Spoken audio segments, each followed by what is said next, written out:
Chapter 847. After hearing Su Changqing's introduction, the group of medical workers and doctors hurriedly bowed to Lu Shunwei.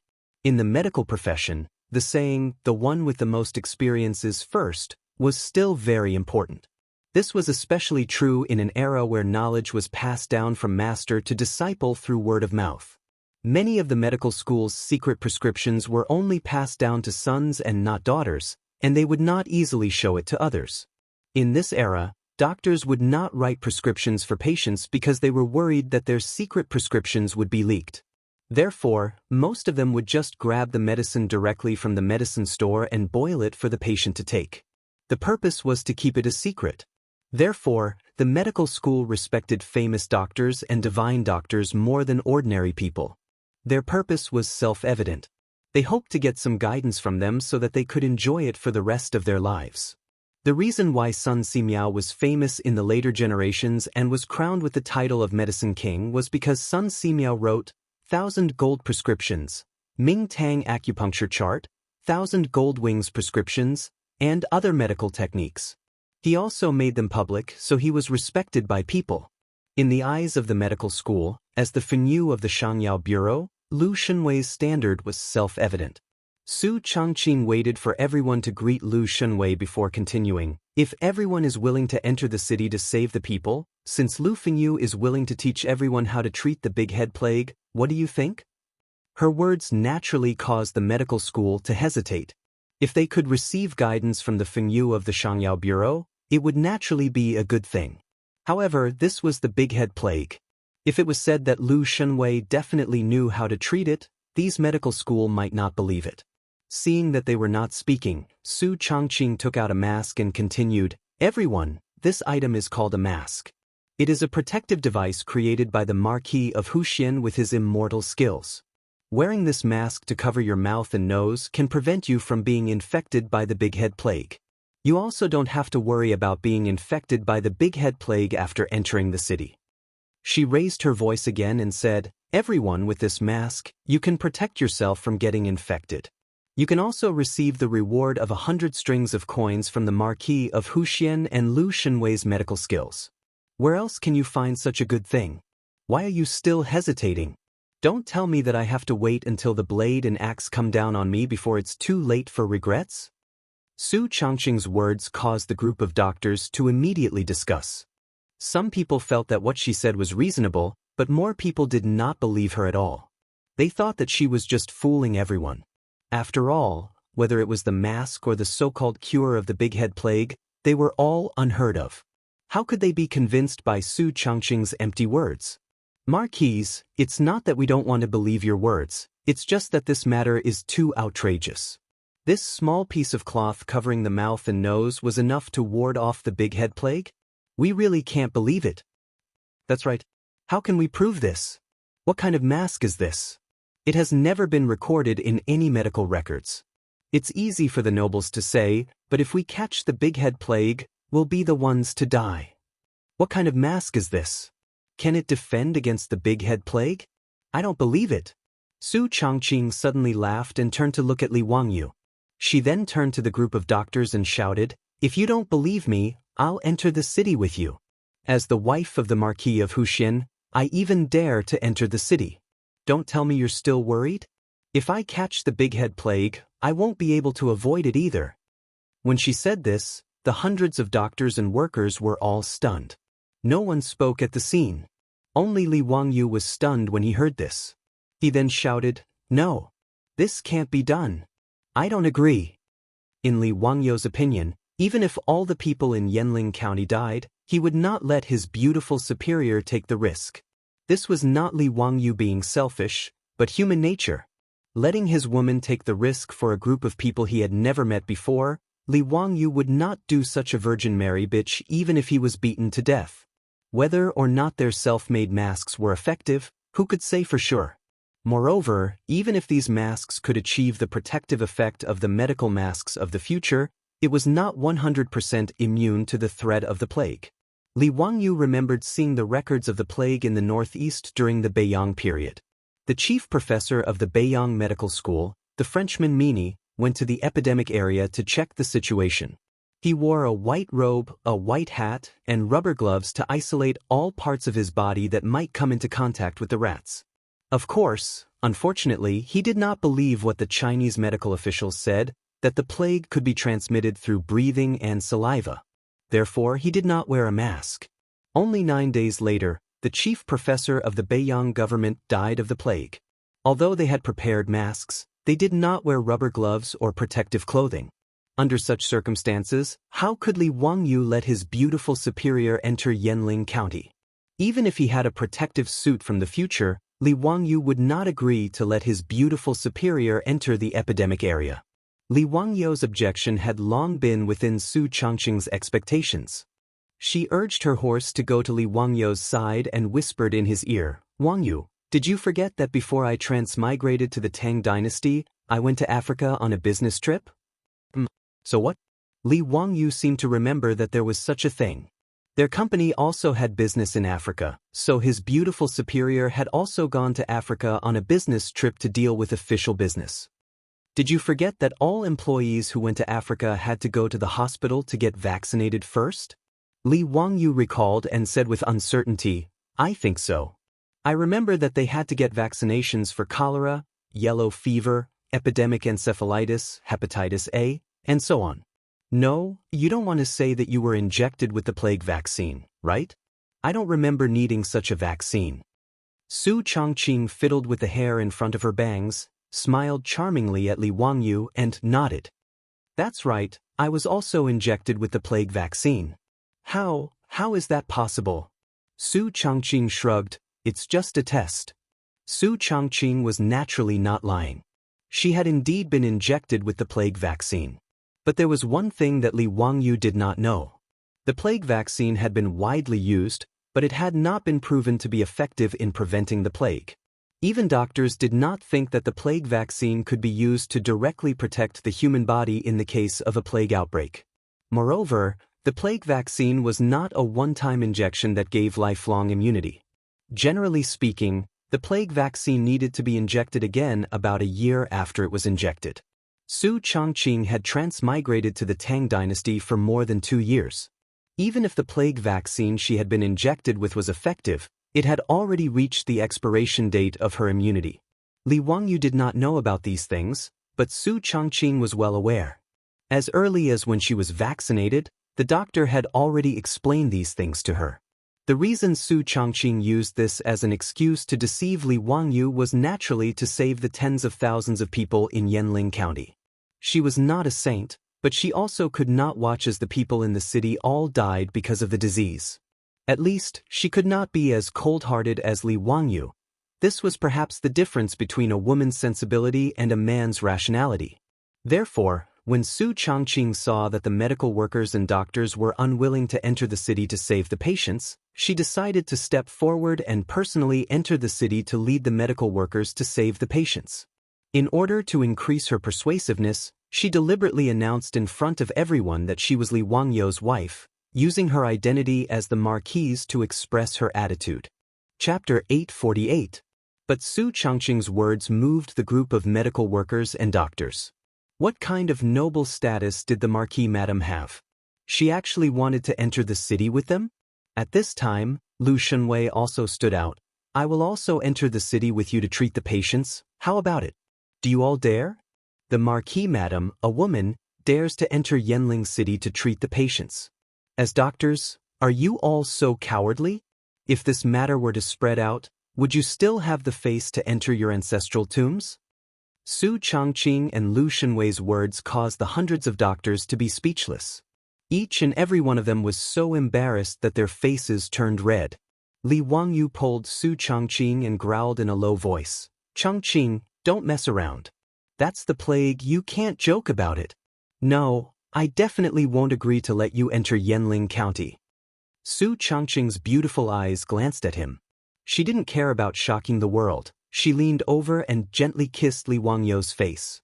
"Be good, be obedient, it's fine." Li Wangyu's heart was filled with anger, but his beautiful superior's kiss made it disappear. He simply swung his horsewhip. "All right, since you want to enter the city, then I'll go with you." Don't mess around, you haven't been injected with the plague vaccine. Why would you enter the city? Su Changqing wouldn't allow Li Wangyu to enter Yanling County and immediately rejected him. I don't care about this. Changqing, if you want to enter Yanling County, then I must enter as well. I'm a man, watching my woman take risks while I hide outside the city. Do you think I'm that kind of person? This matter is settled. If you want to enter Yanling County, then I'll go with you. If we get infected with the plague, then we'll die together. Who knows, we might even be able to travel back to the modern world together. Li Wangyu didn't care what Su Changqing said. Naturally, he wouldn't relent. Li Wangyu would never do something as despicable as to let him stay in the safe zone outside the city and watch his beautiful boss enter the infected area. Su Changqing helplessly reached out his hand and touched Li Wangyu's face. With a doting expression, he said, "Hey, what should I do with you?" After she finished speaking, her eyes looked behind Li Wangyu. She met Niu Wu's eyes and nodded slightly. Niu Wu hesitated for a moment. In the end, he clenched his teeth and extended his palm, which was as large as a palm leaf fan, and slapped down towards the back of Li Wangyu's neck. Li Wangyu would never have thought that Niu Wu would attack him from behind. He didn't even have time to groan before he was knocked unconscious by Niu Wu's palm. This scene shocked Qing Yaojin and the other rich playboys. They couldn't understand why Niu Wu, a loyal and devoted member of the Li family, would suddenly attack their Langjun. Cheng Yaojin even subconsciously pulled out the sword at his waist and prepared to urge his horse forward to save Li Wangyu. Su Changqing hurriedly smiled and extended his hand to stop Cheng Yaojin and the group of silk pants. He smiled and said, "Uncle Cheng brothers, it was I who had Niu Wu knock Worryless out." Cheng Yaojin was stunned. "Lady Su, why are you doing this? If I didn't knock him out, he would have followed me into Yanling County. How can that be? Uncle Cheng and brothers, please take good care of Wangyu. Don't let him find trouble with Niu Wu after he wakes up, and don't let him enter the city." Cheng Yaojin and the other rich playboys looked at each other. "Lady Su, do you really want to enter Yanling County?" In front of the medical workers, Cheng Yaojin didn't finish his words, but everyone naturally understood what he meant. The current Yanling County in everyone's eyes was no different from the netherworld. Entering the county was almost a matter of life and death. Su Changqing leisurely raised her eyes and looked at the dark city walls of Yanling County not far away. Someone has to save those people. Those are tens of thousands of people of the Tang dynasty. They didn't do anything wrong. How can I bear to watch them be mercilessly swallowed up by the disease? As for my personal safety, it's not worth mentioning. As the saying goes, who doesn't die since ancient times? Let my loyal heart shine in the annals of history. Historically, plagiarizing poems had always been Li Wangyu's patent. Su Changqing couldn't memorize many of those Tang and Song poems. But this poem by Wen Tianxiang, Crossing the Lingding Ocean, was familiar to the later generations, so she casually recited it.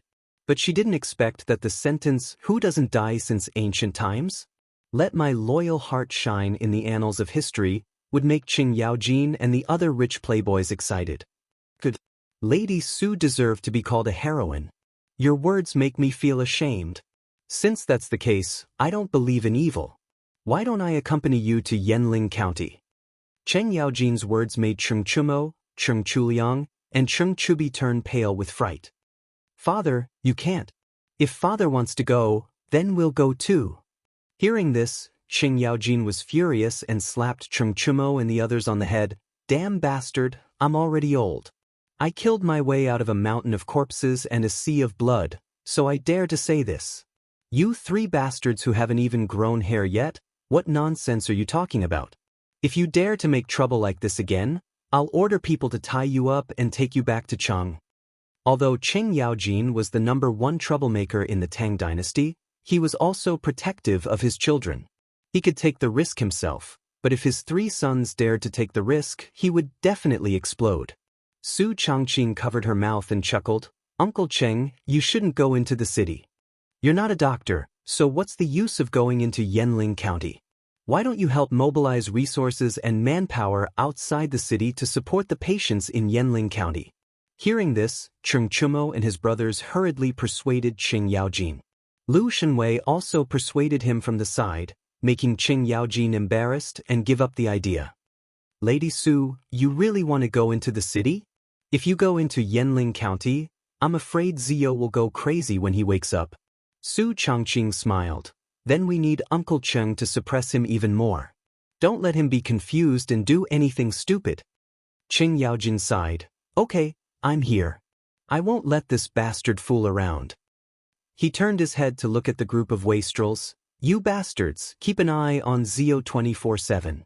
Even if he's sleeping or defecating, you're not allowed to leave your sight. Do you understand? How could the wastrels dare to disagree? They hurriedly agreed, but everyone looked at Su Changqing with admiration. Even these fearless wastrels felt their legs tremble when they heard the words, Big Head Plague, let alone take the initiative to enter Yanling County. And Su Changqing actually wanted to lead a group of medical workers into Yanling County to save the people. This made the wastrels feel a little ashamed, but they were also full of admiration for her. Actually, Su Changqing was not a saint who had to sacrifice herself to save the people. She had also seriously considered this matter. With the protection of a mask, it was not impossible to defend against an airborne infectious disease like the plague. Moreover, her body had been injected with countless vaccines, so her immunity was far stronger than the Tang's. Moreover, she had been injected with the plague vaccine, so she more or less had a certain level of immunity. Of course, these were not the main reasons why Su Changqing decided to enter the city to save the people. Su Changqing made this decision because of Li Wangyu. Chapter 849. Although Li Wangyu was rather decisive in the matter of sealing off Yanling County, as the person who slept beside him, Su Changqing was very clear just how much pressure his man was under during this period of time. Although Li Wangyu was now in a high position in the Tang dynasty, in his bones, whether it was Li Wangyu or Su Changqing, they were just ordinary modern people. When faced with such a matter of life and death, how could he really be at ease and not feel any pressure? At least, Su Changqing knew that Li Wangyu had been waking up in the middle of the night many times in the past few days, sweating profusely in his dreams. Even though he was only 18 years old, Su Changqing could see a strand of white hair on his head. If he ignored it, or even because the people in the city lacked medical treatment and no one taught them how to isolate and fight the epidemic, causing countless people to die of disease, Su Changqing suspected that Li Wangyu would really collapse because of this. Li Wangyu naturally did not tell anyone about the pressure in his heart, but how could he hide it from Su Changqing? Therefore, Su Changqing made this decision after thinking about it from left to right. She knew that Li Wangyu would definitely not agree to let her enter Yanling County, so she forced Niu Wu to agree to knock Li Wangyu out. She planned to do what was done and forcefully enter Yanling County before Li Wangyu woke up. With Su Changqing's statement, the group of medical workers and doctors could not refuse anymore. Qing Yaojin stared at the group of medical workers with a ferocious expression. Damn it, you bunch of bastards, give me a straightforward answer. Are you going to enter the city or not? If you don't enter the city, I will chop you all to death right now. More than 100 medical workers and doctors, facing the fierce Duke Lu Qing Yaojin, did not dare to say a word. They all nodded and agreed with a sad face. After all, if they followed the Marquis and the Minister of Medicine into the city to treat the patients, they might die, but there was still a glimmer of hope and a huge reward. Everyone had the desire to live. If they could live, who would want to die? Seeing that the doctors had nodded in agreement, Su Changqing did not waste any more time. He immediately ordered people to send over masks and taught the doctors how to wear them. Ladies and gentlemen, I can tell you with certainty that the Big Head Plague is mainly transmitted through human saliva and is definitely not a plague ghost. Therefore, as long as you wear a mask, cover your mouth and nose, and be careful not to come into contact with the blood of the patients, you won't be infected easily. Now, follow me into the city and save those people. After Su Changqing finished speaking, she turned around and walked towards the city gate of Yanling County, while Lu Shenwei did not hesitate and directly followed behind her. The group of doctors looked at each other, but could only helplessly follow behind her. Su Changqing was a woman, but she led everyone without hesitation towards Yanling County, which everyone regarded as a ghost town. This made Qing Yaojin and the group of Silk Pants speechless.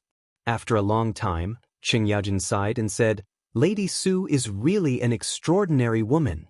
Today, if she can survive this disaster, this old man will go all out.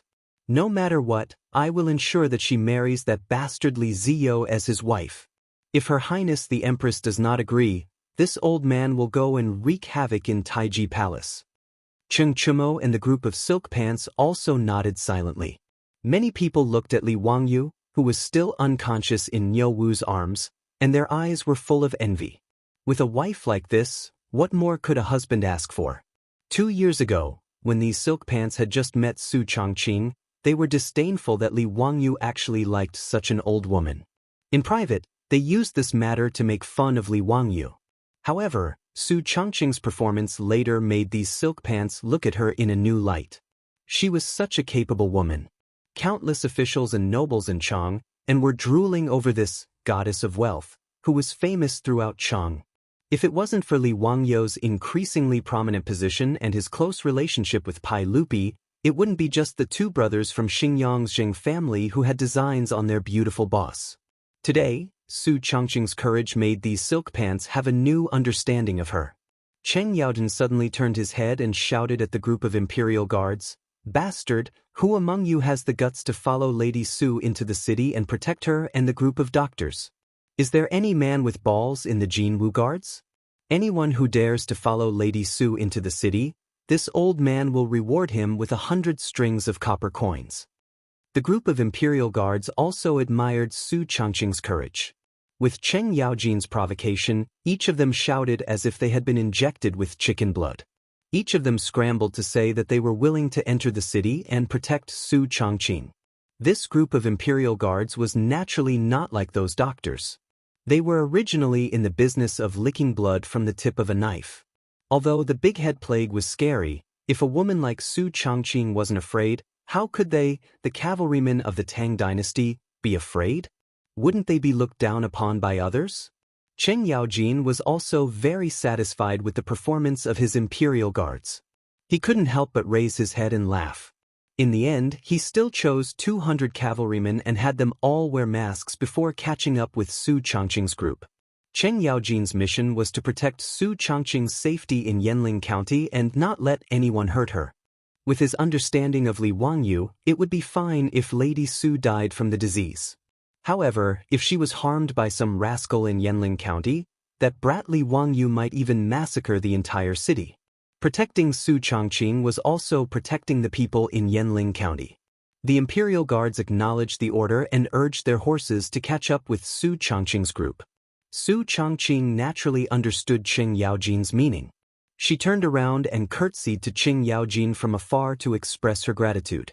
When the soldiers of Shuzhou who surrounded Yanling County's city gate learned that Su Changqing was actually going to lead hundreds of doctors into the city to treat the patients, they all looked at Su Changqing differently. In the past few days, these soldiers had also learned of Su Changqing's identity.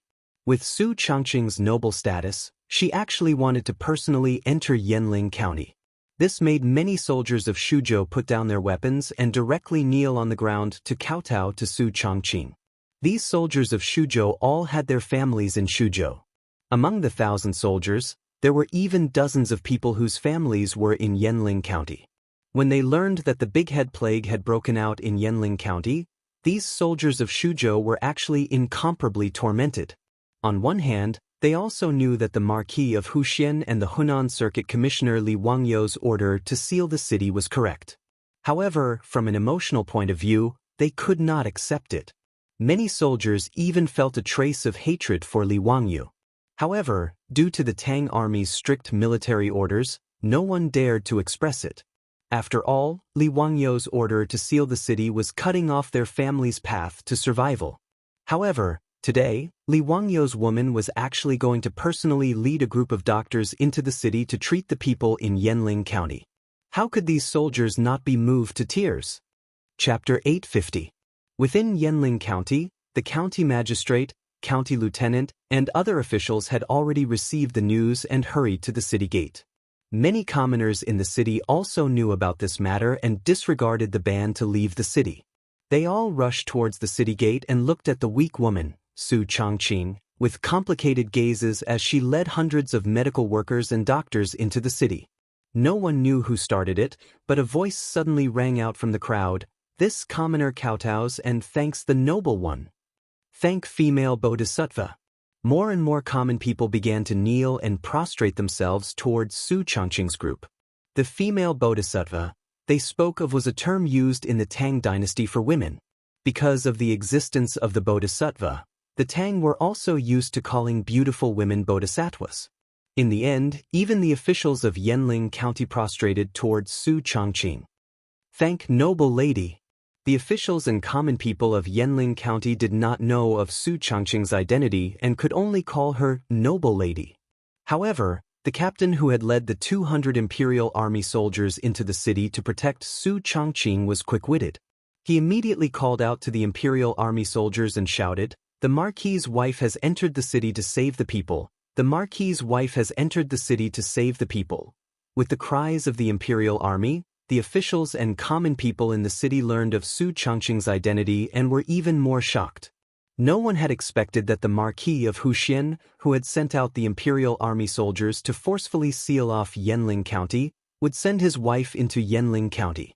Because of the several bloody conflicts in Yanling County, the common people, including the officials of Yanling County, feared and even hated Li Wangyu. No matter who it was, after being cut off from their escape route and trapped in an epidemic county, they would not feel any gratitude toward Li Wangyu. Even though Li Wangyu had ordered people to deliver masks and various grains and herbs, he could not stop the common people and officials from hating him. But at this moment, Su Changqing's appearance had caused the common people and officials of Yanling County to feel less hatred for Li Wangyu. To be able to let his wife lead hundreds of doctors into the city to treat the patients, this naturally caused the commoners to be deeply grateful. This commoner thanks the Marquis. The Marquis is a living bodhisattva, a living Buddha. We're saved. The Marquis has led the medical family into the city. In the small Yanling city, the cheers grew louder and louder. The citizens trapped in the city had finally vented the fear in their hearts for the past few days. The officials of Yanling County hurriedly and respectfully invited Su Changqing to rest in the county office, but were rejected by Su Changqing. She knew that it was a race against time. The sooner they could implement the strictest quarantine measures, the sooner they could reduce the spread of the plague virus. It was absolutely unacceptable for the citizens to gather together because of her entry into the city today. As Su Changqing's order was passed down, the commoners who had run out to watch the commotion were driven back to their own houses by the bailiffs and imperial guards. In order to control the epidemic, Su Changqing divided the entire Yanling County into 4 areas for quarantine and monitoring. He sent the hundreds of medical workers and doctors to the various workshops to treat the patients. Patients with fever, cough, or swollen necks had to be sent to special quarantine houses once they were diagnosed with the big head plague. No one was allowed to visit them. Apart from the bailiffs and the 200 imperial guards who had risked their lives to patrol the streets, no one was allowed to walk on the streets. When Su Changqing began to deploy anti-plague measures in the city, Li Wangyu finally woke up outside the city. Niu Wu naturally had a sense of propriety in his actions and did not harm Li Wangyu. He only fainted for a little over 2 hours. When Li Wangyu woke up, the first thing he did was to look for traces of his beautiful superior. Niu Wu naturally did not dare to say it, while the other wastrels also hesitated. No one dared to tell Li Wangyu that his woman had led hundreds of doctors into Yanling County. What exactly happened? Niu Wu, tell me honestly, where did Changqing go? Li Wangyu could not help but be anxious as he could vaguely guess the result. Did she go to Yanling County? Tell me. Niu Wu opened his mouth but did not know how to reply.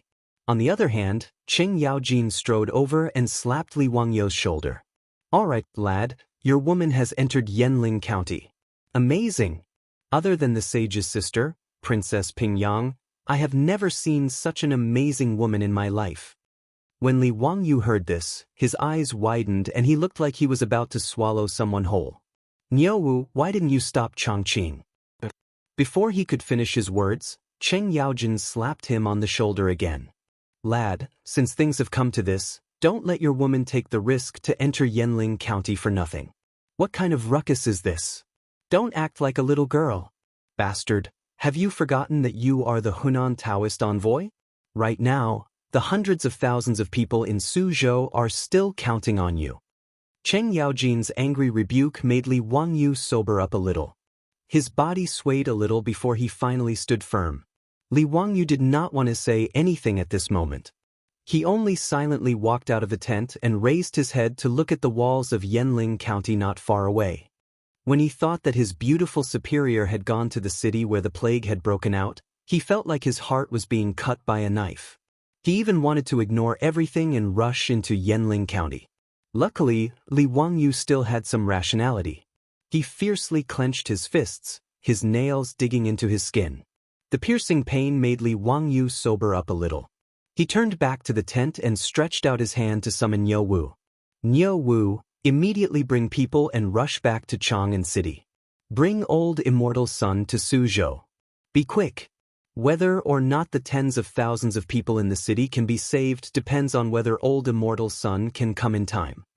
Actually, when Yanling County confirmed that it was the plague that had broken out, Li Wangyu had already thought that the only medicine that could possibly cure the plague was penicillin. Therefore, he had already sent people to Chang'an City to inform Sun Simiao to bring all of the penicillin and quickly come to Yanling County to save lives.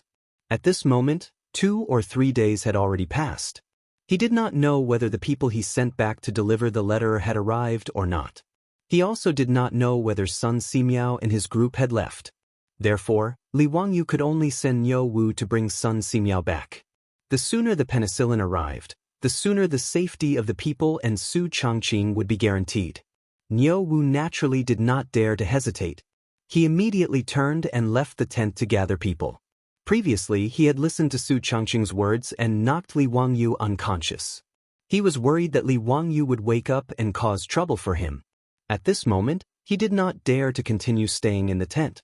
After Niu Wu hurriedly led a few of the Li residence's troops and galloped away, Li Wangyu once again let out a long sigh. He rejected the comforting words of Cheng Chumo and the others and chased them all out of the tent. Alone in the tent, he stood there in a daze. Chapter 851. After Su Changqing entered Yanling County, Li Wangyu had almost turned into a wife-gazing rock. Every day when he was free, he would stare at the walls of Yanling County in a daze, making Cheng Chumo and the others nervous. They had to keep an eye on this guy at all times, afraid that he would take things too hard and run into Yanling County. If that happened, things would become serious. Although the news inside and outside the city had not been cut off, and Su Changqing even went to the walls of Yanling County every day to meet Li Wangyu, it still could not stop Li Wangyu from worrying. One of the main reasons was that there were more and more patients dying of the plague in Yanling County.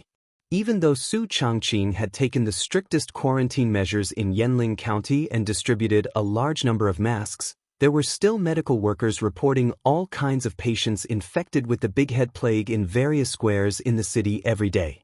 These patients' families were all sent to special squares for quarantine.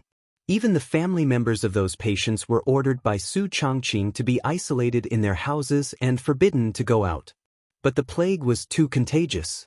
From the time she entered Yanling County, in just 3 days, dozens of patients had died of the plague. And an even more troublesome thing happened. That was, Li Wangyu ordered the cremation of the corpses of those who died of illness, which attracted the dissatisfaction of the officials in Yanling County. In fact, Li Wangyu was not at all surprised that such a situation would happen. Even in the future, there were often conflicts over burials and cremations in the countryside, not to mention the Tang dynasty more than 1,000 years ago.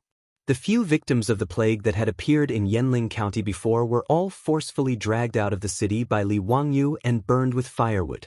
The people in the city did not know about this. Only the officials in Yanling County and a group of yamen runners knew about this. Although the people did not understand Li Wangyu's order at all, they did not dare to publicize this matter due to the pressure of Li Wangyu, the county marquis who founded the country and the Henan province's envoy. However, in the past few days, when a large number of people began to die from the plague in the city, the conflict naturally erupted. The county magistrate and county lieutenant of Yanling County were one thing, but the many scribes and bailiffs in the county office were mostly locals, and their homes were in the county. Of course, some of their relatives were also unlucky enough to be infected by the plague. Others might not know what was going on, but they, the county officials, were well aware of the situation. Thus, when the father of a county clerk died of an illness and was about to be transported out of the city, the clerk refused no matter what. He found someone to bring the old man's longevity coffin. After putting his father inside the coffin, he wanted to bring the old man's body back to his own home. He wanted to wait for the disease to pass before sending him out of the city for a proper burial. The bailiffs in Yanling County naturally wouldn't stop him. They were all colleagues in the county yamen. Besides, their relatives were also in the city, and some of them were also infected. Who would want their relatives to be burned to ashes after they died? However, in Yanling County, there weren't only the bailiffs. There were also the 200 imperial guards who had escorted Su Chang'an into the city. The county clerk wanted to bring the coffin home, but he was naturally stopped by the imperial guards on the main street. The imperial guards didn't care whether he was a county clerk or not.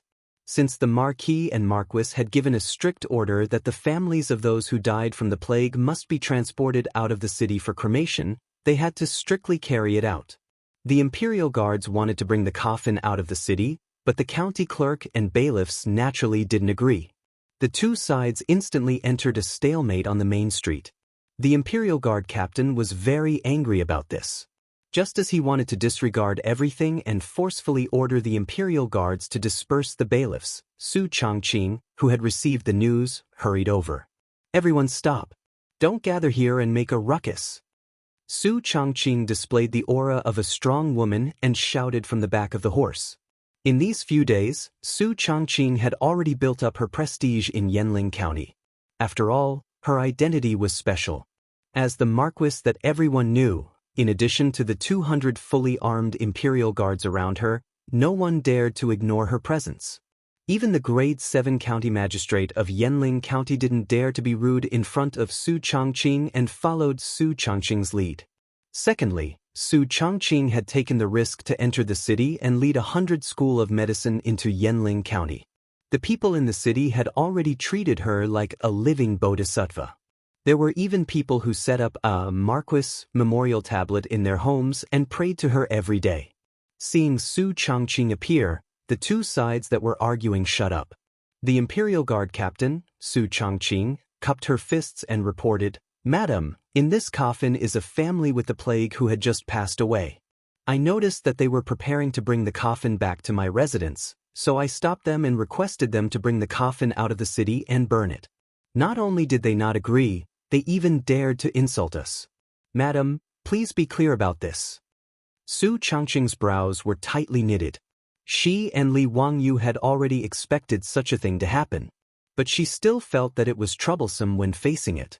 Su Chang'an looked at the family of the deceased and advised, "Everyone, the dead can't be brought back to life, so please restrain your grief. But this plague cannot be neglected and the corpse must be brought out of the city to be cremated." Since Su Chang'an had spoken, the scribes and bailiffs in the county office didn't dare to go against her and knelt on the ground. "Marquis, how can this person be cremated? Even those heinous criminals were allowed to be buried. Why did our relatives have to die without even a single bone remaining? We can't burn them, we can't burn them." "That's right, Marquis. This skin and hair were given to us by our parents, so how can it be easily destroyed?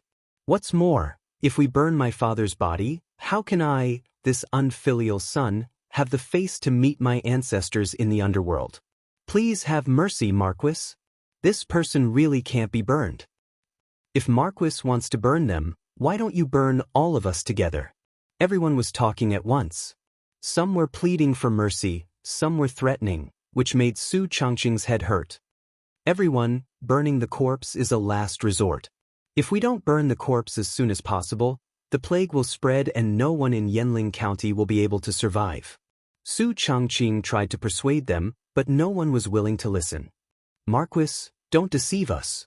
This plague is caused by the plague ghost. What does it have to do with the corpses of our family members?" "That's right. What plague is Marquis talking about? Who has seen it before?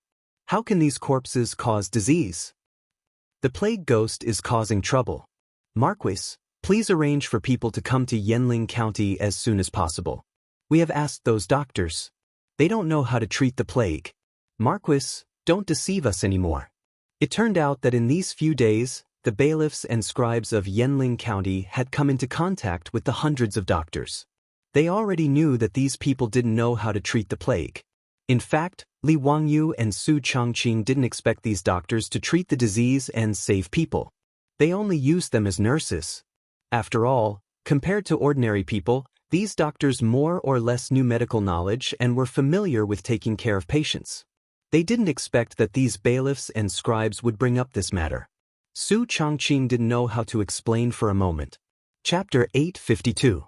In order to prevent the conflict from intensifying, as well as the fact that there were many things in Yanling County that needed the bailiffs and scribes to handle, Su Changqing could only temporarily put the matter aside after a few failed attempts. She planned to discuss with Li Wangyu how to deal with it. However, she did not allow the scribes to bring the coffin back to her residence as it was too dangerous. In the end, Su Changqing agreed to temporarily not bring the coffin out of the city as a condition. She allowed the scribes and bailiffs to bring the coffin back to the square that was used to isolate the sick. However, this matter had to be resolved as soon as possible. Otherwise, if more and more people died of the plague in the city and the corpses were not dealt with as soon as possible, more people would die. Furthermore, due to the conflict between the bailiffs and the imperial army on the streets today, the matter of cremating the corpses probably could not be hidden in Yanling County anymore.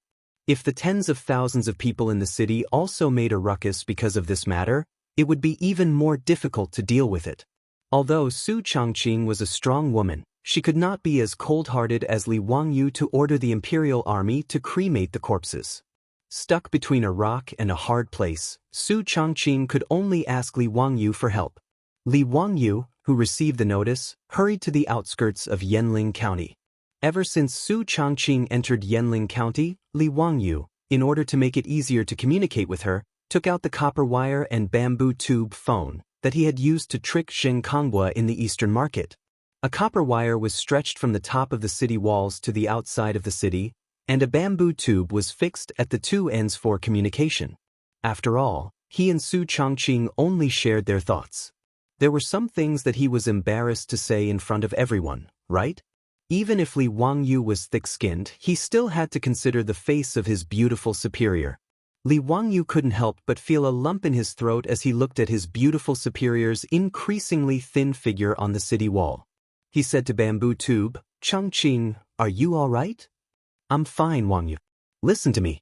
There's a bit of trouble in the city right now. How are we going to deal with the corpses of the people who died from the plague? Today." Su Changqing was not in the mood to ask about Li Wangyu's well-being. He directly told him about the trouble caused by cremation in the city. When Li Wangyu heard this, he frowned. This matter was really quite troublesome. If he forcefully ordered people to transport all the corpses out of the city for cremation, under the pressure, it was hard to guarantee that there would not be a mass uprising in Yanling County. The dead should be respected, and the dead should be buried in peace. This was the most fundamental ethic of the Tang dynasty. In fact, not to mention the Tang dynasty, even in later generations, there were still many obstacles in the process of cremation, and even bloody conflicts broke out.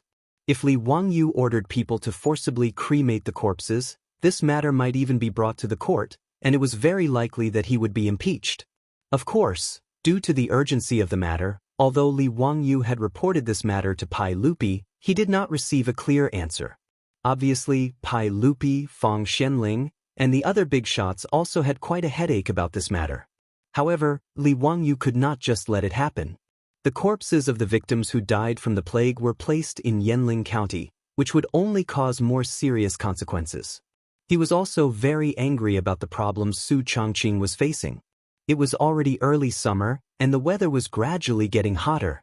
Those corpses definitely could not be stored in the city for a long time. "Changqing, if it doesn't work, I'll send troops into the city and forcibly transport those corpses out of the city for cremation." "No, that will only continue to provoke conflicts. If tens of thousands of people in the city make a fuss, things will get even more out of hand." Su Changqing immediately rejected his proposal.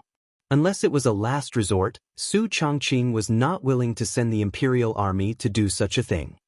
Wang Yu, think of another way. It's best if you can persuade the people, but don't use violence directly. Li Wangyu angrily scratched his hair. How can I persuade them? This virus can't be seen or touched. Not to mention that there is no microscope. Even if there is, can those country bumpkins understand that what is under the microscope is the virus? How could Su Changqing not know this logic, but he could only let out a long sigh. Is there no other way? Even if it's just to scare them, didn't you pretend to be a ghost in Chang'an city and fool those ministers? Why don't you think of another way to scare the people in the city? Li Wangyu thought that this was also a way. Anyway, the people were ignorant, and sometimes it was a way to scare them. But how to scare the tens of thousands of people and officials in the city was a difficult problem. It would be difficult for Li Wangyu to come up with such a big scam. He was not a magician like David Copperfield, who could play a magic trick that could fool tens of thousands of people in the city. Monk Wenzai's trick could only fool a portion of the people. It was too difficult to convince the people in the city to agree to cremate their relatives who died of the plague. For a moment, both Su Changqing on the city wall and Li Wangyu outside the city had no idea. The two of them stared at each other speechlessly. Li Wangyu was speechless and looked up at the sky in a daze. The early summer sun was already a little glaring, and he could not help but raise his head to block the sunlight. Suddenly, Li Wangyu thought of something. He turned his head and shouted to the foppish sons behind him, "Brothers, what day is it today?" The foppish sons looked at each other, not understanding why Li Wangyu would suddenly ask about this. Fourth year of Chang'an, 27th of the fourth month. Ziyu, why are you asking about this? Have you become muddle-headed? Li Wangyu ignored the foppish sons and turned his head to Su Changqing, who was on the city wall, and grinned. "Changqing, I have an idea, huh?" "What idea? Tell me." The two of them whispered for a long time on the phone, making the foppish sons very curious. When Su Changqing returned to the city, he immediately summoned the captain of the Imperial Guard and had him immediately order the Imperial Guard to announce something to the entire city. Due to the plague ghosts causing havoc in Yanling County, the Big Head Plague had broken out. However, the plague ghosts were rampant. After killing the families of the victims, they hid their filthy energy in the corpses of the victims. This was also why the corpses of the victims of the Big Head Plague were black. The filth of the plague ghost could only be cleansed by burning it with fire. If the filthy energy left in the corpses of the plague ghosts wasn't burned, the plague ghosts would use this filthy energy to pollute the earth and eventually devour the sun. The commoners in the city, including the yamen runners and scribes, naturally didn't believe these words. Although the corpses of the victims of the Big Head Plague had large amounts of black spots, they didn't believe that it was the filthy energy left behind by the plague ghosts. The yamen runners and scribes of the Yochi County Yamen even suspected that the Marquis was using this excuse to deceive them. Her goal was to force them to burn the corpses of the victims. However, on the second day, the Imperial Guard in the city sounded the gong again and rode fast horses around the city to announce that the plague ghosts were causing havoc in Yanling County. If the corpses were not burned and the filthy energy removed, the heavens would be furious and a great disaster would soon descend. Naturally, no one believed these words. On the third day, the Imperial Guard in the city was out on the streets again. Chapter 853. This time, the Imperial Army was beating gongs and drums all over the city.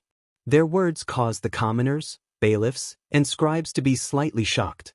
Originally, they didn't believe the words of the Imperial Army and felt that the Marquis was just fooling them. The Yochi County Yamen scribes and bailiffs were afraid that they couldn't win against the Marquis, so they simply spread the news that the bodies of the victims of the plague were going to be burned. They wanted to incite the commoners to oppose this matter and cause them to panic. In this day and age, no one was willing to see the bodies of their family members being burned. If someone dared to do this, they would even fight with their lives on the line. Thus, 2 days ago, when the Imperial Army was beating gongs and drums to announce that the bodies were contaminated by the plague ghosts, no one believed it. They even snorted in disdain, feeling that the Marquis was playing them like fools. Although no one knew why the bodies of the victims of the Big Head Plague would turn black after death, no one believed that it was the work of the plague ghosts that contaminated the bodies with filth. However, early in the morning, the 200 Imperial Army soldiers were on the streets again. After beating the gongs to attract everyone's attention, they loudly shouted, "Everyone, listen well." The Dao ancestor asked the Marquis of Huxian County to inform him that because the plague ghosts are causing trouble in Yanling County, the corpses have been contaminated by filth and have not been dealt with quickly. Thus, the sun in the sky will be swallowed by the plague ghosts for some time because of this matter. Although the Dao ancestor's magic power is great and can quickly disperse the plague ghosts, if the contaminated corpses are not quickly burned, the world will fall into chaos. The plague ghosts will take this opportunity to wreak havoc in the world. When that time comes, even the gods and Dao ancestors in the heavens will be helpless.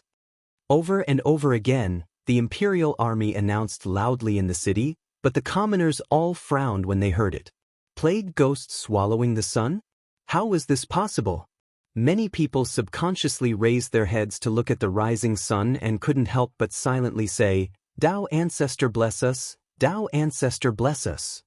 Regardless of whether the commoners believed it or not, there was a large question mark in their hearts. This was because if the Marquis of Huxian and the Marquise were still trying to trick them, it would be too easy to expose them. If the plague ghosts did not appear today, wouldn't that mean that this was all a scam? Since that was the case, what was the point of the Marquis of Huxian ordering people to spread the news? Yanling County instantly became lively because of the Imperial Army's announcement. Although everyone was strictly forbidden from leaving the square, the people in the square still could not suppress the shock in their hearts. They all walked out of their own houses and discussed with their neighbors in low voices. "Dang, do you think this is true? Could it be that the corpses of the people who died because of the plague ghost were really contaminated by the filth?" "Bah, I don't believe such nonsense. In my opinion, this is definitely something that the Huxian Marquis is saying to trick us. None of these officials are good. Everyone, you still don't know, right? A few days ago, many people had died in the inner square beside the city wall that was specially used to house the sick. The Marquis had ordered his men to drag them out of the city and burn them. Because of this, many family members of the patients are crying at the county yamen. Diske, do you think that the Marquis is crazy? He actually wants us to burn the corpse. This is something that has never been heard of since ancient times. If this corpse is burned to ashes, I'm afraid it will be even more torturous down there, right? Isn't that right? We are not the eminent monks in the Buddha's gate who can be led to the Western paradise after death. If this corpse is burned, our ancestors won't even receive incense offerings in the future. In my opinion, what plague ghost swallowing the sun? It's just nonsense. The yamen runners and scribes also gathered in the county yamen and whispered to each other about this matter. But no matter what, almost no one believed the Imperial Army in the city even though their throats were about to break from shouting. What the Imperial Army had been spreading in the city for the past 2 days was naturally what Li Wangyu had taught Su Changqing. At that time, his mind was full of how to trick the people in the city, but his eyes were blinded by the sunlight in the sky. When Li Wangyu covered the sun with his hands, a sentence suddenly popped up in his mind.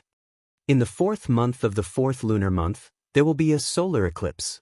This was recorded in the Comprehensive Mirror for Aid of Governance, about the solar eclipse that occurred in the Tang dynasty in the 4th year of Chang'an. The 1st lunar month of the 4th lunar month was April Fool's Day in the future. After Li Wangyu asked the wastrels and found out that it was March 27th of the 4th year of Chang'an, he immediately thought of using the solar eclipse to trick the tens of thousands of people in the city. In the future, even elementary school students could clearly explain the principles behind solar eclipses. But in China, it was an ominous sign since ancient times. Under normal circumstances, people called solar eclipses the heavenly dog eclipse. The sun represented the emperor of heaven, and the emperor was the son of heaven. If there was a solar eclipse, it would be an ominous sign of a demon invading the emperor's rule. Solar eclipses were not only ominous, but also extremely ominous. In fact, it was not only China that was like this. In the era when astronomy was not perfect, The attitude of the various countries towards solar eclipses was not very different. Therefore, when a solar eclipse occurred, these events would be recorded seriously in the history books. Li Wangyu recalled that there would be a solar eclipse on April 1st of the 4th year of Chang'an, so he immediately thought of using this solar eclipse to solve the problem of cremating the corpses in the city. Since the people were ignorant, blindly spreading the news might not be effective. Moreover, time waited for no man. At this time, using the solar eclipse to fabricate the story of a plague ghost swallowing the sun, to scare them was the most effective method. Li Wangyu not only planned to scare the people of Yanling County, but he also immediately wrote a memorial and had it sent to Zhengzhou. He wanted to present it to Pai Lupi, who had been stationed in Zhengzhou to observe the situation in Shuzhou. In the memorial, he also attributed the solar eclipse that would happen in 3 days to the plague ghost swallowing the sun. Li Wangyu wrote this memorial to Pai Lupi to pave the way for himself in advance. In the future, in the imperial court, those bored imperial censors would use the matter of him cremating the corpses to impeach him. At the same time, Li Wangyu was also helping Pai Lupi to get out of trouble. After all, a solar eclipse in the Tang dynasty was an ominous omen. Moreover, it was usually attributed to the emperor's lack of virtue and the power of the traitors.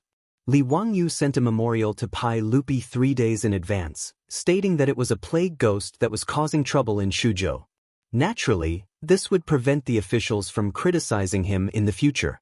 After all, although Pai Lupi and Li Wangyu, uncle and nephew, used the gold theft case to ruthlessly scam the aristocratic families and sweep Wang Rinyu, Jing Yuanshou, and the others out of the imperial court, the aristocratic family's power in the imperial court could not be underestimated. This kind of trouble should be avoided if possible.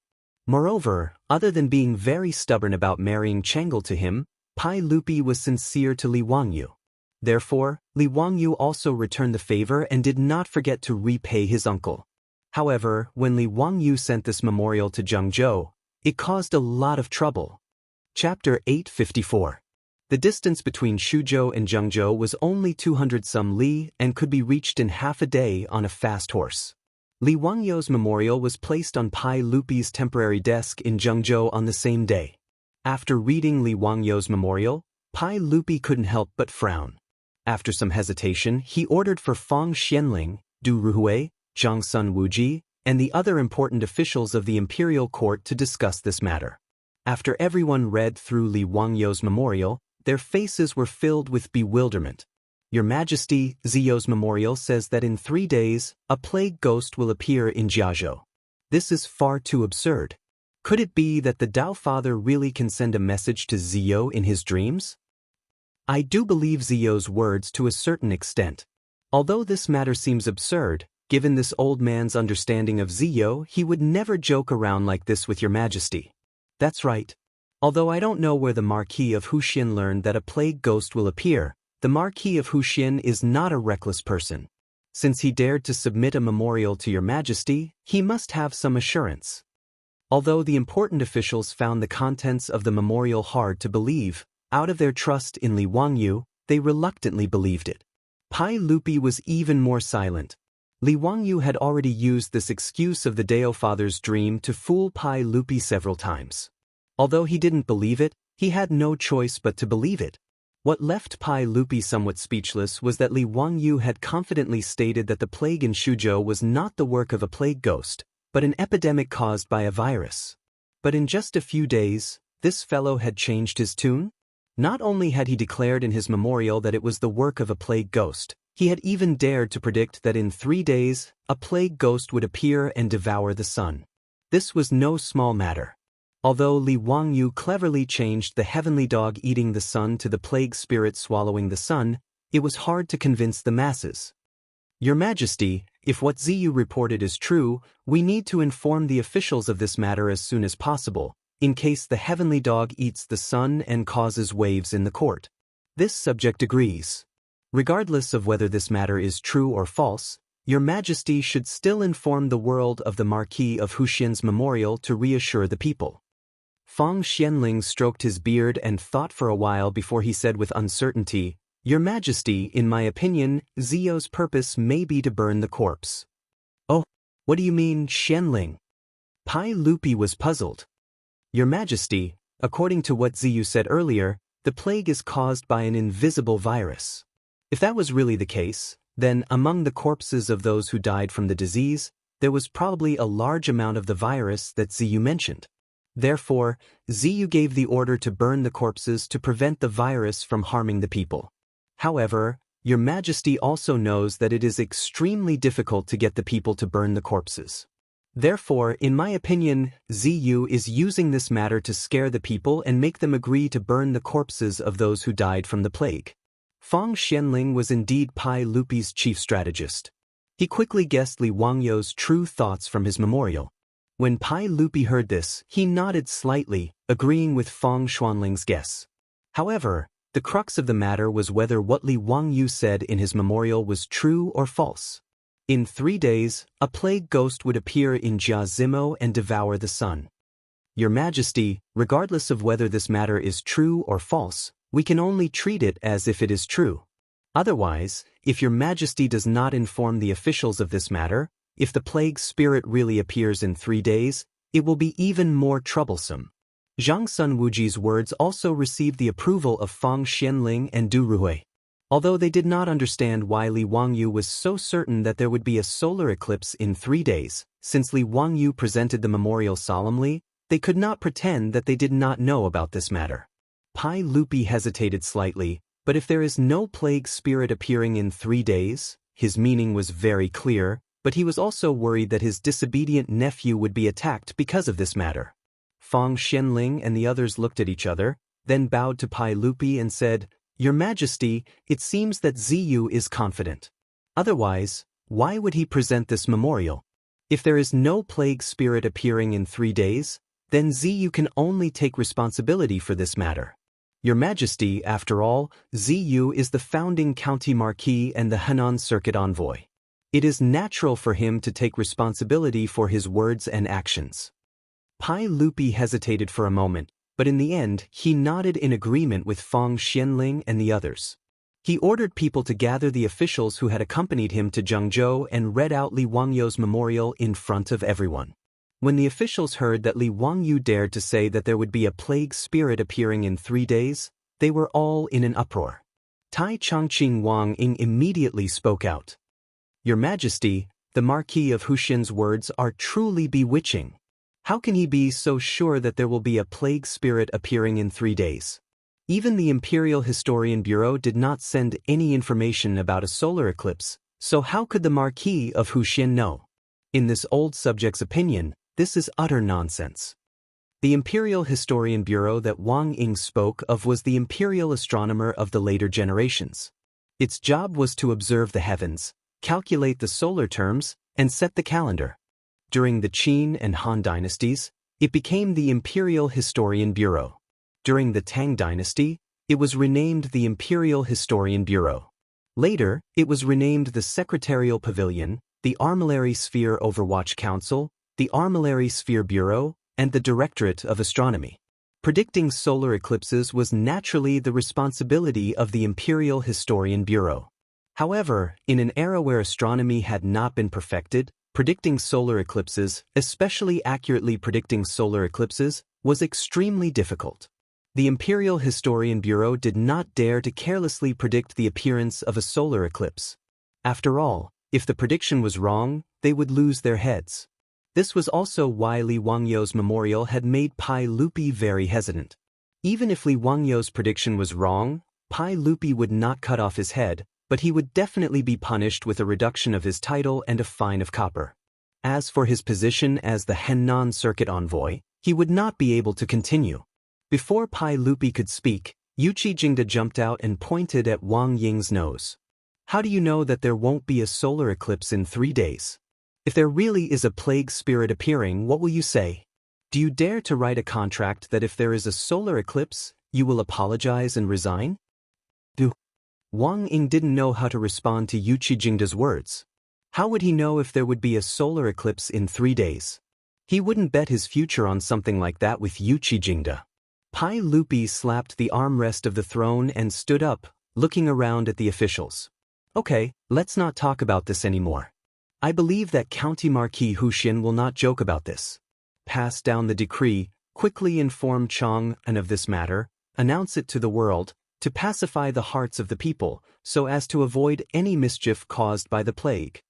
Pai Lupi's actions could be considered to be supporting Li Wangyu. If this matter was made public and the solar eclipse did not appear in 3 days, then the one who would be attacked would not only be Li Wangyu. Fang Xianling, Du Ruhui, and Zhang Sun Wuji looked at each other, but they did not try to persuade him and bowed.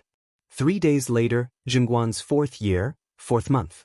Early in the morning, Li Er changed into a plain robe and hid in the side hall. He began to anxiously wait with the other officials. Chapter 855. In Zhengzhou, Pai Lupi, accompanied by Fang Xianling and other big shots, waited anxiously in the side hall.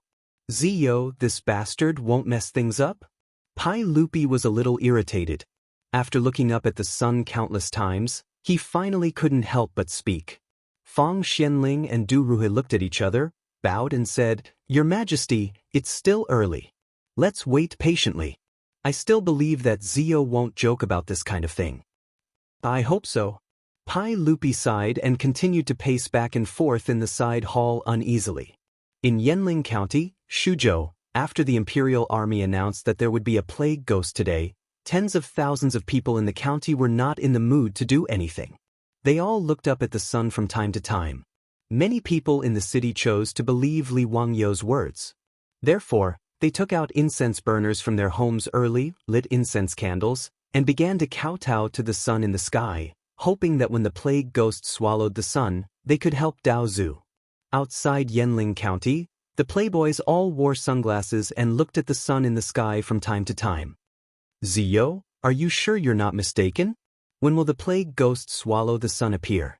"Yes, Ziyo, this is not a joke." Li Wangyu also wore sunglasses and looked at the sun in the sky, complaining in his heart. How did he know when the solar eclipse would begin? There was a sentence in the comprehensive mirror for aid of governance. In April, the first lunar month, there will be solar eclipse. Where would he find out the specific time of the solar eclipse? If there was no solar eclipse today, needless to say, he would be in big trouble. Even if Pai Lupi had a good relationship with him, this kind of thing was not a joke. Li Wangyu couldn't help but shiver. Sima Guang, who smashed the vat, couldn't be so unreliable, right? After all, Sima Guang was from the northern Song dynasty, hundreds of years away from the Tang dynasty. If there was a mistake in the comprehensive mirror for aid of governance, and the accurate time was not today, then he would be in trouble. But now it was too late to say anything. He couldn't regret it. "Just you wait. The Tao ancestor told me in a dream. It definitely won't be wrong. It's still early, why are you in such a hurry?" Li Wangyu looked very calm on the surface, but in fact he was panicking inside. Su Changqing also climbed up the city wall and looked at Li Wangyu from afar. His eyes were also filled with worry. On this day, everyone felt that time passed very slowly. The sun in the sky was almost motionless, and there were no signs of a solar eclipse. They had been waiting since sunrise, and this wait lasted until afternoon. The sun was still firmly hanging high in the sky. With the trip to Zhengzhou, Pai Lupi was not even in the mood to have lunch. He waved his hand and asked Mi Tuo to take away the food. Mito looked at the untouched food on the table and said carefully, "Everyone, it's still early. Let's eat first. This servant has been keeping an eye on the sun in the sky. Once there are any changes, this servant will immediately report to everyone." "All right, take it away. I have no appetite today." "Yes." Mi Tuo didn't dare to try and persuade him again. He could only signal for the servants to take away the food.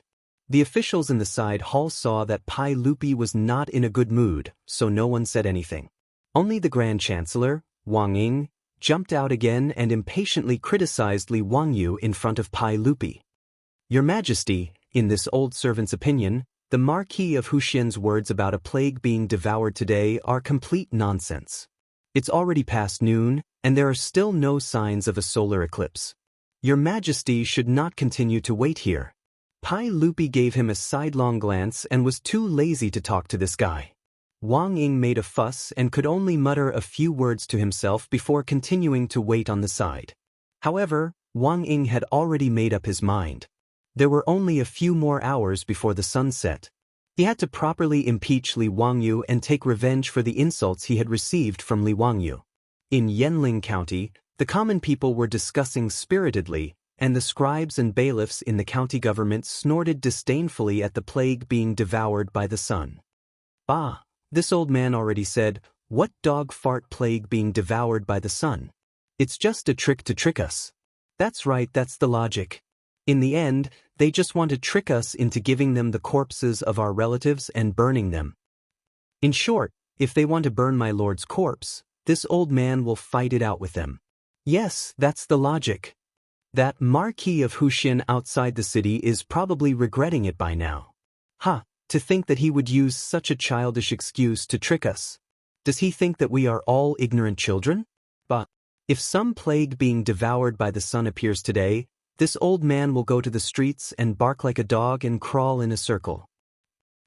If the plague being devoured by the sun doesn't appear today, can you make that dog fart marquis crawl in a circle on the ground? I heard that in Chang'an County, that marquis was called the Marquis of Dirty Marquis. Now it's even worse. After coming to Yanling County, not only did he not allow us to leave the city to seek refuge, but he also forced us to burn the corpses. The way I see it, that bullshit marquis can't wait for us to all die in this city. Damn it, if that dog fart marquis doesn't give us a way out, why don't we fight it out with them? Anyway, staying in this city is a dead end. That's right, if that marquis doesn't give us a way out, we'll fight it out with them. The more the scribes spoke, the more excited they became. It looked like they were ready to rebel at any moment. Of course, this group of Yamen runners and scribes also knew that they were just making empty promises. There were 1,000 government soldiers and thousands of the most elite imperial guards of the Tang dynasty outside the city. It was simply a joke for them to rebel with just a few people. Not to mention other things, just the 200 imperial guards in charge of protecting Su Changqing in the city were enough to kill all the people in the county office. These people in the county government were just talking nonsense. Outside Yanling County, Li Wangyu was on the phone with Su Changqing on the city wall. "Wangyu, are you sure you didn't remember wrongly? Are you sure there will be a solar eclipse today?" Li Wangyu scratched his head in annoyance. "It shouldn't be wrong, right? I just don't know if Sima Guang is reliable or not." Su Changqing pondered for a moment and said worriedly, "I remember that a total solar eclipse takes a few hours from the first eclipse to the second eclipse, but a total solar eclipse only takes a few minutes. It's already past 2 o'clock in the afternoon. If there are no signs of the first eclipse, I'm afraid there won't be a solar eclipse today." Li Wangyu looked up at the sun in the sky again. Even though he was wearing sunglasses, his eyes were still hurt by the bright sun in the sky. He couldn't see clearly whether there were signs of the first eclipse. Immediately, Li Wangyu slapped his head. He was so stupid. How could he forget the method of observing the solar eclipse with a basin of water? Li Wangyu greeted Su Changqing and immediately ordered people to find a basin of water, an ink stone, and ink to grind the ink for him. The debauches thought that he was still in the mood to write, but they didn't expect that Li Wangyu actually ordered people to pour all the ink that had been ground into the basin. The basin of clear water was now completely dyed black. Cheng Chumo and the others were puzzled. "Ziyo, what are you doing?" Chapter 856. Observing the sun through the reflection of the ink was actually a relatively simple way to observe a total solar eclipse. After all, the sun's rays were too strong. Looking directly at the sun for too long would cause the ultraviolet and infrared rays in the sunlight to burn the retina. But wearing sunglasses to observe the sun was one of the most widely spread methods in the future. It was also the most dangerous method to observe the sun. Of course, Li Wangyu's method of observing the sun through the ink would still reflect a lot of sunlight into his eyes. But with the sunglasses he was wearing, it was enough to protect his eyes for a short period of time. Li Wangyu was not in a hurry to answer the wastrel's questions. Instead, he ordered people to move the basin of ink to an empty space. He put on his sunglasses and looked inside. When he found the right angle and saw the sun through the reflection of the ink basin, he could not help but be happy. After carefully observing a few more times to make sure he was not mistaken, Li Wangyu hurriedly made an OK sign to his beautiful superior who was anxiously waiting on the city wall. Thank the heavens, that guy who smashed the vat was still reliable. Seeing this, Su Changqing's hanging heart finally settled down. But Cheng Chumo, Fang Yai, and the others became more and more confused. Ziyu, what are you trying to figure out? Brothers, I'm trying to see if the solar eclipse has started. Li Wangyu confirmed the existence of the solar eclipse and was in a good mood. What? You can see it with this basin of ink? Hurry up and tell us how to observe it. How could the wastrels let go of such a fun thing? They all squeezed to the side of the basin and surrounded it so tightly that not even a drop of water could leak out. Li Wangyu was speechless. This group of idiots was simply hopeless. He quickly pulled everyone apart and then explained how to find the right angle to observe the solar eclipse through the basin of ink. The wastrels all followed suit and put on their sunglasses. They each looked for an angle. Wow, I see it. Why is the sun in the sky missing a piece? I see it too, a piece of the sun has been bitten off. Ziyu, is this the plague ghost swallowing the sun? It has already started? Where? Quick, point it out to me.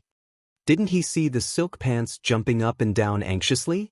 When all of the silk pants confirmed through the reflection in the water basin that a piece of the sun was missing, they were all speechless. His gaze towards Li Wangyu was even more speechless. What this guy said that there would be a plague demon swallowing the sun in 3 days was actually true. Cheng Chumo stared at Li Wangyu for a long time. Ziyo, tell me honestly, are you an immortal from the heavens? You even know when the solar eclipse will occur. How are you going to explain that? Fang Yai and the rest also had the same expression, looking at Li Wangyu with an expression of looking at a celestial being. If it weren't for the fact that everyone was so familiar with each other, they might have even kowtowed to Li Wangyu at this moment. Li Wangyu rolled his eyes silently, too lazy to explain. In any case, there was no way he could explain it clearly. Could he really tell them that he and his beautiful boss had transmigrated from more than 1,000 years in the future? It would be better to just say that he was an immortal. It would be more acceptable. He couldn't be bothered with the silk pants and ran straight to the base of the city wall. He used the phone to inform Su Changqing that they could begin according to plan. According to his observation of the speed of the solar eclipse, the total eclipse would arrive in about an hour. Su Changqing nodded, turned around, and found the captain of the Imperial Army. He whispered a few words to him. Not long after, the sound of drums and gongs once again rang out in Yanling County, attracting the attention of the people in the city. Only then did he yell at the top of his voice. Citizens of the city, listen well. The plague demon has already begun to swallow the sun. In another hour, it will swallow the entire sun. Everyone, do not be afraid when the time comes. The heavenly Tao ancestor will disperse the plague demon. The Marquis of Huxian has already prepared a divine item to ward off the plague demon. When the time comes, we will lend a hand to the heavenly Tao ancestor to ensure the peace of the world. The voices of the Imperial Army quickly spread throughout the small Yanling County. The citizens of the city were in an uproar. What? Could it be that the plague demon is really going to swallow the sun? How could that be? I see that the sun in the sky is still as bright and dazzling as ever. How could there be a plague demon swallowing the sun? It must be that dog's hit Marquis trying to deceive us again. None of these dog officials are speaking the truth. I think that in the end, they just want to deceive us into burning the corpses of our family members. But don't even think about it. If anyone dares to do this daddy will fight it out with him. Who cares if he's a marquis or not? But the Imperial Army clearly said that in an hour, the plague demon will swallow the sun. How could this be fake? Then let's wait and see. This daddy wants to see if that dog's hit marquis is lying or not. There were also many citizens who completely believed the Imperial Army's words. They began to light incense sticks and kowtow to the sun in the sky. In the Yanling County Yamen, after hearing the Imperial Army's announcement, all the scribes and bailiffs, including the Yanling County Magistrate and the County Lieutenant, stopped mocking Li Wangyu and walked to the open space to look up at the sky. However, even though the solar eclipse had already happened, it was difficult to see it with the naked eye. Even though everyone's eyes hurt from looking at it and they were tearing up from the sunlight, they still could not see it clearly. However, since the Imperial Army had already announced that the plague demon would arrive in an hour, regardless of whether they believed it or not, they could only wait and see. Time passed by slowly. An hour was almost up, but the sky was still bright. Those who did not believe Li Wangyu in the first place began to make a ruckus again. Their words were full of mockery towards Li Wangyu. Just as everyone was talking, they suddenly felt their vision darken. They looked up at the sky in confusion, but there was no trace of the sun in the sky. In a few breaths, the originally bright land seemed to have turned into night. Many of the scribes' teeth began to chatter. It's a solar eclipse. It's really the plague demon swallowing the sun. Everyone in the county yamen, including the Yanling county magistrate, knelt down as their legs turned to jelly. Dao ancestor, please forgive us, Dao ancestor. We were ignorant and did not know that the plague demon was causing trouble, causing the plague demon to swallow the sun. Dao ancestor, please save all living beings, save us. The tens of thousands of citizens in Yanling County had the same reaction. No matter how much they had cursed Li Wangyu earlier, they all knelt on the ground, their hearts filled with fear. Just as everyone was panicking, they heard an uproar in Yanling County. It was as if thunder had exploded in their ears. The entire city was filled with the sound of thunder. The commotion scared the citizens so much that they all buried their heads in the ground and kowtowed as if they were pounding garlic. Some people were so frightened that they let out ear-piercing screams. For a moment, there were crackling sounds of explosions, babies crying, men and women shouting, and prayers everywhere. Chapter 857. At the same time, in Zhengzhou, the atmosphere in the side hall grew more and more oppressive as time passed. Not only was Pai Lupi silent, but even Feng Xianling, Du Ruhui, and the others were shaking their heads and smiling bitterly. Even Yuqi Jingde, who had supported Li Wangyu, was furious. On the other hand, Grand Chancellor Wang Ying couldn't help but smile. He was clearly in a good mood. At this moment, the door to the side hall was suddenly pushed open with a loud bang. Pai Lupi immediately raised his head in anger. Just as he was about to explode, he saw Mi Tuo scrambling in. Everyone, the solar eclipse, the plague ghost swallowing the sun, has begun. Only now did everyone come to their senses with astonishment, and when they raised their eyes to look over, the outside of the side hall had suddenly become pitch black like night. Because the candles in the side hall had been lit the entire time, they hadn't noticed. Lier suddenly got up and walked to the door of the side hall in 2 or 3 steps. He lifted his foot and wanted to walk out, but he was blocked by Mi Tuo. Everyone, don't go out, don't go out. According to Chinese tradition, a solar eclipse was very unfavorable to the emperor. Thus, when a solar eclipse appeared, the emperor had to wear plain clothes and avoid the main hall in order to avoid disaster. Under these circumstances, Mi Tuo naturally couldn't let Pai Lupi go out, lest he meet with misfortune. Pai Lupi also didn't force his way out of the side hall. He just stood at the door and looked up at the sky that had become as dark as night, not saying a word. The plague ghost swallowing the sun. It really is the plague ghost swallowing the sun. Fortunately, the Marquis of Huxin had already submitted a memorial, otherwise who knows how much trouble it would have caused. There's no news from the Grand Historian Bureau. Could it really be, as the Marquis of Huxin said, that this was a dream from the Dao ancestor? This old man doesn't know where the Marquis of Huxin heard this, but this plague ghost swallowing the sun is absolutely true. The discussion of the officials in the side hall caused Grand Chancellor Wang Ying's old face to turn red. Every word was like a slap to his face. Yuqi Jingde even deliberately moved in front of him. Wang Gong, what else do you have to say now? Wang Ying was rendered speechless by his words. She almost covered her face and left. Pai Lupi also glanced at Wang Ying. He was too lazy to say anything more to this old thing. He only rejoiced that he believed his nephew Li Wangyu's words and announced this matter to the world 3 days in advance. Otherwise, as the officials had said, the aristocratic families might take advantage of this solar eclipse and cause some trouble. Now, Pai Lupi was not afraid, and he even started to think about what benefits he could obtain from this.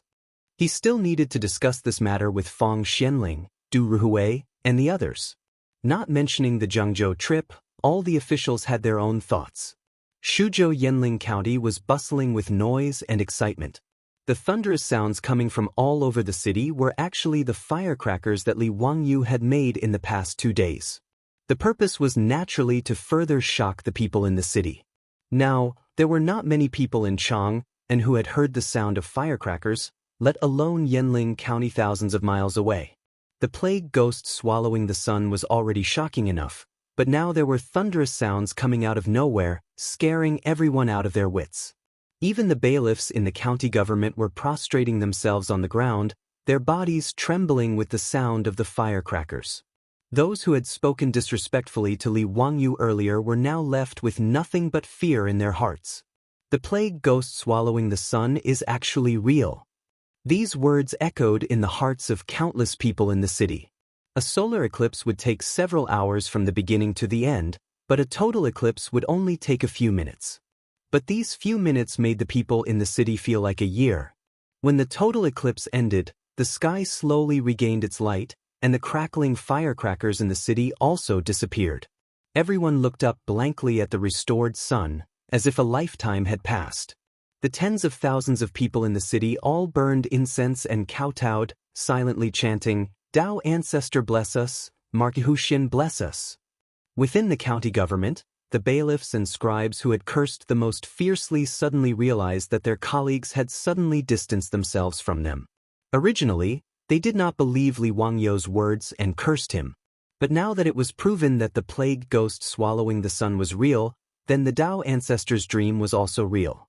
Since that was the case, it was easy to imagine what kind of abilities the founding county marquis had. It would not be an exaggeration to call him a land immortal. How could such an immortal be humiliated and cursed by people like them? Everyone was afraid of being implicated by those idiots, so they immediately distanced themselves from them. Who knew if lightning would strike from the sky later? They were so close to them. What if the lightning missed? During the solar eclipse just now, everyone had clearly heard the rumbling of thunder all over the city. Without a doubt, the Marquis Huxian had used his magic power to help the Tao Ancestor in the sky drive away the plague ghost. How could anyone who had cursed at such a powerful person be in a good situation? Not only had the other bailiffs and scribes thought of this, but the people who had cursed Li Wangyu earlier had also thought of this. Their faces immediately turned ashen and their legs trembled. But before they could say anything, one of the bailiffs had already fallen to the ground, barking as he crawled out of the county government. Only now did everyone remember that this person had said that if the plague ghost swallowed the sun, he would bark like a dog and crawl in a circle on the streets of the city. Putting aside how regretful the bailiffs and scribes were, no one in Yanling County had any doubts about the matter that Li Wangyu had ordered the imperial army to spread in the city. No one dared to question it. Even those bailiffs and scribes who dared to question Li Wangyu might be beaten to death by the people of the city. As for the corpses of those who had died from the plague, no one dared to leave them behind, although they were unwilling to cremate the corpses of their loved ones. But after the plague ghost swallowed the sun, appeared as promised, the people finally believed Li Wangyu's words. If the corpses that had been contaminated by the plague ghost's filth were not removed as soon as possible, their loved ones would not be able to rest in peace. Moreover, if the world was thrown into chaos because of this, wouldn't the plague ghost run rampant be an even greater sin? Thus, even the most stubborn family members had tacitly agreed to cremate the corpses. After the solar eclipse, cremating the corpses of the plague victims was no longer a problem that troubled Li Wangyu and Su Changqing. But even though they had solved the problem of cremating the corpses, they still had no idea how to treat the plague victims. Su Changqing could only use the strictest quarantine measures in the city. All the infected patients were quarantined in a centralized manner to reduce the chances of healthy people falling ill. But after seeing those infected with the plague die in pain every day, this strong woman was about to break down and could not hold on any longer. Just 7 days after Su Changqing entered Yanling County, Li Wangyu, who had been suffering every day, finally saw a glimmer of light. The king of medicine, Sun Simiao, had come. Chapter 858. When Sun Simiao received the news of the outbreak of the Big Head Plague in Shuzhou, he immediately gathered his disciples, packed their things, and set off for Shuzhou. However, he and Zhang Baozong were already old. Naturally, they could not travel on horses like Niu Wu and the rest. Fortunately, they had Li Wangyou's four-wheeled carriage. Although it was not as fast as riding a horse, it was not much slower. With a carriage provided by Shun Feng Carriage Company, Sun Simiao and the rest met Niu Wu and the rest who came to pick them up. After they met up, they hurried towards Shuzhou again. Along the way, Sun Simiao and the rest finally arrived at Yanling County. After receiving the news, Li Wangyou could not help but be overjoyed. Now, all his hopes were on the penicillin. When he saw Sun Simiao, he did not even bother to exchange pleasantries. He immediately asked, "Old immortal son, you must be tired. How much penicillin did you bring with you?" Sun Simiao pointed at the carriage behind him. "Don't worry, Zio. I didn't bring much, but I brought all the equipment used to refine penicillin." Sun Simiao and the rest were a few days late because they needed to move the equipment. After more than a year of research on penicillin, Sun Simiao was now quite experienced in the use and refinement of penicillin. Even the equipment used to refine penicillin was modified several times by him. He specially found a supervising craftsman to make it.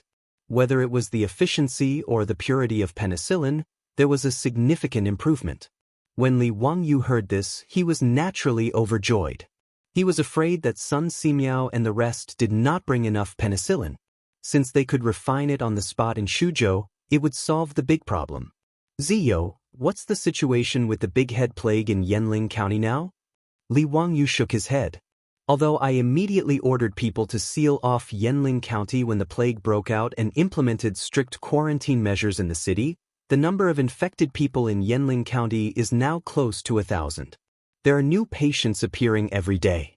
Because of the Big Head Plague, the number of people dying every day is increasing day by day. It's giving me a headache." "Where is Shenwei now?" Li Wangyou was not a doctor after all. If Sun Simiao wanted to discuss Shenwei's condition, he would naturally look for his disciple. Li Wangyou couldn't help but feel a little ashamed. "Old immortal son, 7 days ago, Brother Shenwei entered Yanling County with my family's Madame Su. Now, they are treating patients in Yanling County. As you know, the Big Head Plague is highly contagious, so they can't leave the county for the time being." Li Wangyou still felt very guilty about the fact that Lu Shenwei, the Fengyu of the Shangyao Bureau, stayed behind to help him but followed Su Changqing into Yanling County. Especially when Sun Simiao asked about Lu Shenwei, it was hard for him to speak. However, Sun Simiao didn't mind at all. Instead, he nodded approvingly. "Not bad. This child, Shenwei, still puts her family first. This makes me feel very gratified. Since that's the case, make some preparations. I'll go to Yanling County to take a look." When Li Wangyou heard this, he felt a headache coming on. Su Changqing and Lu Shenwei had already entered Yanling County. It was still unknown when they would be able to come out safely. Sun Simiao was also going to enter? How could that be? "Old immortal son, it's better if you don't enter Yanling County. How about you stay outside the county and guide Brother Shenwei? I already feel very guilty that Brother Shenwei entered Yanling County. I don't dare to let you enter Yanling County as well." "Ha, Zio, what are you saying? As a medical practitioner, if I don't enter Yanling County, how can I treat patients? Can't you send the penicillin to Brother Shenwei? Brother Shenwei's medical skills aren't bad. As long as there's penicillin, the Big Head Plague will be suppressed." Li Wangyou earnestly persuaded. However, Sun Simiao was abnormally stubborn. No matter how Li Wangyou persuaded him, he wasn't willing to listen.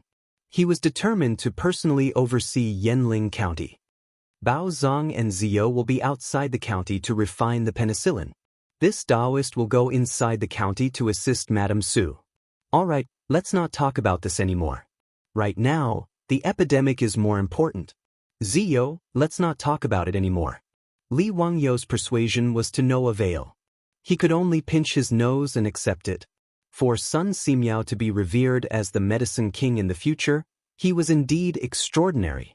Actually, Li Wangyou also wanted to enter Yanling County. However, he was being watched by the rich playboys. They didn't even give him a chance. When he thought about how his beautiful boss was suffering in Yanling County, Li Wangyu wanted to slap himself twice. Shameful, it was too shameful. However, since things had already reached this point, he couldn't learn from those male leads in Qiong Yao's dramas. Other than crying and doing nothing, wouldn't that be even more disgraceful? He would be letting down his beautiful superior's sacrifice. These days, Li Wangyu couldn't eat or sleep in peace. He was busy supervising the Shuzhou officials to transport food, herbs, lime, and other materials. He was also responsible for his beautiful superior's logistics. Now that Sun Simiao and penicillin had finally arrived, Li Wangyu saw a glimmer of hope. As for whether or not penicillin was effective against the plague, he could only wait and see. Under Li Wangyu's melancholy gaze, Sun Simiao led his disciples and grand-disciples into Yanling County. They wore masks and white cotton-padded coats that Li Wangyu had specially made. Li Wangyu and the other rich playboys could only bow to the old Taoist back. After Sun Simiao entered the city, Li Wangyu could only urge Zhang Baozong and the other disciples of Sun Simiao to hurry up and extract the penicillin. The number of sick people in the city was close to 1,000, and it was still increasing every day. If Sun Simiao confirmed that the penicillin was effective, then they couldn't drop the ball outside the city. They had to be able to supply enough penicillin for the sick families.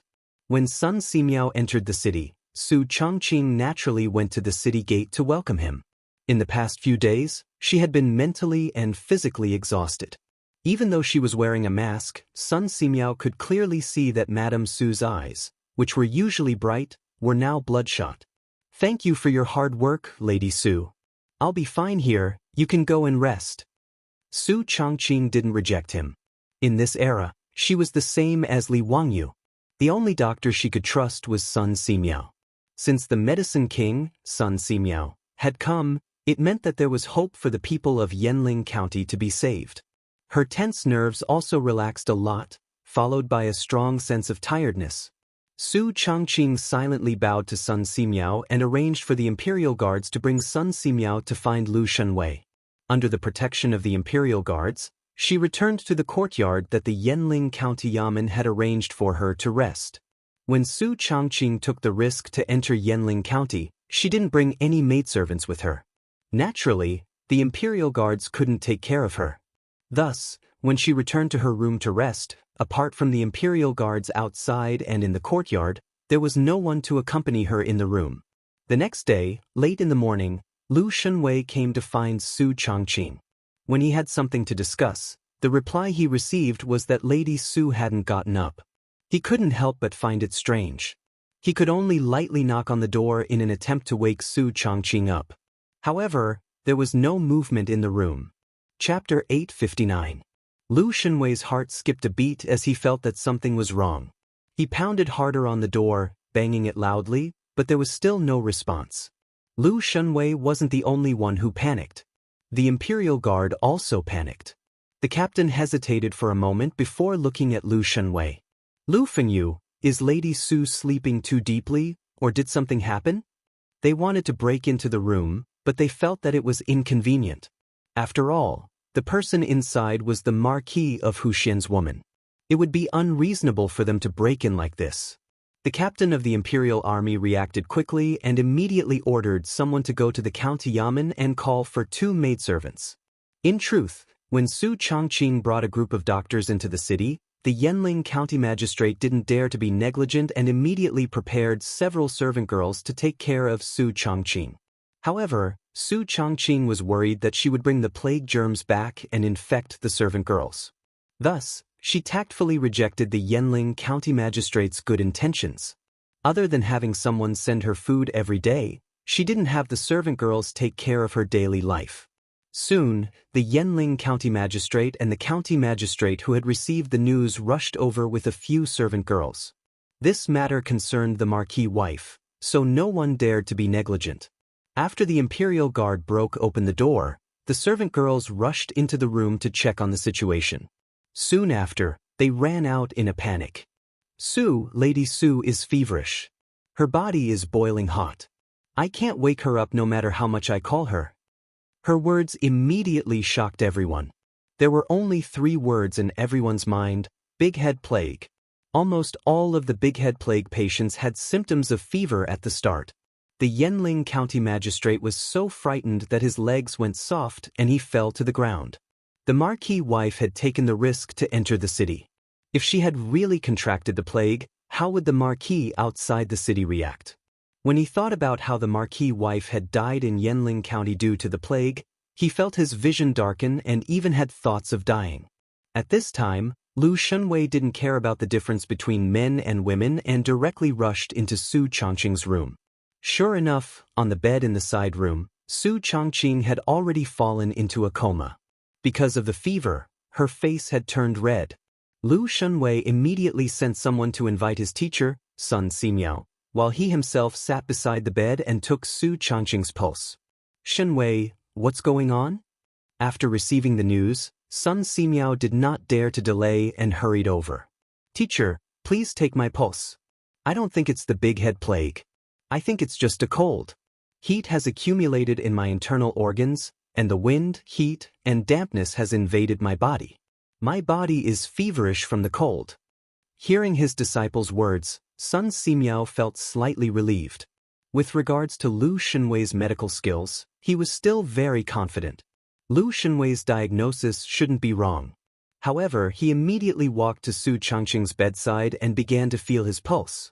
After a long time, Sun Simiao finally let out a long breath.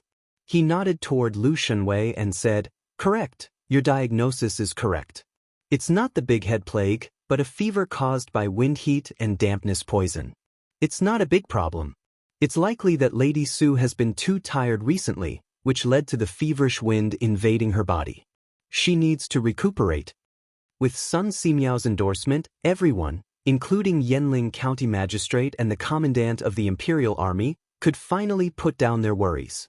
If Lady Su really contracted the Big Head Plague, they would have to face the wrath of the Marquis of Huxian. Just thinking about it made them tremble. The Yanling County Magistrate even silently prayed for Bodhisattva's protection. He decided that he would burn incense and pray for the protection of Buddha and Taoist ancestors when he returned. Sun Simiao ordered Lu Shunwei to bring him some golden needles and began to perform acupuncture on Su Changqing. It had to be said that Sun Simiao's medical skills were indeed brilliant. After a few needles, Su Changqing, who had been unconscious due to her fever, slowly woke up. When she opened her eyes, she saw that there were many people gathered around her bed. She couldn't help but jump in fright and struggle to get up. "What's wrong with me?" Su Changqing's voice was abnormally hoarse. "Lady Su, the wind has entered your body, causing you to feel cold and feverish. You should rest well. With this Taoist here, you don't need to worry.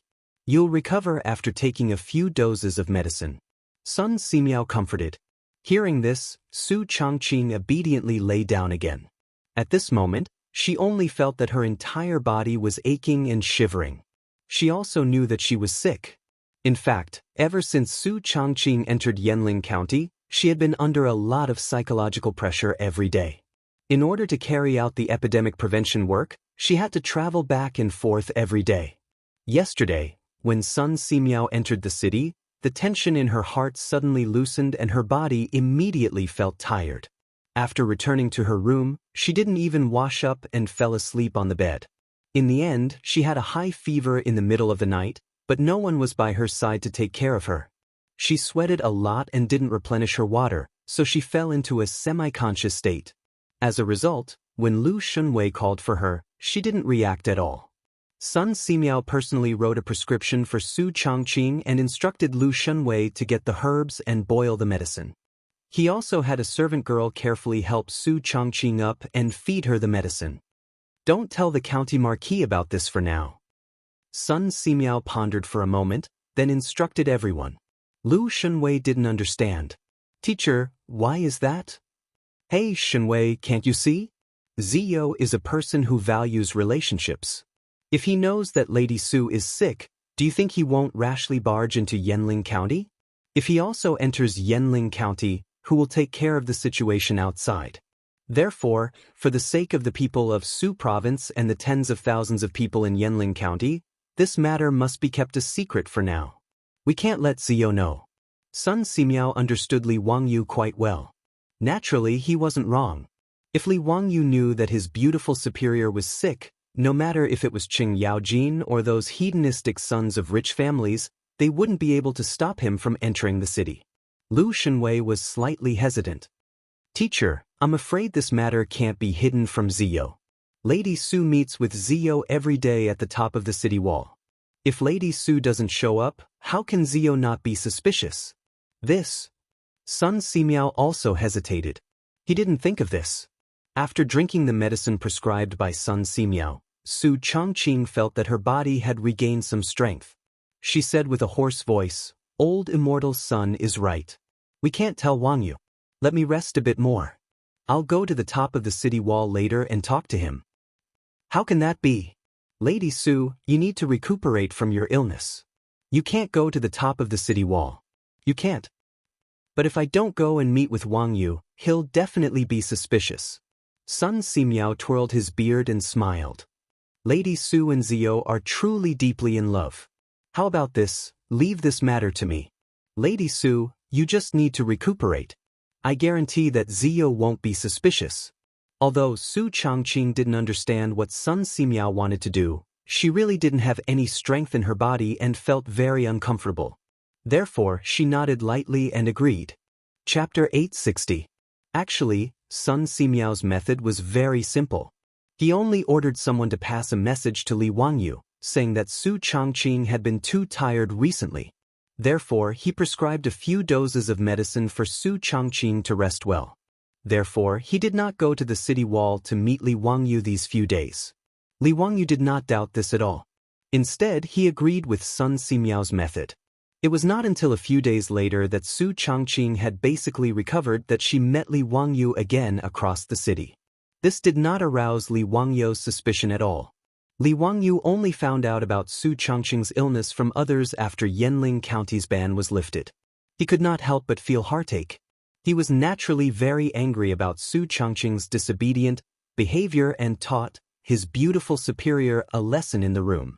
However, the specific details were not known to outsiders. After Sun Simiao entered Yanling County, he immediately tried to inject penicillin into the patients infected with the Big Head Plague. The old Taoist priest was pleasantly surprised to find that the penicillin's effect on the Big Head Plague was surprisingly good. Actually, the plague was a highly infectious disease caused by Yersinia spp. And the most effective treatment drugs were streptomycin and gentamicin. However, there was no streptomycin in the Tang dynasty. Li Wangyu did not know what streptomycin was and had never even heard of it. However, as an antibiotic, penicillin was not without effect. At least for the Tang people who had never been exposed to antibiotics, the effect of penicillin was not weaker than streptomycin. After injecting penicillin, except for a few old and frail patients, the rest of the patients gradually showed signs of improvement in the originally incurable Big Head Plague. This discovery stunned the doctors who had been forced into the city. Naturally, they did not know what penicillin was and had never seen the treatment method of injection. Therefore, they could only understand penicillin as some kind of miracle drug. Of course, they were not wrong to understand it this way. Penicillin was indeed a miracle drug. However, even Sun Simiao was not clear about its principles. After confirming that penicillin was really effective against the Big Head Plague, Zhang Baozong, who was outside the city, immediately began to extract large amounts of penicillin. Since then, the epidemic in Su province, which was originally going to lead to a disaster, was contained. When the news spread to Zhengzhou, even Pai Lupi and the others were stunned. No one would have thought that the Big Head Plague, which caused everyone to turn pale at the mention of it, could actually be cured. Although the plague in Yanling County had not completely disappeared and the lockdown had not been lifted, Pai Lupi was so excited that he issued an imperial edict to promote Li Wangyu, Sun Simiao, and the others. Whether it was Fang Xianling, Du Ruhui, or Zhang Sun Wuji, none of them objected to the promotion. After all, Li Wangyu's contribution this time was too great. It was not enough to reward him without a promotion. Li Wangyu was directly conferred the title of County Duke of the founding of the country, secondary class 2. His title was still Hu County. In other words, Li Wangyu, who had just been promoted for less than half a year, had not yet gotten used to being addressed as Duke. He needed to get used to being addressed as Duke again. The speed of promotion was so fast that after the establishment of the Tang dynasty, other than the generals who had followed Pai Lupi to conquer the world, there was no one else like him. Li Wangyu was only 18 years old now. To be a secondary class 2 county duke of the founding of the country at such a young age was like a scorpion defecating. As for Sun Simiao, he still declined Pai Lupi's conferment. The old Taoist did not want to enter the imperial court as an official. He only wanted to continue to stay in his Xianwei temple and study those new things. Ever since Li Wangyu created a microscope for him, the old Taoist was even more interested in studying all kinds of medicine. If it was not for the epidemic in Su province, Sun Simiao would not have left the Xianwei temple. When the news of the conferment reached Su province, the governor of Su province and the officials of Su province respected Li Wangyu even more. They almost worshipped him as their ancestor.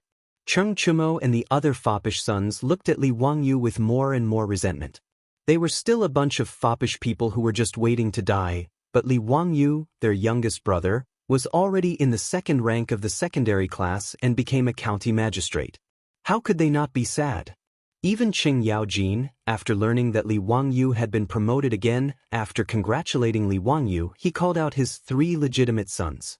He said that he wanted to test their martial arts, but in fact, he was ruthless and beat Cheng Chumo and his 2 brothers until they were wailing like ghosts and howling like wolves. When Cheng Yaojin beat up his sons, Li Wangyu and the other foppish sons gathered around to watch the fun. They even cheered Cheng Yaojin on from time to time, telling him not to show mercy. Cheng Chumo and his 2 brothers were so angry that after being taught a lesson by Cheng Yaojin, they screamed and rushed towards the foppish sons, wanting to vent their anger. Li Wangyu and the others would not give them the chance. They immediately laughed and ran away, not giving Cheng Chumo and his 2 brothers a chance to take revenge. Outside Yanling City, the atmosphere that had been oppressive for a long time finally became relaxed. And inside Yanling City, the atmosphere was also getting better day by day. There were fewer and fewer people falling ill in the city, and the number of people who died from the big head epidemic in the quarantine square was also decreasing. The originally solemn and frozen Yanling County finally had a trace of life. When Yanling County was sealed for more than 40 days by Li Wangyu, the ban was finally lifted. Li Wangyu led a group of foppish sons and finally entered the city that they had sealed for more than a month. The people in the city walked out of the square one after another, crying tears of joy. After surviving a disaster, it felt as if a lifetime had passed. Li Wangyu did not care about shocking the world. In front of everyone, he tightly hugged his beautiful superior who had lost a lot of weight and did not let go for a long time. "Changqing, it's been hard on you." Su Changqing replied softly, leaning her head on Li Wangyu's shoulder and wrapping her arms around his waist.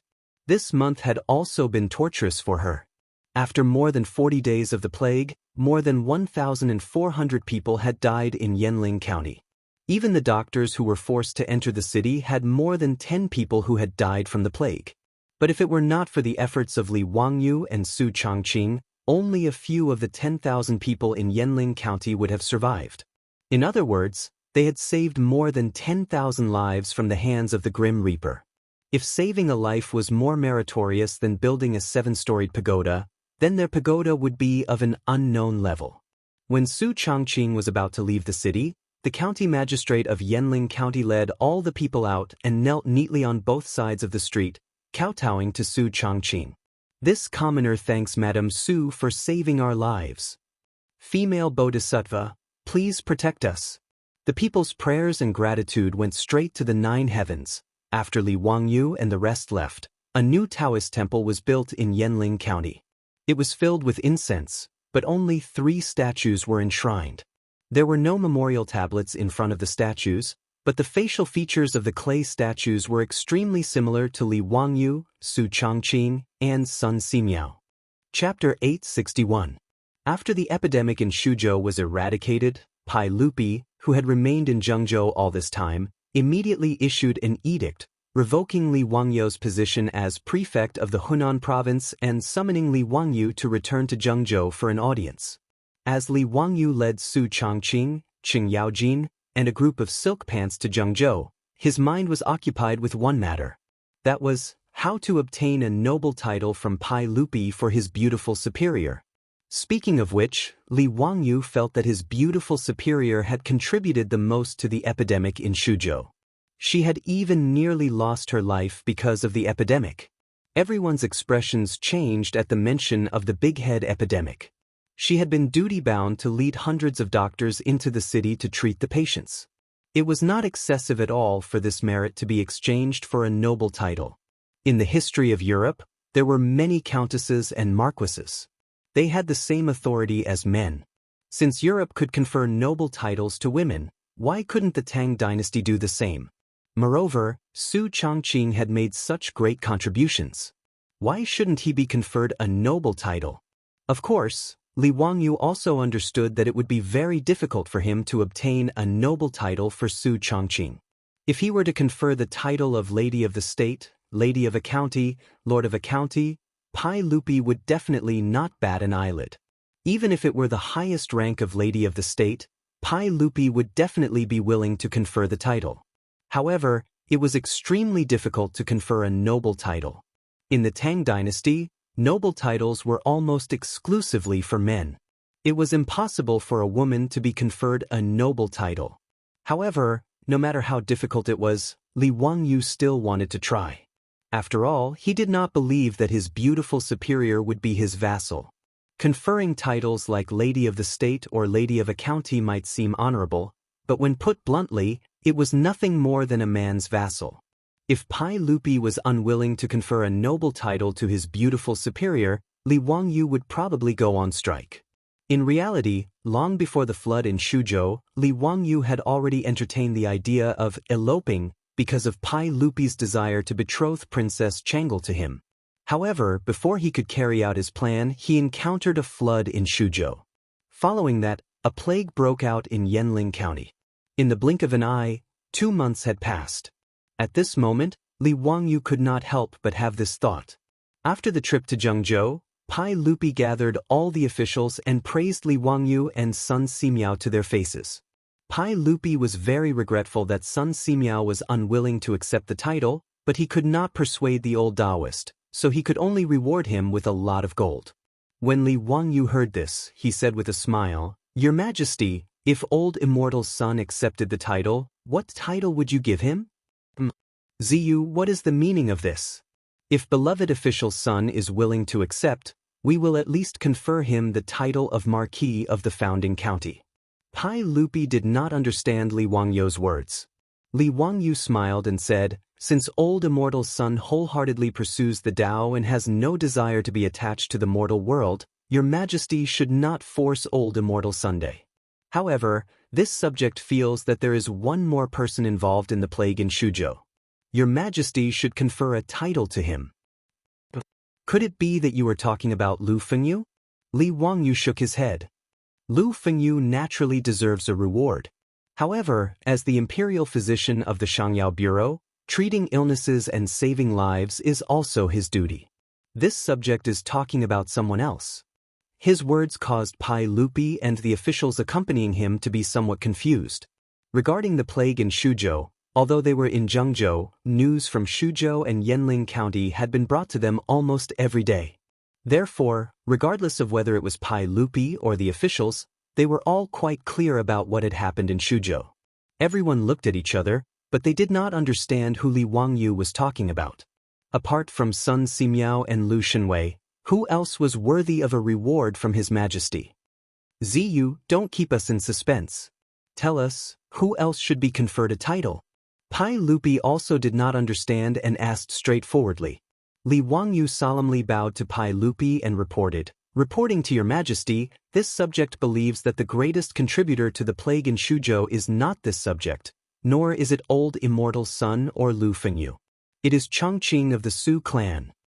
After he finished speaking, the hall immediately became so quiet that one could hear a pin drop. Everyone looked at each other, not knowing how to respond. Pai Lupi opened his mouth and wanted to say that Li Wangyu was fooling around. However, after careful consideration, he felt that what he said was not false. According to the memorials sent by Li Wangyu, Chen Yaojin, and the Shuzhou provincial governor, Pai Lupi was quite clear about the role Su Changqing played in the plague in Shuzhou. Regarding this woman, even Pai Lupi could only silently give her a thumbs up in his heart and praise her as a heroine. Pai Lupi even faintly felt that this Lady Su was somewhat similar to his legendary sister, Princess Ping Yang.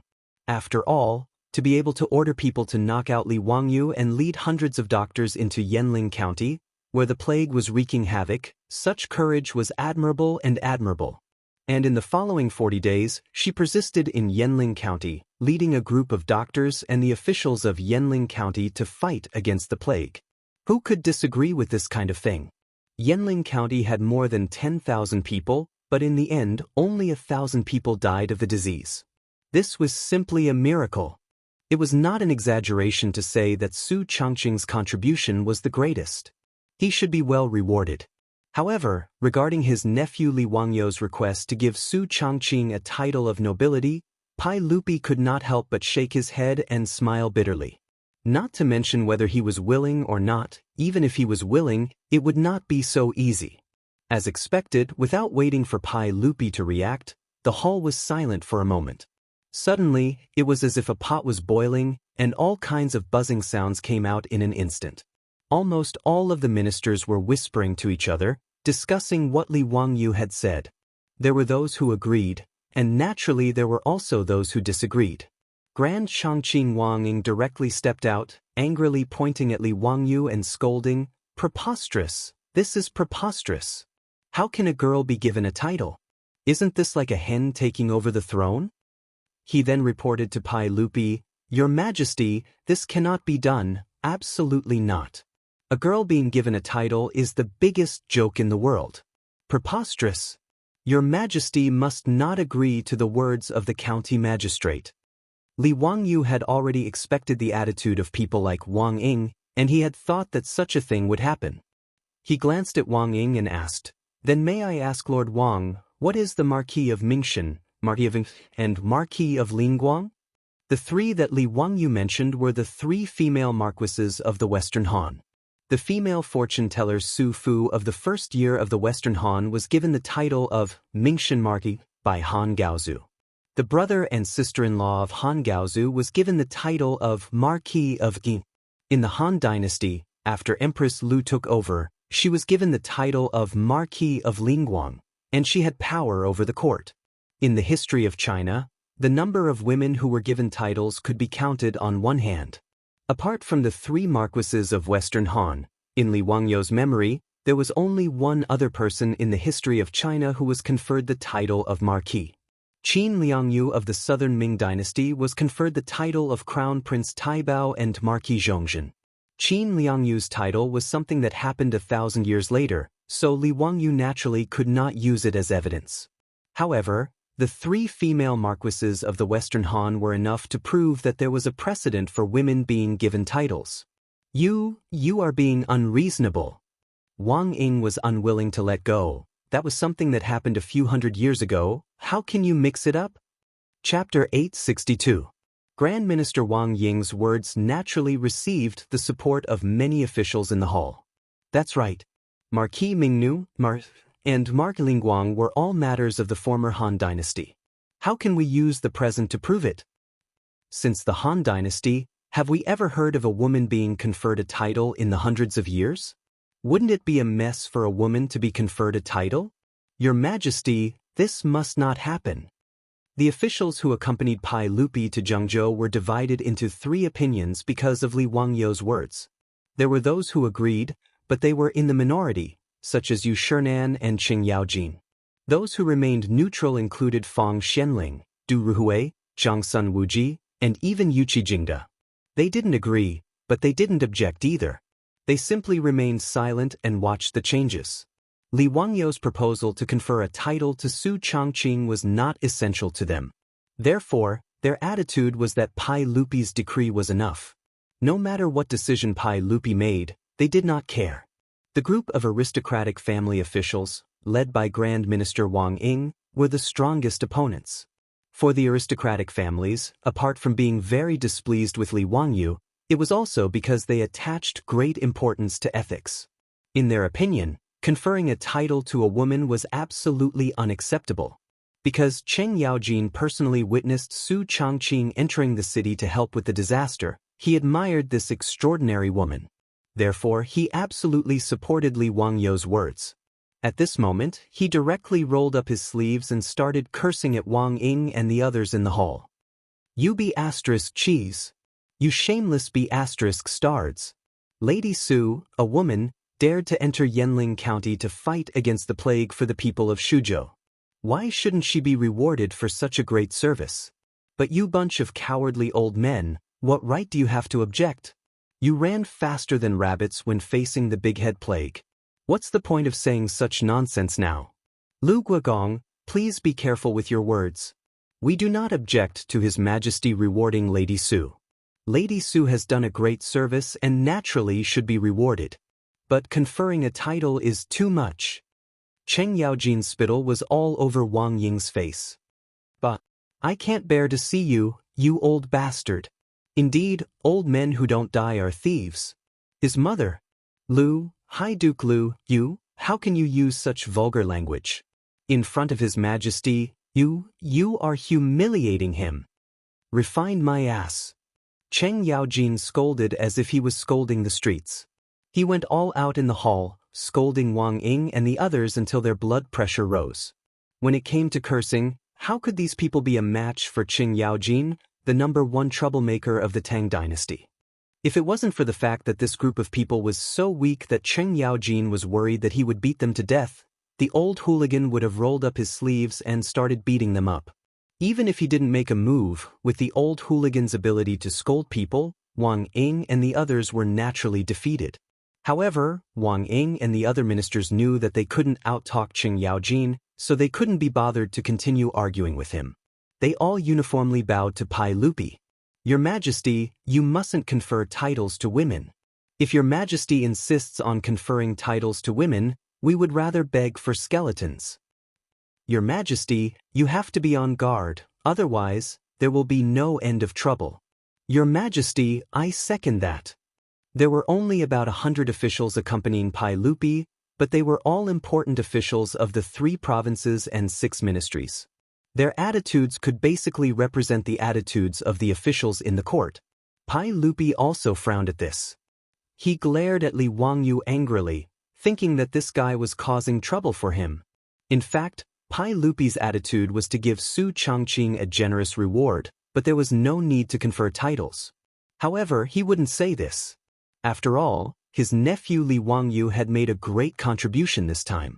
Even if he wanted to refuse to confer titles to Su Changqing, it wasn't up to him to say this. "Yes, all of your words are reasonable. This matter will be put aside for the time being. We will discuss it again after the court returns to Chang'an." Pai Lupi simply used the tactic of delaying and put this matter aside. He estimated that after returning to Chang'an, the voices of opposition to this matter would be even louder.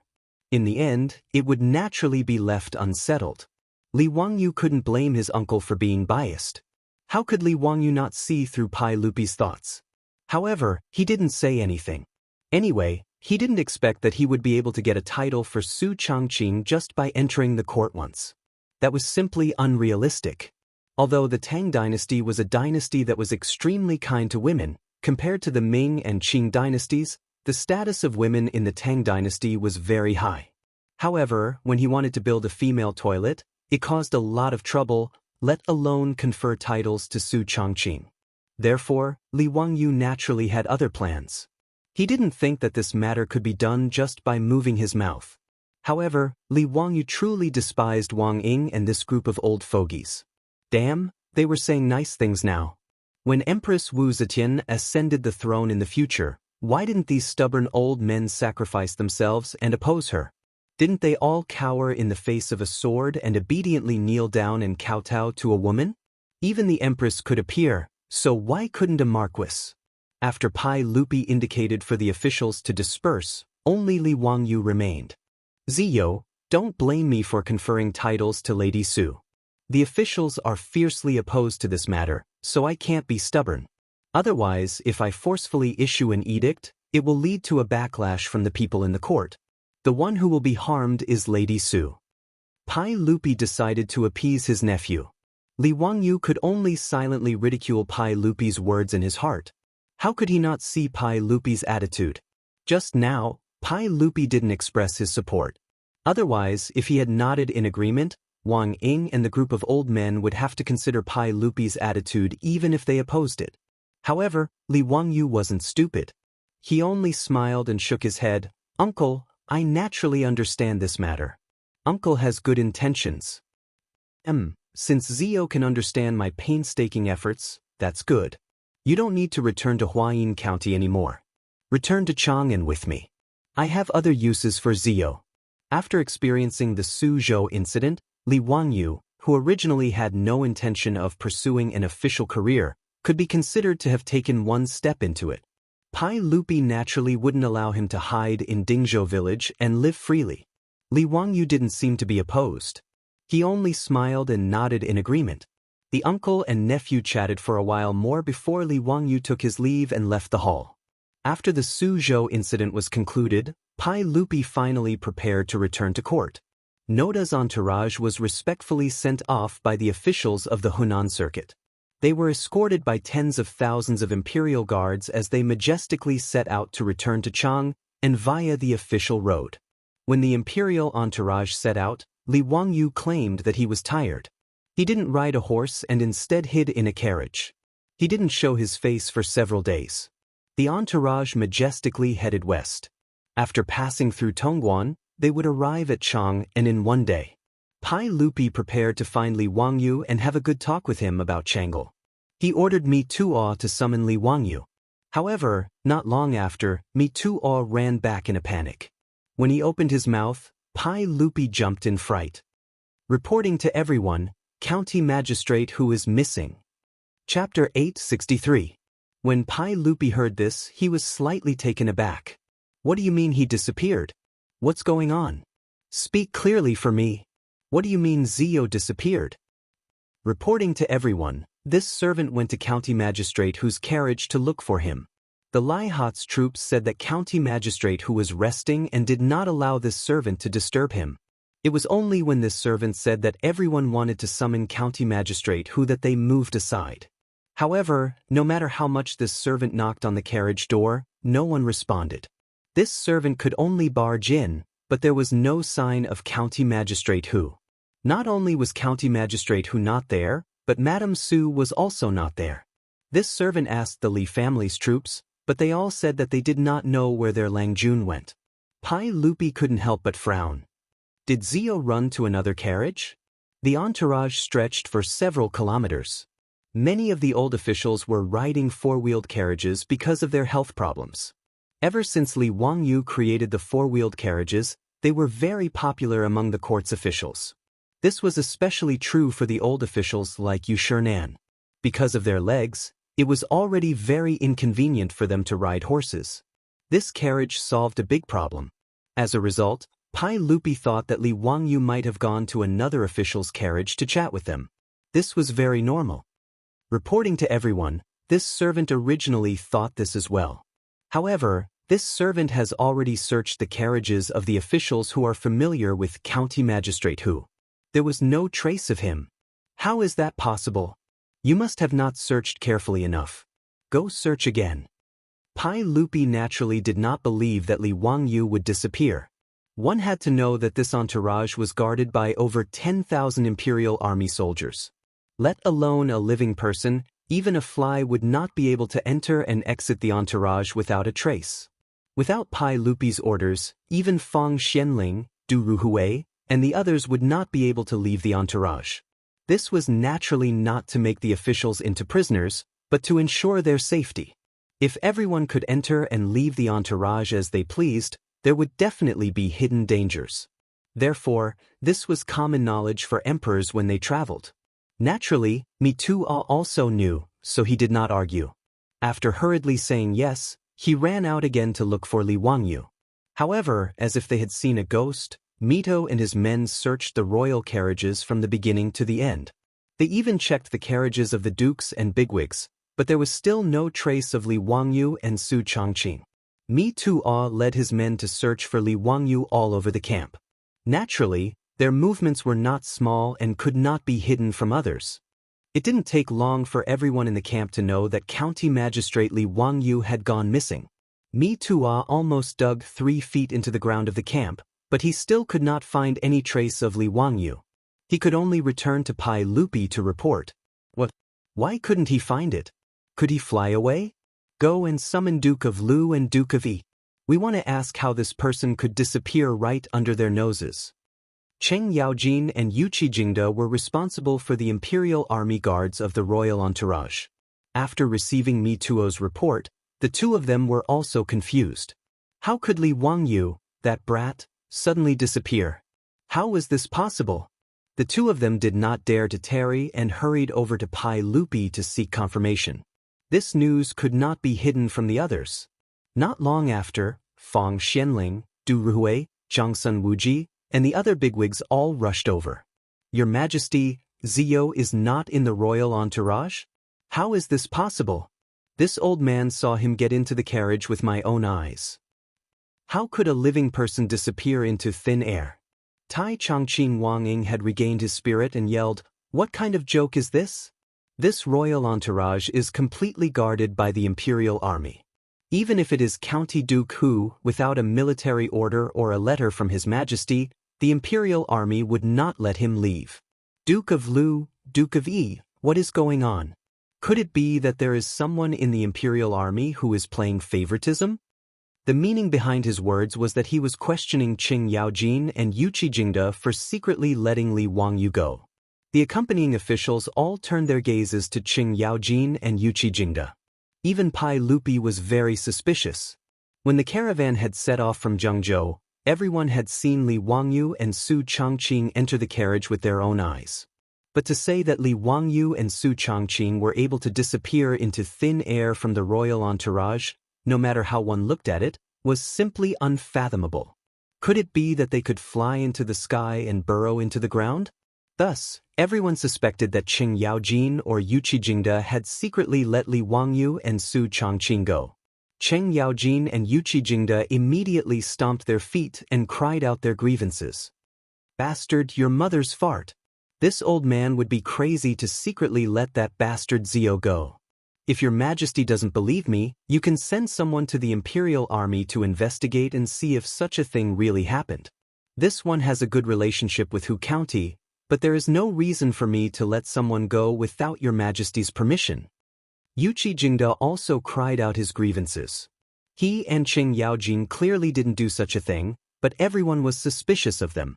How could they not be angry? Cheng Yaojin and Yu Qijingde's attitude made everyone half believe and half doubt. If one were to say that the two of them were extremely daring to secretly let Li Wangyu and Su Changqing out of the royal entourage without Pai Lupi's permission, not only would the officials not believe it, even Pai Lupi himself didn't believe it. Pai Lupi pondered for a moment and decided to summon all of the Lai hot troops and servant girls to get to the bottom of this. When Mi Tua brought the troops and servant girls over, Pai Lupi, Cheng Yaojin, and the others noticed that even Niu Wu, the commander of the Li family troops, and Avro's concubine were absent. "Where exactly did your Lang Jun go? Tell us the truth." The troops looked at each other before one of them replied, "Reporting to your Majesty, we truly don't know where Lang Jun went. That day, before we boarded the carriage in Zhengzhou, Lang Jun instructed us not to disturb him and Madame Su. We also didn't need to send any food and said that there were dry rations and clean water in the carriage. It wasn't until today when Mi Tua forcefully opened the carriage door that we found out that Lang Jun wasn't in the carriage. We were also very surprised. These past few days, we have been guarding outside the carriage and haven't left it at all. Why isn't he here?" One of the troops suddenly knelt down and kowtowed to the sky. "We always thought that Lang Jun was a celestial being in heaven. Presumably, Lang Jun has returned to heaven." His words immediately made Pai Lupi laugh in anger. What sort of nonsense was he talking about? He was certain that his scoundrel nephew must have used some sort of camouflage technique to avoid the eyes and ears of the crowd. This wasn't the first time Li Wangyu had done this kind of thing. Wasn't it the same when he cheated the aristocratic families of their gold? Those soldiers from the aristocratic families probably didn't understand why the gold that everyone had been eyeing had suddenly disappeared. Needless to say, This time Li Wangyu had used the same trick again and even fooled his own troops. Chapter 864. Pai Lupi saw that he could not get an answer, so he asked Mido to lead the way to Li Wangyu's carriage. He wanted to see for himself. As Mido had reported, there was no one in Li Wangyu's carriage. Pai Lupi went into the carriage and searched around, but found nothing. There were many people who had seen Li Wangyu and Su Chang'an enter the carriage, including the Li family's troops. Pai Lupi believed that these people were not lying. Could it be that this kid could really fly into the sky? Pai Lupi was suspicious, but he did not believe that there was such a thing. He carefully looked at the furnishings in the carriage, and his eyes suddenly fell on the carpet on the floor of the carriage. "Come, lift the carpet for me." Mido did not know what was going on, but he still followed Pai Lupi's orders. He led 2 servants forward and lifted the carpet in the carriage. When the carpet was lifted, everyone was shocked to find that there was a small door under the carpet. After it was lifted, the road under the carriage was exposed. Obviously, this small door was the reason why Li Wangyu and Su Chang'an had disappeared after entering the carriage in front of everyone. Pai Lupi looked at the small door and was so angry that he almost cursed. However, he still couldn't figure out what Li Wangyu, this bastard, was trying to do by doing this. Not only did Pai Lupi not understand, but the officials were also confused. What was the purpose of a county duke who had founded the country to deliberately disappear? Was it hide and seek? However, Cheng Yaojin noticed that there was a piece of white paper pasted on the carriage. It was very conspicuous. He suddenly remembered that in Taiji Palace, Li Wangyu had written several secret letters in order to wash away the slander of the aristocratic families. "Your Majesty, look at Zio. Why did he paste a piece of white paper on the carriage? Could it be another trick? Does Your Majesty still remember that day in the main hall? He used a piece of white paper to send a letter to Mido?" Pai Lupi was reminded by Cheng Yaojin and reacted. He immediately ordered Mi Tuo to take down the white paper and find some turmeric water to smear on it. Sure enough, words immediately appeared on the paper. This was actually a letter left behind by Li Wangyu. However, when Pai Lupi finished reading the letter, he was so angry that his nose almost went crooked. "Request for leave. I, Wangyu, the founding county magistrate of this county, am in a bad mood and hereby request for leave. The time is still to be determined. I hope Your Majesty will approve." Pai Lupi was so angry that he almost tore the paper apart. What nonsense is this? This bastard, what is he trying to do? Fang Xianling, Du Ruhui, and the others came over. After reading the contents of the paper, they looked at each other, not knowing what to say. What the hell was this? Request for leave? What did it mean? Naturally, officials of the Tang dynasty could also ask for leave. For example, asking for sick leave was called asking for illness. If they couldn't go back to work because of urgent matters, they could also ask for urgent leave. But no matter what kind of leave it was, there was always a reason, and it had to be approved. With Li Wangyu's status, if he wanted to ask for leave, he had to personally submit a letter to Pai Lupi, explain the reason for the leave, and wait for Pai Lupi's approval to decide. Moreover, there was a time limit for the leave. He couldn't exceed the time limit, or he would be punished. It was possible to lose his salary or be removed from office. But what the hell was this request for leave that Li Wangyu left behind? He even asked for leave because he was in a bad mood. This was simply playing with His Majesty. Although there was no such thing as a request for leave in the Tang dynasty, with the context, everyone roughly understood Li Wangyu's meaning. When they thought about how Li Wangyu made a fuss about Pai Lupi giving Lady Su a title, everyone clearly understood the reason for his bad mood. It was clearly because Pai Lupi didn't give Su Chang'an a title, so this guy felt unhappy and ran away. What request for leave? It was just an excuse. Pai Lupi was angered by the request for leave that Li Wangyu left behind. If Li Wangyu was in front of him, he would definitely order people to drag him away, lock him up in the Imperial Censorate's prison, starve him for 3 days, and teach him a good lesson. Let's see if he still dared to tease his uncle in the future. Pai Lupi looked at the small door on the carriage and understood why Li Wangyu and Su Chang'an disappeared. This guy must have played another trick. He entered the carriage in front of everyone, closed the door, and immediately left through the bottom of the carriage. In other words, Li Wangyu didn't leave Zhengzhou with the imperial carriage, but stayed behind. After understanding this point, Pai Lupi's face turned ashen. He immediately turned to Mi Tuo and ordered, Mi Tuo, immediately lead the 100 Horsemen department and return to Zhengzhou. Capture that bastard for me. Mi Tuo bitterly agreed. He knew that this was a difficult task even if he thought with his butt. County Magistrate Li Wangyu was an extremely intelligent person. If he wanted to hide, how could Mi Tuo find him? Moreover, the imperial carriage had left Zhengzhou for several days. When he returned to Zhengzhou, where would he find Li Wangyu? If Li Wangyu wanted to avoid the eyes and ears of the imperial court, there were many ways to do so. Zhengzhou was backed by the Yellow River and the Tongji Canal. There were also official roads that extended in all directions. Where could he find Li Wangyu? Was he going to ask the government to issue an arrest warrant? Wasn't that crazy? Arrest the founding county duke of the dynasty? This joke was too big. Not to mention Mi Tuo's headache, Li Wangyu's disappearance naturally caused a lot of discussion in the camp. When Cheng Chumo and the other playboys heard about this, they were so shocked that their mouths were wide open and they couldn't close them for a long time. Oh my god, Ziyo is such a playful brat. What is this? He actually tricked His Majesty and ran away? Bastard, such a fun thing and he didn't call us along. Brothers, let's go, we'll return to Zhengzhou. We must capture that bastard. Ha, Brother Chumo is right. Such a fun thing and he didn't bring us along. He really deserves a beating. Let's go, let's go. We must catch that bastard and teach him a lesson. Let's go, we must join in the fun. Let's see who can catch Li Wangyu first. The playboys immediately asked Xing Yaojin, Fang Xianling, Du Ruhui, and the other big shots for instructions. They said that they were familiar with Li Wangyu and that it would be safer for them to go find Li Wangyu. Pai Lupi naturally didn't have any objection to this. He waved his hand and agreed to this matter. Right now, he only wanted to quickly capture that bastard brat and give him a good spanking to vent the anger in his heart.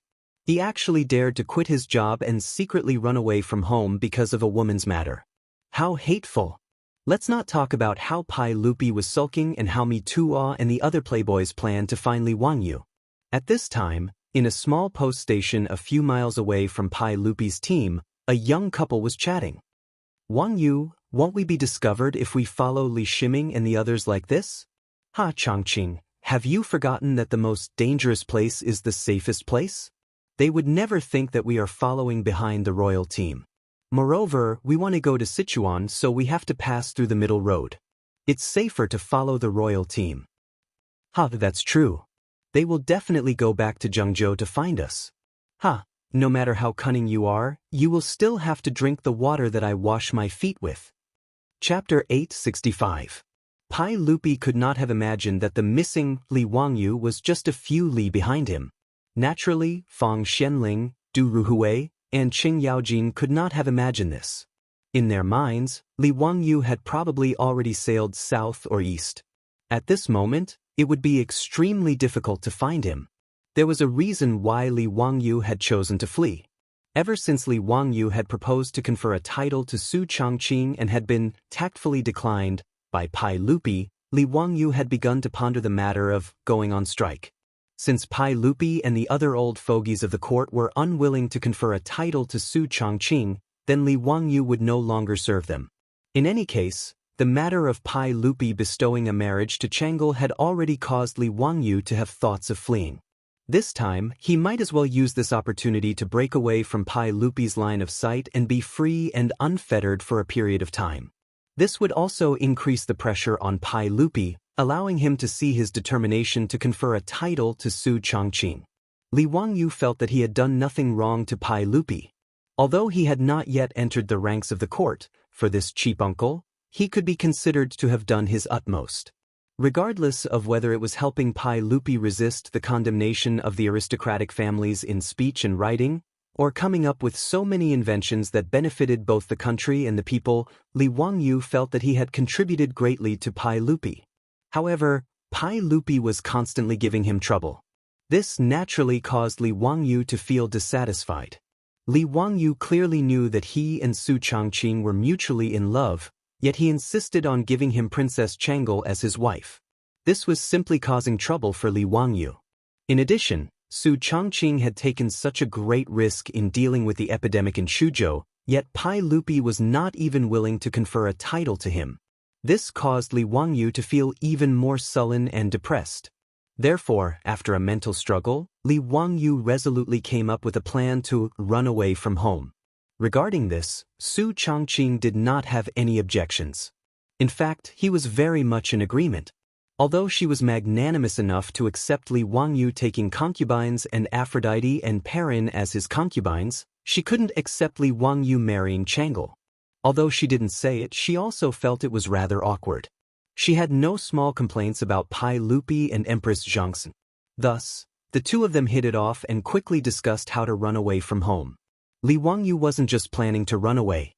He had also prepared a series of package plans to be implemented. He didn't believe that he couldn't get a title for his beautiful boss. Anyway, he had made up his mind that as long as Pai Lupi did not confer a title to Su Changqing, he would not return to Chang'an. It was precisely because of this mental preparation that Li Wangyu began to plan his escape. If they wanted to escape, they naturally couldn't all run together. That would make them too big of a target and too obvious. Therefore, Li Wangyu arranged in advance for Niu Wu to lead 2 trusted troops to escort Aphrodite and Perrin. Li Wangyu agreed with them that they would meet in Chengsong County when the time came. Chengsong County, also known as Baoji in the future, would pass through the Lianyun Road and reach Hanzhong. Then, through the Taurus Road, they would enter Shu Commandery. Niu Wu and the others were not conspicuous, so naturally, no one would notice that a few people were missing from Li Wangyu's side. Li Wangyu, on the other hand, had ordered people to secretly dig out a hiding place under the carriage. On the day of departure, he and Su Changqing boarded the carriage in front of everyone and sneaked out through the small door at the bottom of the carriage. After the carriage set off and everyone dispersed, Li Wangyu and Su Changqing finally slipped out of their hiding place. After putting on some makeup, they got on the horses that they had prepared beforehand and pretended to be scholars on a study trip to Chang'an. They quietly followed the imperial carriages and fell a few miles behind them. On the official road, there were many passers-by who were in a similar situation. Because it was the imperial carriages in front, no one dared to overtake them. Instead, they all followed a few miles behind them slowly. Since it wasn't easy for Li Wangyu to sneak out of his plan, he naturally had to play to his heart's content. He planned to first make a trip to Sichuan with his beautiful boss and return to his hometown to take a look. Then, he would sail down south from Chengdu County in Yizhou and make a trip to the most prosperous Yangzhou. Yangzhou and Yizhou were the most prosperous places in the Tang dynasty besides Chang'an. He and his beautiful boss were naturally interested in having a good trip.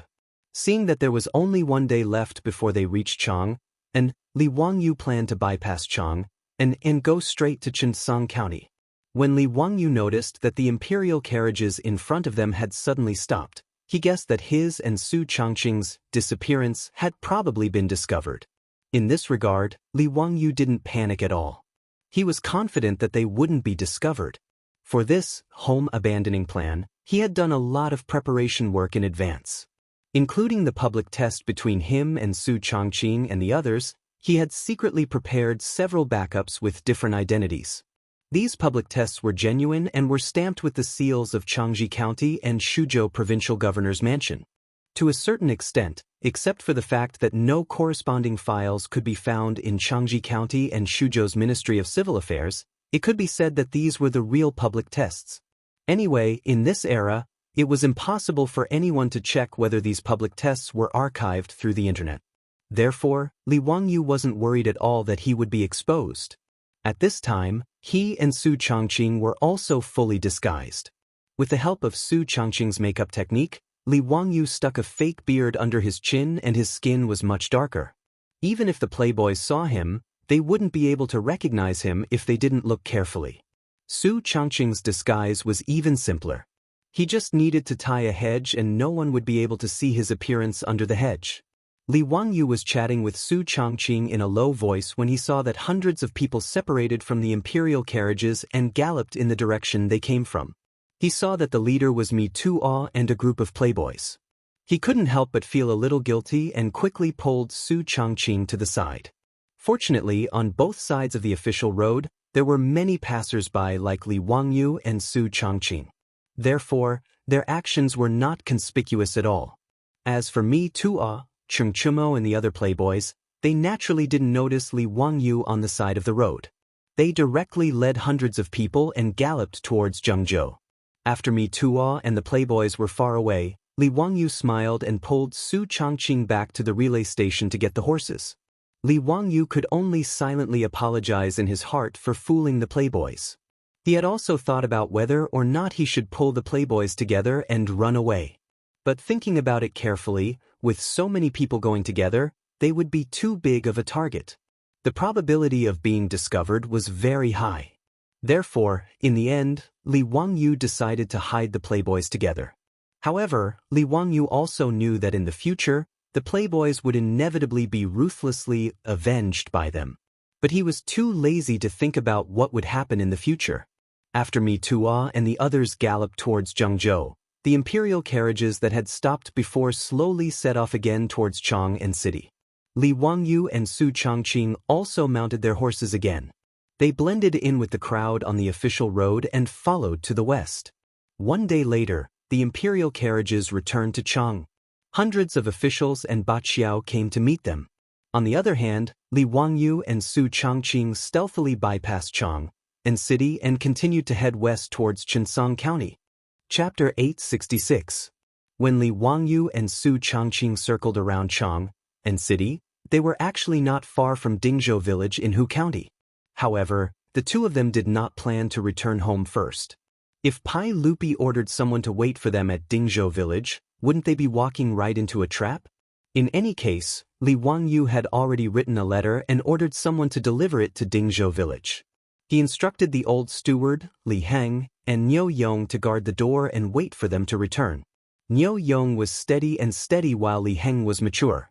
With the two of them guarding the mansion, Li Wangyu and Su Changqing had nothing to worry about.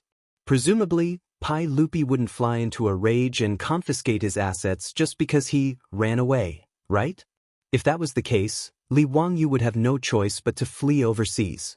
Chengsang County, also known as Baoji in the future, was less than 300 kilometers away from Chang'an city.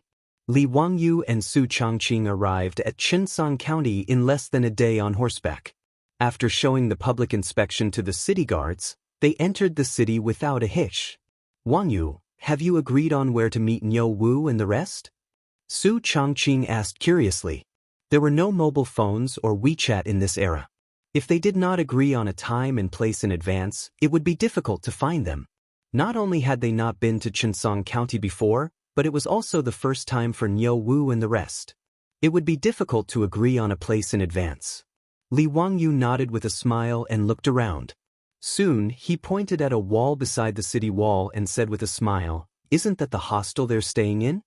Su Changqing looked over in shock, only to see that on the wall of the workshop, there seemed to be some random scribbles, using lime to smear some curved lines. Liao Ongleng, Lang Jun, we were at Kong Lai Hostel. Su Changqing held his forehead speechlessly. Did you teach Perrin or Avro this pinyin? The scribbled lines on the wall were the Hanyu pinyin of the later generations. There was no doubt that apart from Aphrodite and Perrin, no one else could write pinyin here, which was why Su Changqing asked. Li Wangyu smiled. Oh, of course. That little fool Perrin can't even grasp it after teaching her for half a day. How infuriating! Su Changqing covered his mouth and chuckled. Then he teased, Perrin, this lass, never mind learning pinyin. She doesn't even care about reading and reading. In my opinion, you should take her in as your concubine when she passes the Year 3 Academy exam. Otherwise, wouldn't you be ruining the reputation of the County Duke's manor if you take in an illiterate girl? Li Wangyu was speechless and hurriedly changed the topic. What are you talking about? Who wants to take that lass as a concubine? Let's go find that hostel. It's been so long, I'm exhausted. Su Changqing looked at the insincere Li Wangyu but was too lazy to expose him. He merely glanced at him with his beautiful eyes and smiled without saying anything else. After asking a few passers-by, the two of them successfully found Kong Lai Hostel and met up with Niu Wu, Avro, and Perrin, who were already waiting for them. After resting in Chang'an County for 2 days, the group set off for Shu County once more. There were many roads to choose from Chang'an and to Shu County, but most of them were rugged and difficult to traverse. The reason why Li Wangyu had agreed to meet Niu Wu and the rest at Chang'an County was to pass through the Lianyun Road and then the Taurus Road to enter Shu County. The Lianyun Road had been the official road of Sichuan and Shaanxi all the way until the Republic of China. Travelers, merchants, groups of camel caravans, and hundreds of horse caravans traveled through it every day. It was very lively. There were still many merchants and passers-by on the Lianyun Road during the Tang Dynasty. Along the way, there were mountains and lush ancient trees. Although it was steep, the scenery was still beautiful. Li Wangyu's group toured the mountains and rivers as they traveled, leaving behind their figures at Great Dongguan and Lianyun Temple. This made Avro and Perrin, who had never experienced such a tour, very excited. Even though Niu Wu and the other two officials from the prefecture were experienced and knowledgeable, but the three of them had never experienced such a relaxed state of mind and sightseeing. As for Li Wangyu and Su Changqing, they were much calmer. After all, the two of them had visited many tourist attractions in the future, and Su Changqing had even toured the entire world. These places were not that attractive to the two of them. The two of them even secretly took out their phones and took a few selfies as souvenirs when no one was looking. The Lianyun Road was more than 500 miles long and connected Chang'an County to Hanzhong County. Li Wangyu's group traveled and stopped every now and then. It took them more than 10 days to reach Hanzhong County. From here, they passed through the Taurus Road and Lizhou, which was also known as Guangyuan in the future, and entered the Chengdu Plains. They passed through Mianzhou and reached Yizhou in Shu County. The Taurus Road was also known as Shuzhan, and it was the main road between Sichuan and Shaanxi in ancient times. When Li Bai praised that the Shu Road was difficult, it was as difficult as ascending to the heavens, he was referring to the Taurus Road. The Sichuan, Shaanxi Highway and the Baoshan, Chengdu Railway in the future were also built along the Taurus Road. And Li Wangyu's hometown in the future was Jiangyu County in Yinzhou. He was from the same hometown as the immortal Li Bai, who was born more than 100 years later. From Hanzhong County to Yizhou, the whole journey was more than 1,200 miles. In the Tang Dynasty, it was a very long journey. Even if they were to hurry on horseback, it would take at least half a month to reach their destination. Fortunately, Li Wangyu's group did not lack money or time, so it did not matter whether the journey was long or not. This time, Li Wangyu did not plan to return to Chang'an City without at least a year and a half. Li Wangyu pretended to be a scholar on a study trip, leading his family and guards to walk outside. He did not attract any attention at all. There was a tradition of scholars traveling with swords in the Tang Dynasty. Reading 10,000 books and traveling 10,000 miles was very popular in the Tang Dynasty. Half a month later, they finally passed the Gate of Swords, where one man could hold back 10,000 men, and entered the Li Prefecture. Li Wangyu looked at the city wall of Lizhou. Suddenly, he lowered his voice and said to Su Changqing beside him with a smile, "Changqing, you know that there is a great person in Lizhou. Do you know who it is?" Su Changqing's beautiful eyes flashed. She thought for a moment and shook her head, indicating that she did not know. She did not know much about history. Li Wangyu reminded her, "Hey, think about it again. Who is the only empress in the history of Huaxia?"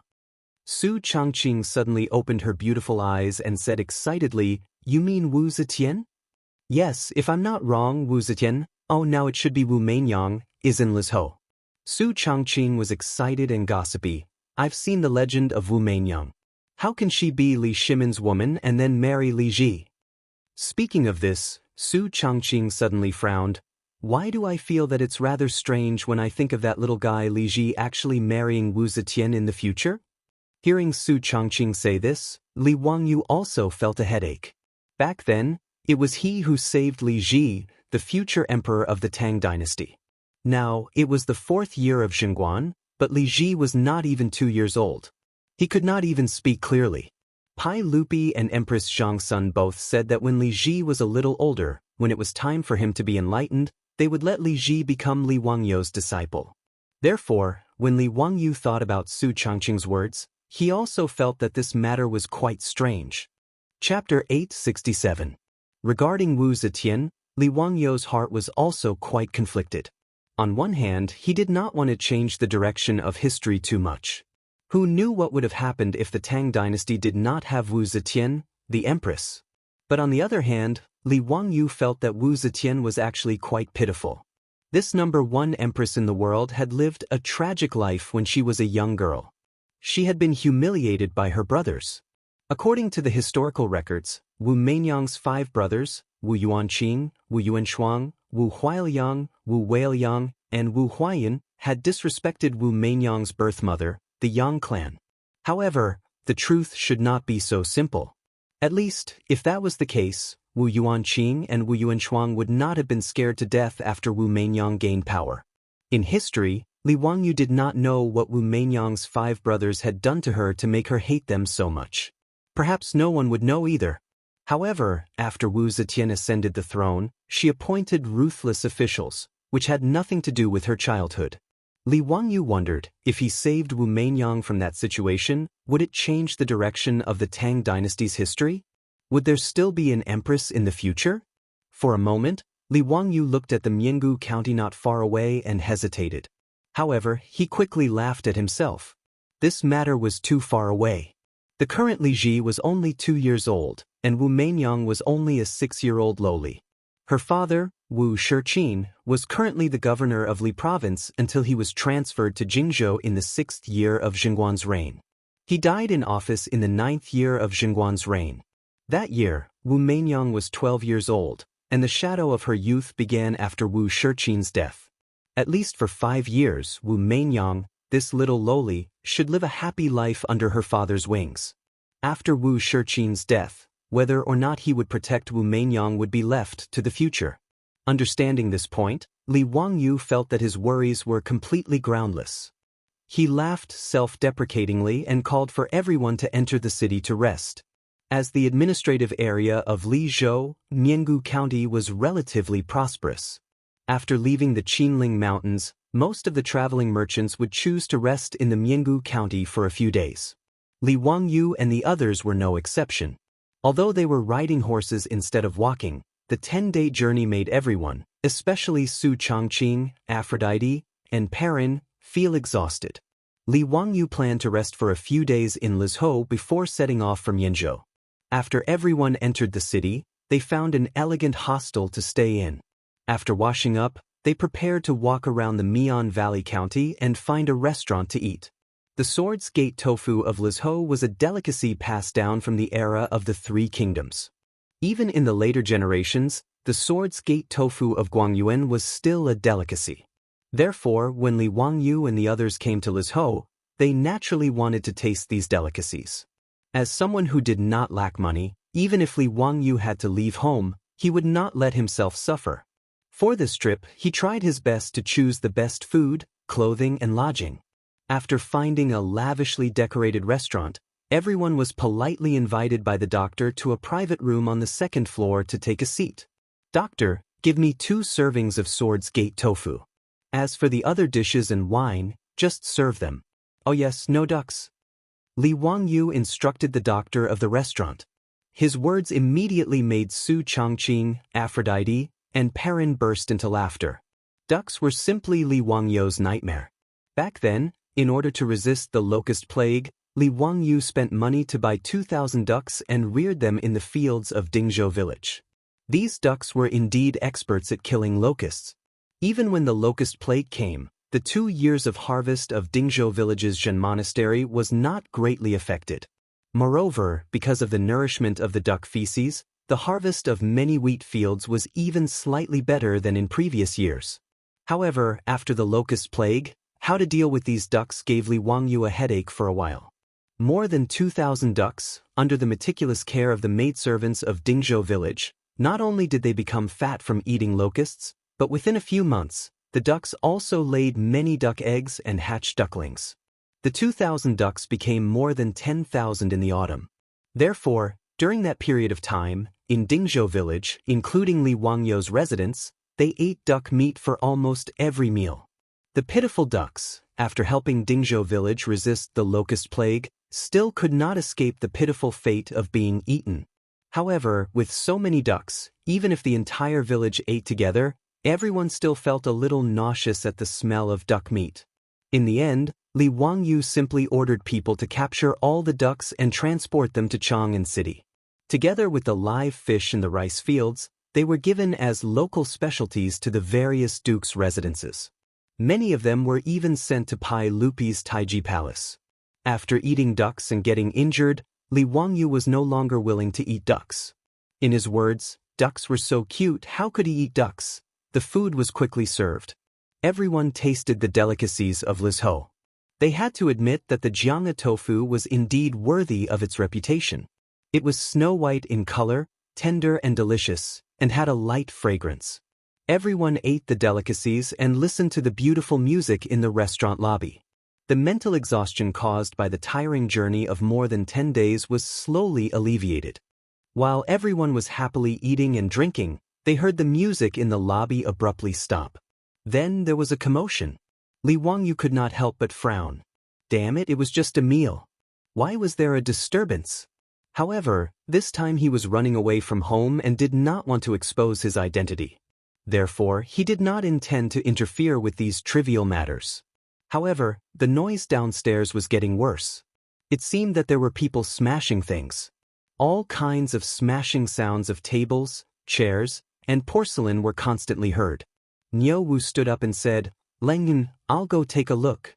Li Wangyu nodded silently and added, "If there's nothing important, don't poke your nose into other people's business." Niu Wu nodded and instructed 2 troops to guard the door of the room so that no one would disturb Li Wangyu and the others. He then pushed the door open and strode out. Li Wangyu was not worried about Niu Wu's skills at all. Therefore, he did not take it too seriously and continued to chat with Su Changqing, Aphrodite, and the others. But not long after, Li Wangyu heard Niu Wu's voice coming from downstairs. There were also sounds of punches and kicks. It seemed that Niu Wu was fighting with someone. Li Wangyu could not help but be surprised. He was afraid that Niu Wu would be at a disadvantage, so he hurriedly instructed the 2 troops, "Quickly go and see what's going on. Don't let anyone hurt Niu Wu." The 2 troops did not dare to delay after receiving the order. They got up, opened the door of the room, and quickly rushed out. Hearing the clamor coming from downstairs, Li Wangyu could not help but instruct Su Changqing and the others not to show their faces. He also got up and prepared to see what was going on. Chapter 868. When Li Wangyu went down to the first floor of the restaurant, the conflict was more or less over. Niu Wu's skills were naturally beyond doubt. Even the troops that Li Wangyu had ordered to help didn't have to do anything. He alone relied on his fists and legs to beat up the people on the ground. Li Wangyu roughly looked. There were at least 7 or 8 people on the ground moaning incessantly. Looking at the clothes of these people, they seemed to be the servants of some mansion. Niu Wu was naturally unharmed. At this moment, he was supporting a one-legged middle-aged man from the ground. The middle-aged man's hair was white and his forehead was full of wrinkles. His clothes seemed to have been torn from the previous tearing. His face was also mottled with blood and bruises. It was obvious that he had been beaten up before Niu Wu came. Beside the middle-aged man, there was a 13 or 14-year-old delicate and pretty girl. She was weeping like a pear blossom in the rain as she hurriedly wiped the bloodstains on the middle-aged man's face. On the other side of the restaurant's lobby, there were 2 well-dressed youths. They looked to be 14 or 15 years old. The servants that had been beaten to the ground by Niu Wu seemed to be the attendants of these 2 people. At this moment, the 2 youths were also scared pale by Niu Wu's bravery. However, they still had an expression of not wanting to give up. Niu Wu, what happened? Li Wangyu swept his gaze around. He already had a rough idea of what had happened. He secretly cursed that such a melodramatic plot could actually be encountered while eating.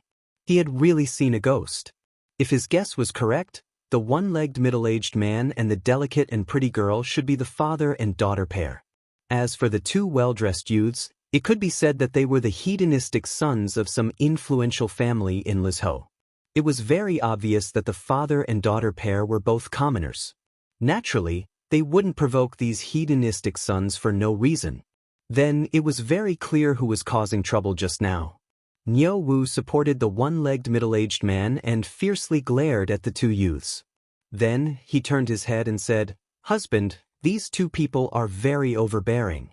They actually wanted to kidnap people without saying anything." That pretty girl was also very smart. Seeing Niu Wu talking to Li Wangyu in such a manner, she knew that Li Wangyu's identity was definitely not ordinary. She immediately knelt down and kowtowed to Li Wangyu. "Lang Jun, please help this servant and my father. This servant and my father do not know these two nobles. Who would have thought that this servant would play the zither and perform in this restaurant today? These two nobles said that they would buy this servant back to their residence. My father refused, so he was beaten up by the servants in their mansion." The two well-dressed youths laughed and said, "It's your fortune that I think highly of you." Li Wangyu frowned when he heard that. It was just as he had expected. This kind of melodramatic plot actually happened right under his nose. It really made him feel helpless. Li Wangyu had run away from home. He was afraid that Pai Lupi would find out about his whereabouts, so he didn't want to cause too much trouble. He looked at the two well-dressed youths and said, "Xiao Lang, are there any misunderstandings? If there's a misunderstanding, apologize to this young lady. For my sake, let's forget about this matter." Li Wangyu intended to smooth things over and keep the peace, but the two youths didn't buy it. "Bah? Who are you, Tian Shalang? How dare you meddle in my business? You even dared to order your servant to commit crimes and injure my residence's servants. You think you're worthy of my respect? If you don't give me an explanation today, don't even think about leaving this Mian Valley County." Li Wangyu was amused when he heard that. Ever since he transmigrated to the Tang dynasty, other than when he was threatened by the Li clan of Hu County, no one had been so presumptuous in front of him for a long time. Even the current governor of Li province, Wu Shixiang, was only a secondary grade 3 official. In front of him, a secondary grade 2 official who founded the county, he had to call himself a subordinate official. These two youths really hadn't experienced the cruel beating of society. Their tone was so arrogant, he didn't know which family they were from. Thinking of this, Li Wangyu looked at the two youths again. Suddenly, his heart moved and he asked, "Are you two Wu Yuanqing and Wu Yuanshuang?" His words made the two youths slightly stunned. They looked at each other and nodded. "Yes, it's your grandfather. You, Tian Shalang, actually know us two brothers? But today, even if we break the sky, you won't be able to solve this matter so easily. Let me tell you, if you don't satisfy me, today..." Li Wangyu didn't wait for them to finish speaking. He directly ordered Niu Wu and two of the mansion's troops, "Go, capture those two little bastards. Whip each of their buttocks 20 times. We'll talk later." Although Niu Wu and the two officials were slightly surprised, they did not hesitate at all. They went up and grabbed the two well-dressed youths like grabbing little chicks. They pressed them on the floor and pulled down their pants, revealing their snow-white buttocks. "Stop! Are you rebelling? Do you know who I am? I am the eldest son of the governor of Li State. You're crazy. You dare to hit us." Wu Yuanqing and Wu Yunshuang struggled with all their might. But their small bodies, in the hands of the two troops, were no different from little chicks. Niu Wu didn't hesitate and didn't care about what they were shouting. He raised the whip in his hand and lashed out. "You Tian Shalang, you dare to hit your grandfather. Grandfather, stop. Quickly stop. My father is Wu Yunshuang. He is the governor of Li State, the governor of Li State. How dare you? Save me, save me. Murder. Someone wants to rebel. Quickly report to the officials." Li Wangyu looked at the two brothers who were wailing like ghosts and howling like wolves. He laughed coldly in his heart. When he entered the city, he was still lamenting that the Empress Wu Zetian was bullied by her 5 brothers when she was young. Who would have thought that he would meet the two brothers Wu Shishuang and Wu Shiqing as soon as he entered the Mian Valley County? A few years later, the 5 brothers who had caused Wu Meinyang's young heart to become violent and twisted. Wu Shishuang and Wu Shiqing were Wu Meinyang's half-brothers. The other 3, Wu Weiliang, Wu Huaiyun, and Wu Huailiang, were her cousins. Wu Shishuang and Wu Shiqing were only 14 or 15 years old. They actually dared to kidnap women on the street. This kind of scourge, it was not wrong to beat them to death. Moreover, Li Wangyu had a very good reason to beat them.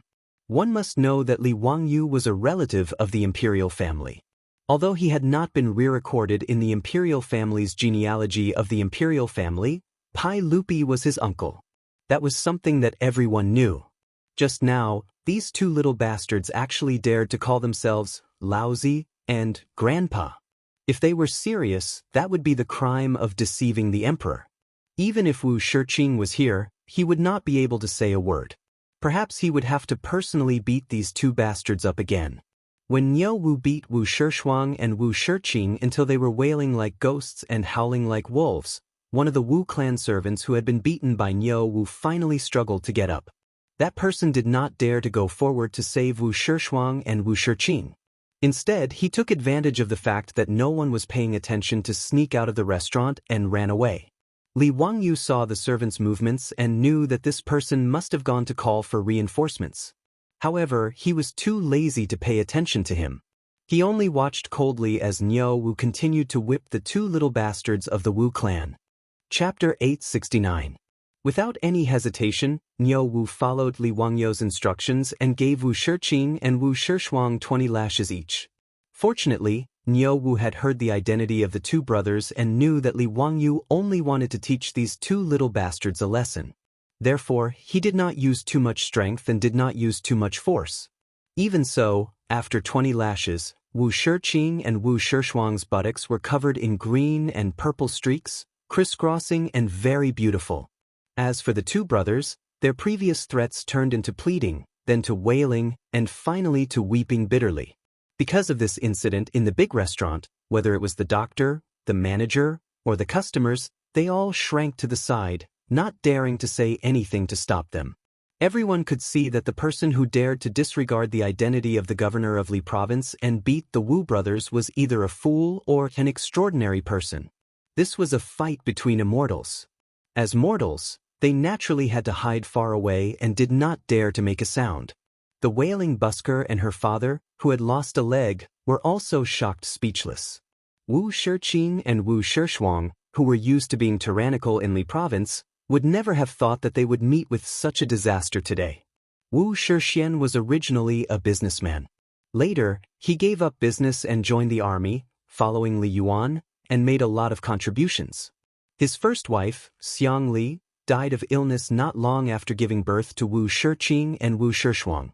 Wu Shishuang's wife, Yang, gave birth to 3 daughters in a row. As a result, Wu Shixian doted on his 2 sons very much and did not restrain them much on normal days. Wu Shiqing and Wu Shishuang, the 2 brothers, originally in Chang'an city, did not have any bad habits. After all, Wu Shixian was only a 5th-grade officer of the Treasury Department. In Chang'an city, he was only a small official. Compared to Chengchumo and the others, Wu Shiqing and Wu Shishuang naturally did not have any qualifications to be called foppish. In the first year of Xinguan, the original governor of Lizhou rebelled and was killed. Wu Shixiang was placed in an important position by Pai Lupi and became the governor of Lizhou. A governor was in charge of the military and political power of a province. It was equivalent to a provincial governor in the Middle and Late Tang dynasty. Naturally, they had a lot of power.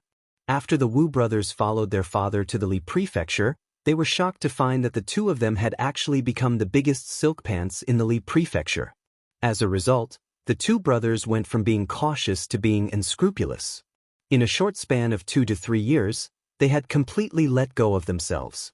Normally, in the mansion in front of Wu Shixian, these 2 brothers would still act a little. Once they left the mansion, they would become the overlords of the Li province, and no one dared to provoke them. The 2 little bastards, who were only 13 or 14 years old, had already learned about the matters between men and women. Moreover, they never got tired of it. In these 2 years in Lizhou, who knew how many young ladies and young wives he had ruined? Today, the 2 of them led a large group of servants to this restaurant to have a meal. Coincidentally, they saw the new performer in the restaurant. Seeing that the performer was delicate and pretty, the 2 brothers had a bad idea. They insisted on buying the performer back to the mansion to serve them. This performer was only performing in the restaurant.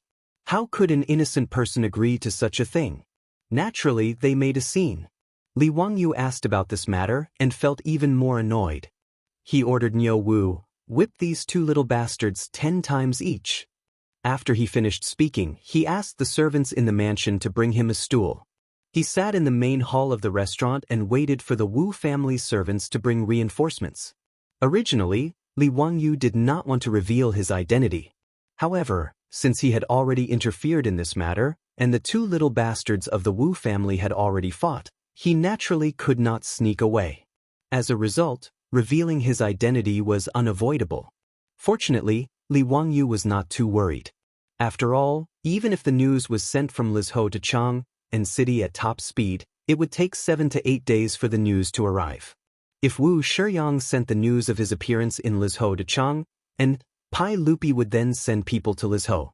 Half a month would have passed. At that time, he would have already led Su Changqing and the others away. As long as he deliberately concealed his whereabouts, Li Wangyu did not believe that anyone would be able to catch him. In addition, there was another reason why Li Wangyu took the initiative to reveal his identity. It was because of Wu Mainyang. These two Wu brothers were such bastards. Li Wangyu also had some other thoughts. When Niu Wu beat Wu Shiqing and Wu Shishuang until their cries became much softer, the sound of hurried horse hooves finally came from the street outside the restaurant. "Stop, or you! How dare you humiliate my son?" An old man in his 50s jumped off his horse with a face full of anger. He roared at Niu Wu, who was still waving his horsewhip. However, Niu Wu did not even bat an eyelid. He continued to wave the horsewhip in his hand. According to Li Wangyu's orders, he firmly lashed out the last 2 whips. Niu Wu was no longer the destitute old soldier of the Sui dynasty in Dingzhou village. He followed beside Li Wangyu. As the commander of Lai Hot's troops, he was used to seeing Pai Lupi and a group of dukes. Wu Shiyang, this kind of governor of a province, really did not enter his eyes. Not to mention that Li Wangyu was a county duke who founded the country. Even if he was a county marquis or county earl, could these governors still cause trouble? Wu Shiqing and Wu Shishuang dared to call themselves Laozi and Grandpa in front of Li Wangyu. Even if Li Wangyu was only a small county duke who founded the country, if he really wanted to pursue this matter, these two brothers would be skinned alive even if they did not die. Currently, they were only given 30 whips each, which was already letting them off easy. Wu Shiyang did not know this. However, after seeing that the person beating his sons did not react at all after he spoke, he knew that the other party's background was definitely not small. He was not an impulsive person. He turned his head to look at his 2 sons, whose buttocks were swollen and bruised, and took a deep breath. He cupped his hands toward Li Wangyu and asked, "May I ask for your name?" Wu Shiyang had come to Li province at the beginning of the 2nd year of Zhengguan's reign. He had not returned to Chang'an in the past 2 years. At that time, Li Wangyu was still squatting in Dingzhou village and playing with mud. Naturally, the two of them had never crossed paths and had never met. Li Wangyu was somewhat interested in the father of the famous Wu Zetian in history. He looked Wu Shiyang up and down before smiling and speaking. "Greetings, Duke Wu. My surname is Wangyu, and my courtesy name is Ziyo." Li Wangyu? Li Ziyo? Wu Shiyang felt that this name was very familiar. The two brothers, Wu Shiqing and Wu Shishuang, were overjoyed to see their father come. When they struggled to get up and were about to complain, they were stunned to see their father bow to the damn young man. "This humble official is Wu Shiyang. Greetings, Duke Wu." This humble official did not know that Duke Wu was in Li province. The matter of Li Wangyu being conferred the title of County Duke of the founding of the Great Tang had already spread through the various provinces of the Great Tang through the reports of the imperial court and the palace. Although Wu Shiyang had never seen Li Wangyu, he also knew that the young man in front of him was one of the most untouchable figures in the Tang dynasty. Not to mention his identity as Duke Wu, just the 2 identities of Li Wangyu's crown prince and the nephew of the current emperor were enough to scare many people to death. The 2 brothers, Wu Shiqing and Wu Shishuang, saw their father coming and thought that their savior had come. But Wu Shiyang's words made the 2 brothers confused. Did he mean this young man who was not much older than them? Chapter 870. Wu Shiqing and Wu Shishuang would never have dreamed that they would kick such a hard iron plate today. Li Wangyou's reputation as the imperial tutor was something they had heard of even when they were young masters in Li Province. The two brothers looked at each other and saw a trace of despair in each other's eyes. After Wu Shiqing and Li Wangyou had exchanged greetings, Wu Shiqing asked, "County Duke Hu, I wonder what my two unfilial sons have done today? I will definitely teach them a lesson. They offended you, County Lord Hu, so please forgive them." Li Wangyou immediately told Wu Shixian about what happened in the restaurant today, adding some embellishments. In the end, he said with a smile, "Actually, it is a small matter for your son to be disrespectful to me, but it is wrong for him to be disrespectful to a saint. Moreover, I ordered people to beat them for your son's sake. At such a young age, he is already indulging in female charms and harming his body. It is not good. I hope County Lord Wu doesn't blame me for being meddlesome." He was quite black-bellied. On the surface, he was exonerating Wu Shiqing and Wu Shishuang, but in reality, he was giving them a hard time. As expected, Wu Shixian was furious when he heard this. He raised the horsewhip in his hand and lashed at Wu Shiqing and Wu Shishuang's buttocks. "I will beat you two useless unfilial sons to death." The two brothers, who had cried until their voices were hoarse, were beaten until they wailed like ghosts and howled like wolves. Wu Shixian was even more ruthless than Yo Wu. After a few lashes, Wu Shiqing and Wu Shishuang's buttocks were split open, making them look very miserable. Li Wangyou smiled as he watched Wu Shixian whip the two little bastards a few more times before pretending to stop him. "County Lord Wu, please don't be angry. I have already ordered people to teach them a lesson. I think they will learn their lesson in the future." Hearing Li Wangyou's words, Wu Shixian put down the horsewhip in his hand and bowed to Li Wangyou again. "Many thanks, County Magistrate of Huxian, for disciplining these two bastards for this lowly official. This lowly official was negligent in disciplining them. I ask County Magistrate of Huxian's forgiveness." Wu Xiu was really a little scared. Just now, she had also ruthlessly whipped her son. She was afraid that Li Wangyou would not vent his anger. If Li Wangyou held a grudge and told Pai Lupi about this, it would be bad. Therefore, even though Wu Shixian was actually quite worried about his son, he could only grit his teeth and personally teach Wu Shiqing and Wu Shishuang a lesson. Li Wangyou helped Wu Xiu up and smiled, "Lord Wu, you're too serious." "Hee, it's just a small matter. Children are immature, please don't be angry, Lord Wu." "Thank you for your magnanimity, Duke Hu." After Wu Shixian finished speaking, he cupped his hands toward the father and daughter. "I have not taught my son well and have frightened the two of you." He took out an ingot of gold from his bosom and handed it to the middle-aged man. "This gold is my apology to the two of you. Please accept it." The father and daughter were only ordinary citizens of Li Province. Because her father was disabled and couldn't do farm work, she had no choice but to come to this restaurant and play the zither to earn some money. After encountering such a situation today, the father and daughter were already quite frightened. How could they dare accept the gold that Wu Shixian handed over? "This lowly one doesn't dare. I only ask for your forgiveness. No matter what, it's this lowly one's fault. It has nothing to do with my daughter." When Li Wangyou saw this, he reached out and took the ingot of gold and stuffed it into the middle-aged man's hand. "I told you to take it, so take it. What's the point of talking so much? All right, there's nothing for the two of you to do here. You can leave first." This lowly one will never forget County Magistrate of Huxian's great kindness. When the father and daughter saw this, they didn't dare to stay any longer. With the support of his daughter, the middle-aged man knelt down with difficulty and kowtowed to Li Wangyou. Then, with the support of his daughter, he left. The father and daughter knew that they had offended the governor of Li Province. They were afraid that if they continued to stay in Li Province, Wu Shixian, Wu Shiqing, or Wu Shishuang would take revenge. In addition to the gold that Wu Shixian had given them, there were more than 10 taels of gold. It was enough for the father and daughter to live on. Thus, the father and daughter packed up their belongings and rented an ox cart. They left Li Province and prepared to seek refuge with their relatives. Later on, the father and daughter accidentally helped Li Wangyou a great deal. This is a story for later, so let's not talk about it for now. After the father and daughter left, Wu Shixian angrily glared at his two sons. Why aren't you coming over to see County Magistrate of Huxian?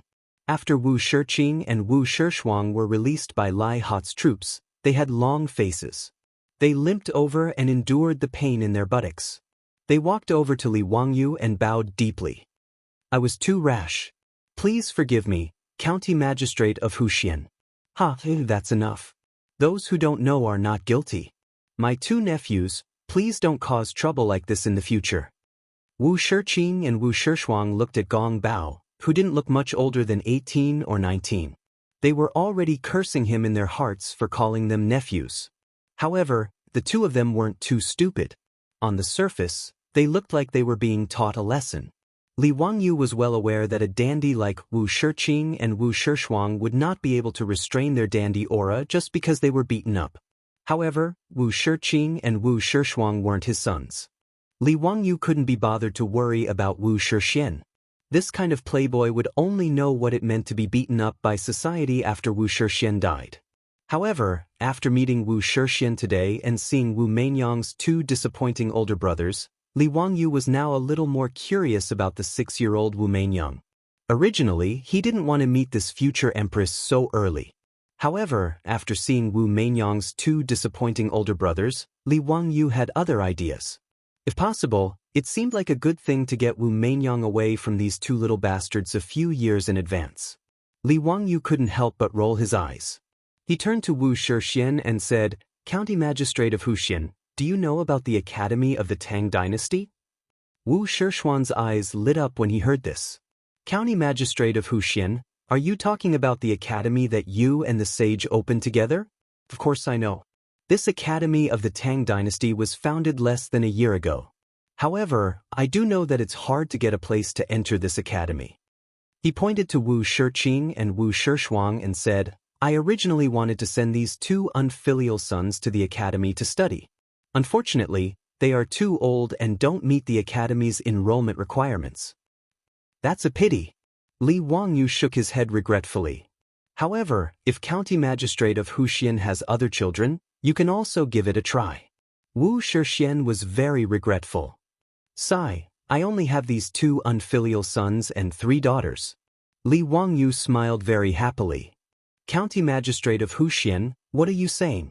Women can also study. As long as the age is suitable, why can't women study in the academy? I don't like to hear County Magistrate of Huxian's words. How about this? If County Magistrate of Huxian has children of suitable age, I'll make the decision to let them study in the academy directly without the test. In September of this year, the new batch of students can enter the academy to study. Li Wangyu's words immediately made Wu Shishuan's eyes light up. County Magistrate of Huxian, are you serious? I do have a daughter. Her name is Huxian, and she is 6 years old this year. She is of the age to study in the academy. Chapter 871. Wu Shishuan's words surprised Li Wangyu. Wu Zhao was a name that Wu Zetian had given herself after she ascended the throne. She had also created the character herself. It meant that the sun and moon were high in the sky, and their light was reflected by the heavens and earth. Why did Wu Shixian say that Wu Meinyang's maiden name was Zhao? Lord Wu, may I ask what character your daughter's maiden name is? Li Wangyu asked curiously. He had seen historians studying Wu Zetian's real name. Some said it was Wu Zhao, while others said it was Wu Hua. In short, because there were no official records in history, there were many different theories. Li Wangyu could ask Wu Meinyang's father for confirmation. What was Wu Meinyang's real name? This would satisfy his curiosity. County Lord Hu, my daughter's maiden name is Zhao from Zhao. When Li Wangyu heard this, he understood. After Wu Zetian ascended the throne, although she had created the character Zhao and wanted the sun and moon to be high in the sky, the pronunciation had not changed. She still used her maiden name, Wu Zhao. This gave him a fright. He thought that Wu Meinyang had also transmigrated and given herself a name 60 years in advance. Wu Zhao was Wu Meinyang's maiden name. Meinyang was only given the title Wu Mei after Wu Zhao entered the palace and became the Pai Lupi's talent. The Pai Lupi called her Meinyang. After Li Wangyu understood Wu Meinyang's real name and satisfied his curiosity, he purposely put on a shocked expression. It was as if he had not expected Wu Shixian to have a daughter of the right age. Wu, fine. Since I have already spoken, there is no reason to go back on my words. I will write a note to Lord Wu. Your daughter can go directly to the academy to study. When Wu Shixian heard this, he was naturally overjoyed. He no longer remembered his two disappointing sons and once again bowed to Li Wangyu. Thank you, County Lord Hu. Thank you, thank you. Although Wu Shixian felt that it was a pity that not a son of the first wife could study at the academy, it was also a good thing that Wu Zhao could enter the academy. After all, the crown prince, Li Chengqian, and the others were studying in the academy. If his daughter, Wu Zhao, was fancied by the crown prince or a prince, then their Wu clan would ascend to the heavens in a single bound.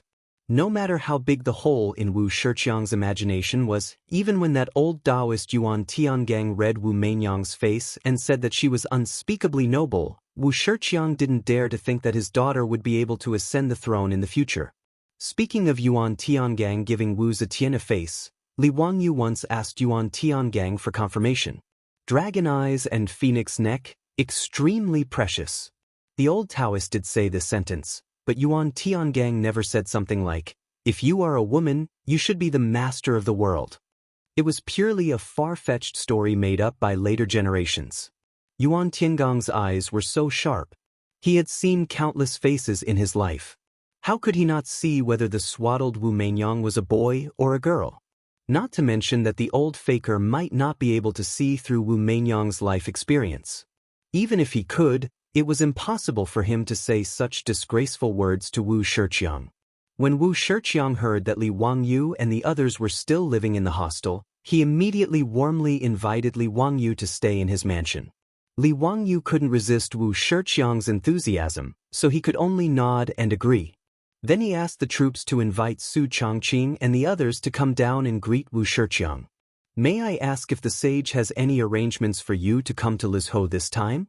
Wu Shixiang couldn't help but feel a little strange when he saw that Li Wangyu had brought women with him and there were only 3 guards beside him. After all, in the previous report of the imperial court, Li Wangyu was still the commissioner of Hunan Taoism. Now that he suddenly appeared in Lizhou, Wu Shixiang couldn't help but think more. Mr. Wu, you worry too much. I just have nothing to do and want to travel to relieve my boredom. Although Wu Shixiang was suspicious of Li Wangyu's explanation, it wasn't appropriate for him to continue asking. He could only suppress this matter and not mention it. Of course, he didn't expect that the dignified county duke who had founded the country would be so mischievous and run away with his woman. Wu Shixiang respectfully invited Li Wangyu and the others back to his mansion and ordered someone to summon his wife, Madame Yang, and 2 daughters to come out and greet Li Wangyu.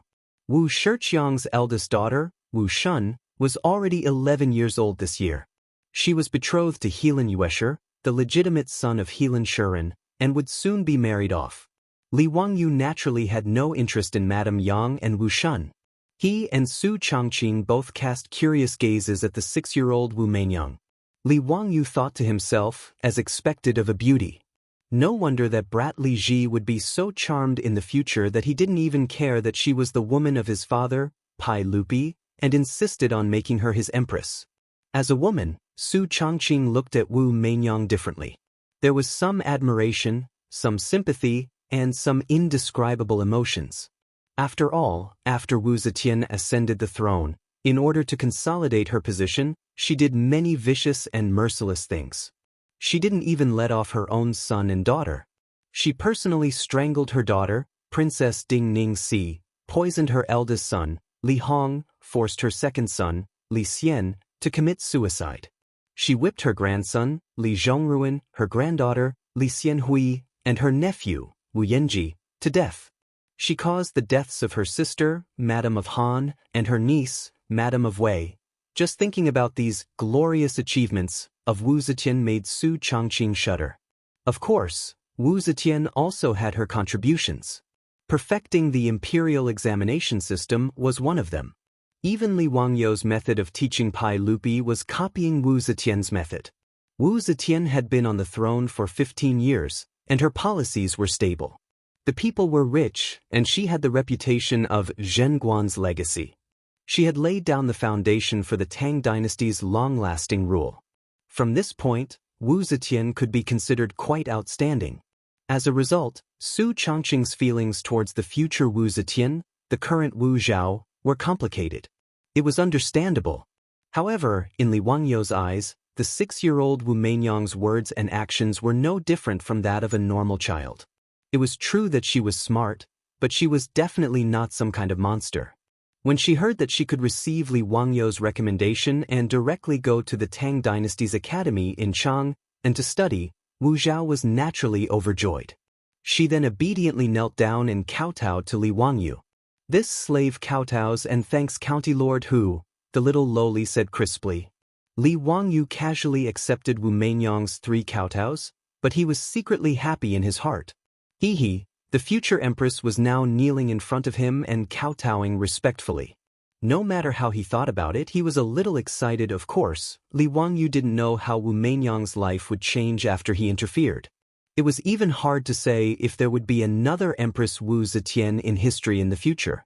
However, Li Wangyou was too lazy to care about these things.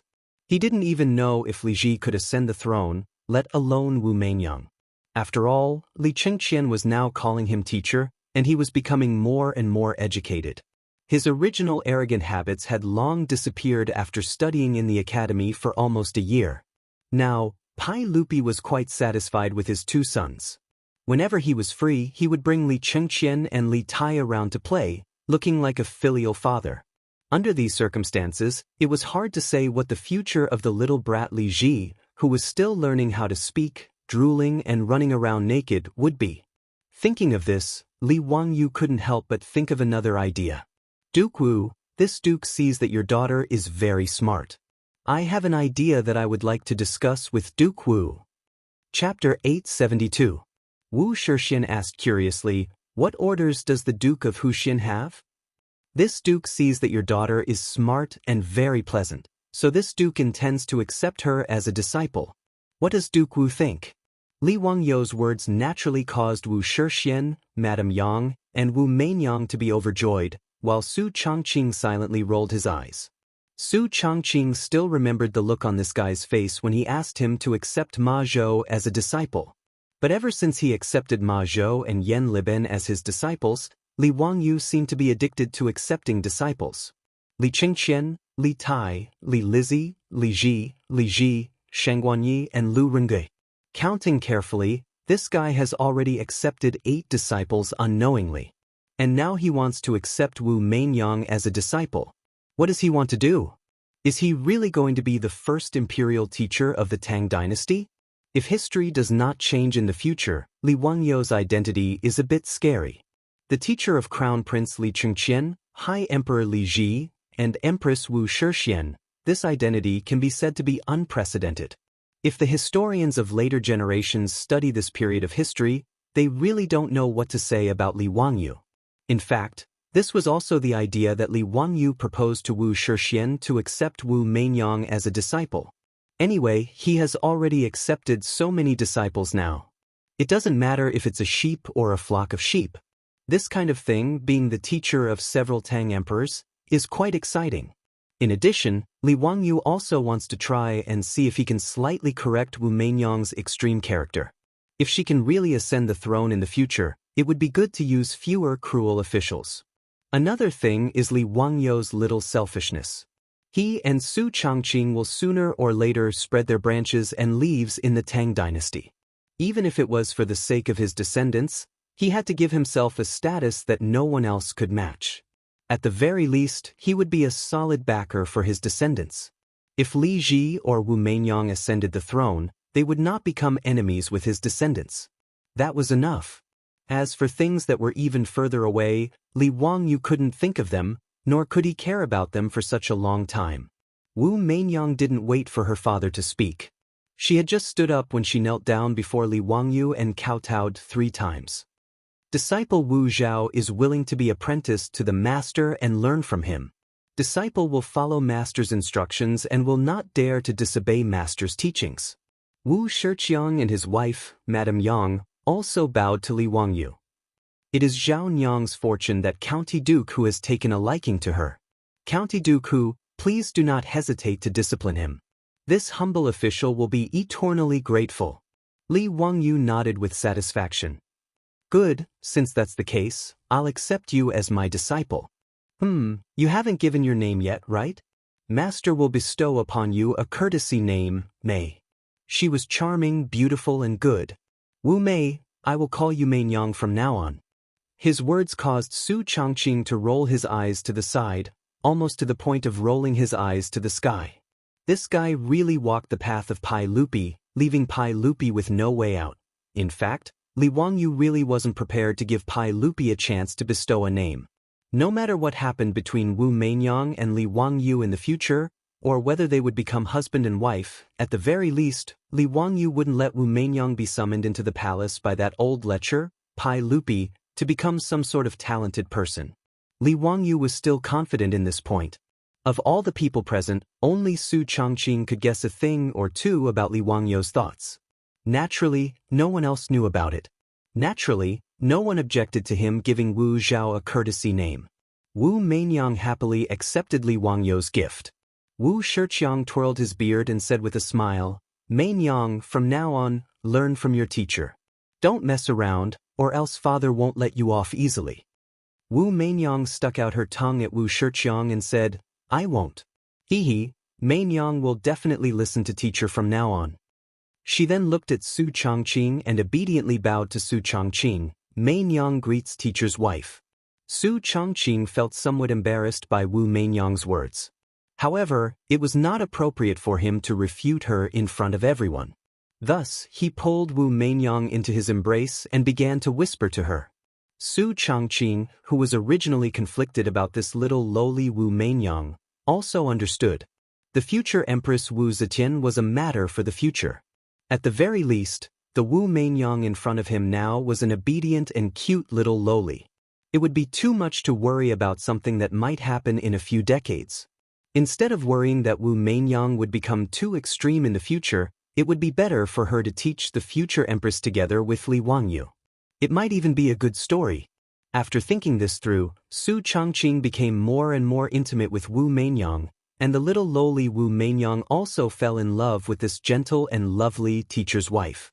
Li Wangyu smiled and looked at Su Changqing and Wu Meinyang who were whispering to each other. He turned to Wu Shiqiang and said, Master Wu, I still have to travel for a period of time and have no time to teach Meinyang for the time being. Master Wu, please arrange for someone reliable to send Meinyang to the Chang'an and Tang Dynasty Academy before September of this year. When I return to Chang'an, I will personally teach Meinyang. Wu Shiqiang naturally had no objections and nodded repeatedly in agreement. Wu Meinyang heard their conversation and hurriedly said, Teacher, Meinyang also wants to accompany you on your trip. Teacher, please bring Meinyang along. How could Li Wangyu be willing to take a 6 or 7-year-old little lowly and run away from home? He naturally rejected Wu Meinyang's words. Meinyang, listen to me. When I travel, I have to eat and sleep in the open. How can it be convenient to bring a little girl like you along? Go to Chang'an obediently and wait for me to return. No, teacher, please bring Meinyang along. Meinyang is not afraid of hardships. Li Wangyu felt a headache coming on and simply put on a straight face. Meinyang, are you not going to listen to your teacher's words? What did you say just now? Is this what you mean by listening to your teacher? His words immediately made the little lowly Wu Meinyang's expression darken. She looked as if she had been wronged and was about to cry. Su Changqing was speechless. He glared at Li Wangyu and hurriedly persuaded the little lowly in his arms. Finally, Wu Meinyang did not cry on the spot. Seeing this, Li Wangyu couldn't help but reflect. Was it right or wrong for him to accept such a young Wu Meinyang as his disciple? Even if she would be a vicious and merciless empress in the future, she was only a 6-year-old little lowly at this moment. It was really troublesome for him to take care of a child of this age. Li Wangyu looked at Su Changqing, who had made Wu Meinyang laugh through her tears. He secretly made up his mind that in the future, he would leave the matter of teaching the empress to his beautiful superior. One was the modern, white-bone spirit, and the other was the #1 empress in the world. Yes, To a certain extent, the two of them had something in common. At the very least, they could manage a large group of men. If Su Changqing knew what Li Wangyu was thinking, he would probably have the heart to kick him to death. Li Wangyu and the others lingered in Miangu County of Lizhou for a few days before finally setting off again. Under the reluctant farewell of the little lowly Wu Meinyang, Wu Shixuan personally escorted them towards Yichang County. Chapter 873. Yichang County was more than 50 miles away from Lizhou County. This was the ancient city of Zhaohua in the future. Li Wangyu could not reject Wu Shixuan's enthusiasm and could only let him lead a group of Lizhou officials to escort them all the way to Yichang County's Orange Ferry. Outside the east gate of Yichang County was the intersection of Jialing River and Bailong River, Orange Ferry. This was the tourist attraction of the future, the Orange Ferry. The reason Li Wangyu wanted to come to this ferry was to hide his tracks. He purposely told Wu Shixian that they were going to take a boat to the south and head directly to Jiangnan and Yangzhou. Wu Shixian naturally did not suspect this. If they took a boat from here, they could go down the Jialing River to the Chang'an River and then go down the river to Jiangnan. Compared to traveling by land, traveling by water was obviously more comfortable and convenient. At Orange Ferry in Yichang County, Li Wangyu and his group boarded a river boat that Wu Shixian had found for him. After waving goodbye, they went down the river. However, Li Wangyu's goal was naturally not to go to Jiangnan. So when the boat reached a wild ferry, he ordered the boatman to stop there and the group of people took their horses and abandoned the boat to go ashore. To prevent the boatman from leaking the news, Li Wangyu even took out the goldfish talisman from the county that founded his country and ordered the boatman to continue to sail the empty boat downstream. He did not allow them to turn back to Yichang County. Li Wangyu and his group hid their tracks and slowly headed toward Mianzhou. In Chang'an city's Taiji Palace, Pai Lupi was spitting at Mi Tuo. Trash. It's been more than a month and you're telling me that you can't find any trace of that bastard. Do you think he can go to heaven? Mi Tuo knelt in front of Pai Lupi. His head was tightly pressed against the floor as he silently endured Pai Lupi's saliva washing his face. Everyone, I am useless. I deserve to die 10,000 times. You really deserve to die, you killing genius. Is my 100 cavalry department just for show? So many people are searching for the whereabouts of a single person, yet there is no trace of him at all. Could it be that that bastard kid can hide to the ends of the earth? Beads of sweat started to form on Mi Tuo's forehead. His resentment towards Li Wangyu deepened. That day, Mi Tuo led more than 100 men and horses from the 100 Horsemen Department, together with Cheng Chumo and his group of debauches, to Zhengzhou, and found out the mystery of Li Wangyu's disappearance. The secret chamber that Li Wangyu had ordered people to secretly dig under the carriage was also discovered by the spies of the 100 Horsemen Department, but it was useless. Naturally, there was no trace of Li Wangyu. Everyone guessed that most likely Li Wangyu had waited for the imperial entourage to leave, and then went in the opposite direction. He boarded a ship that had already been prepared, and went down the Yellow River or the Tongji Canal. Mi Tuo also ordered people to inquire around the Zhengzhou docks, but to no avail.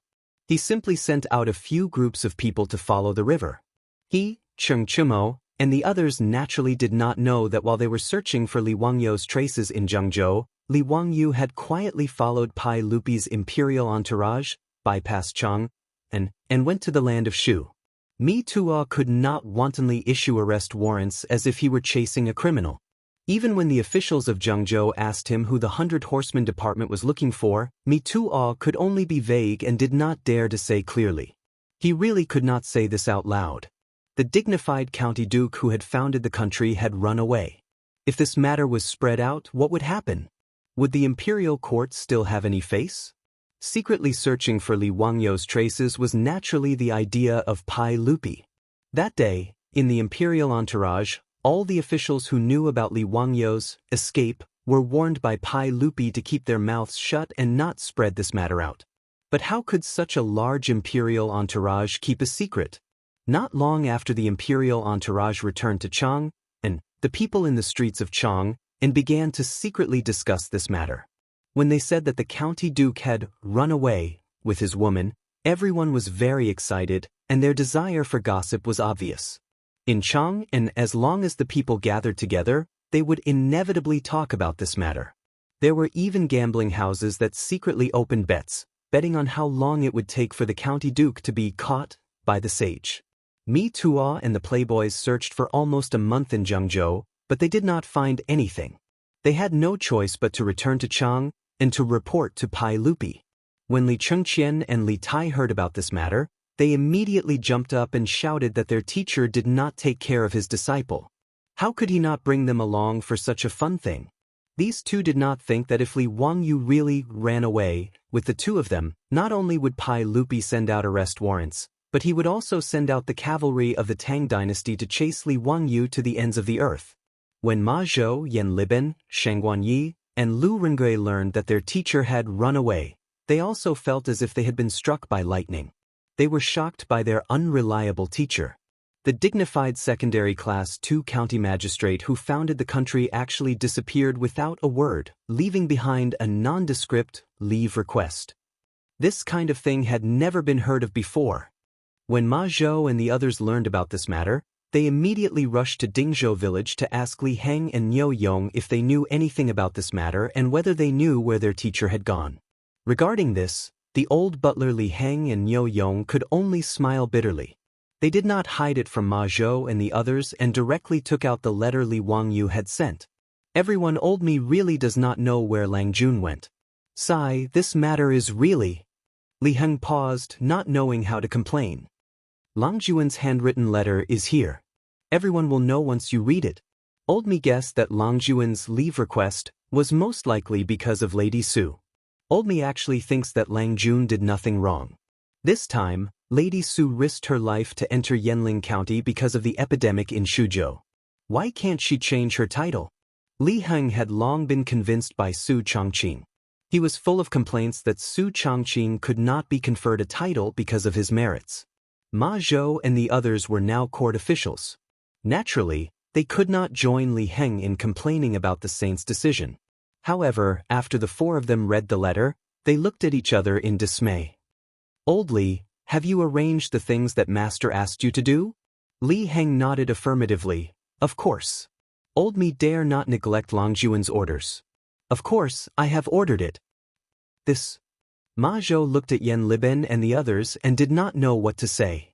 His teacher really knew how to make things difficult. However, since things had come to this, Ma Zhou and the others could only accept it and prepare to act according to their teacher's plan.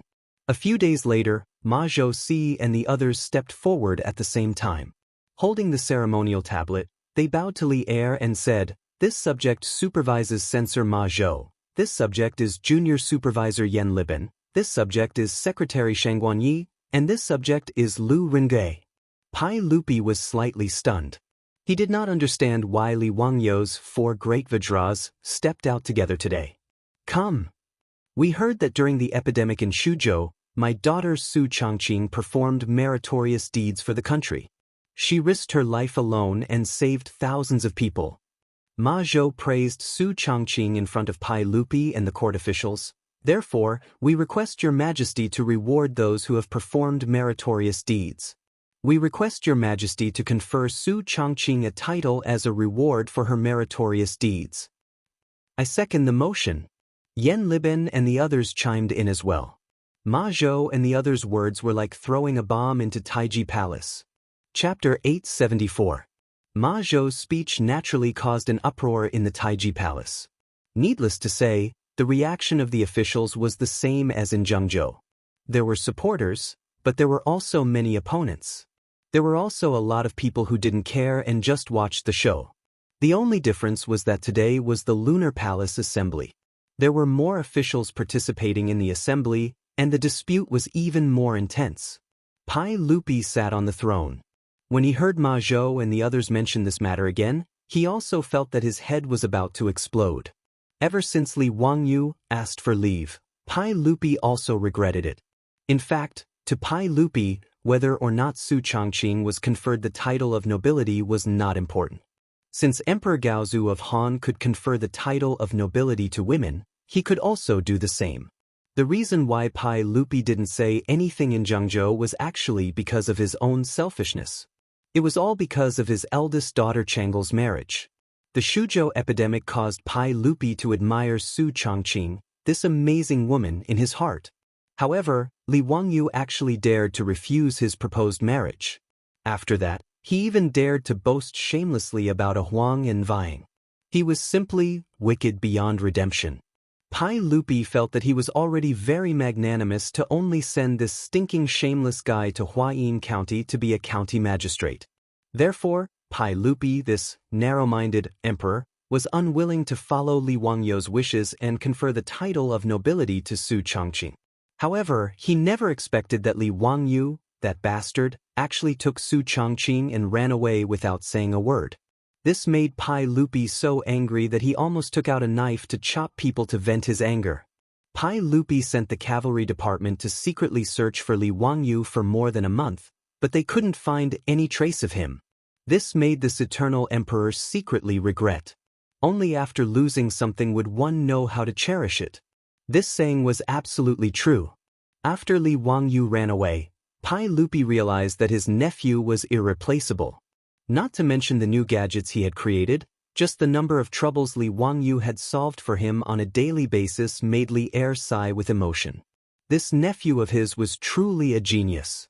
Out of all the civil and military officials in the imperial court, there was really no one who could compare to his nephew. Even Fang Xianling and Du Ruhui, whom he valued the most, were only good at government affairs. But when it came to finding a new way to solve some of the intractable diseases, that Pai Lupi had a headache, they were not as good as Li Wangyu.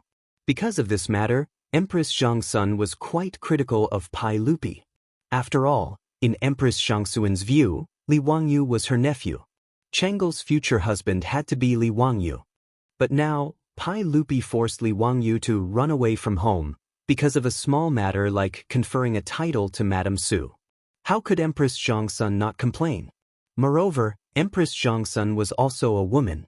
Because of Chang'an's marriage, she had some inexplicable subtle feelings for Su Changqing. But when she heard that Su Changqing dared to resolutely lead a group of doctors to Yanling County to treat the people in the face of the big head plague that made people pale at the mention of it, it was enough to make Empress Zhangsun's grudge in her heart disappear.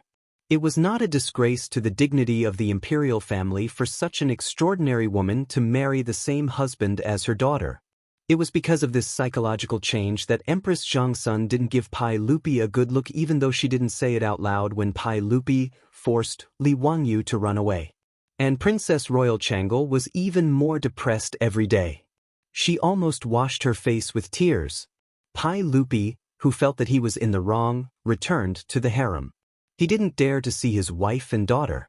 He was very embarrassed. Today, in the main hall, Ma Zhou and the others formed a group to go to the court and once again raised the matter of conferring a title to Su Changqing. Pai Lupi almost directly agreed to it to completely solve this troublesome matter. But before Pai Lupi could speak, a large group of aristocratic family officials, led by Grand Minister Wang Ying and many stubborn old ministers, stood out and resolutely opposed the words of Ma Zhou and the others. "Your Majesty, you can't do this. It's a big taboo for a hen to take the throne. This woman can't be conferred a title. Your Majesty, if you confer a title to a woman, I'd rather kill myself in the Taiji Palace and learn from Wu Zixu. Your Majesty, if you insist on conferring a title to that woman, I don't dare to agree. I'm willing to beg for bones." Pai Lupi was also caught off guard by the reaction of the ministers. Today was the first day of the court assembly. In Chang'an, and all officials above the 9th level had to attend the assembly.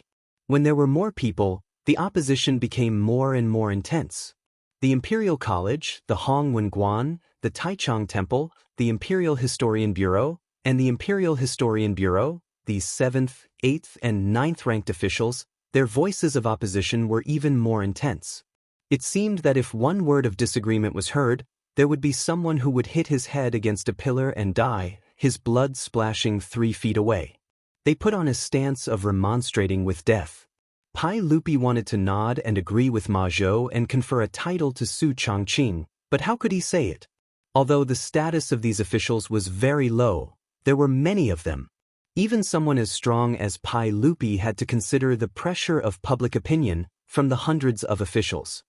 What was strange was that the group of dukes and bigwigs who were originally firm supporters of Li Wangyu all kept their mouths shut in the hall today. Even Qing Yaojin, the old hooligan, was laughing as he watched the performance of Wang Ying and the others. He had no intention of jumping out to challenge them.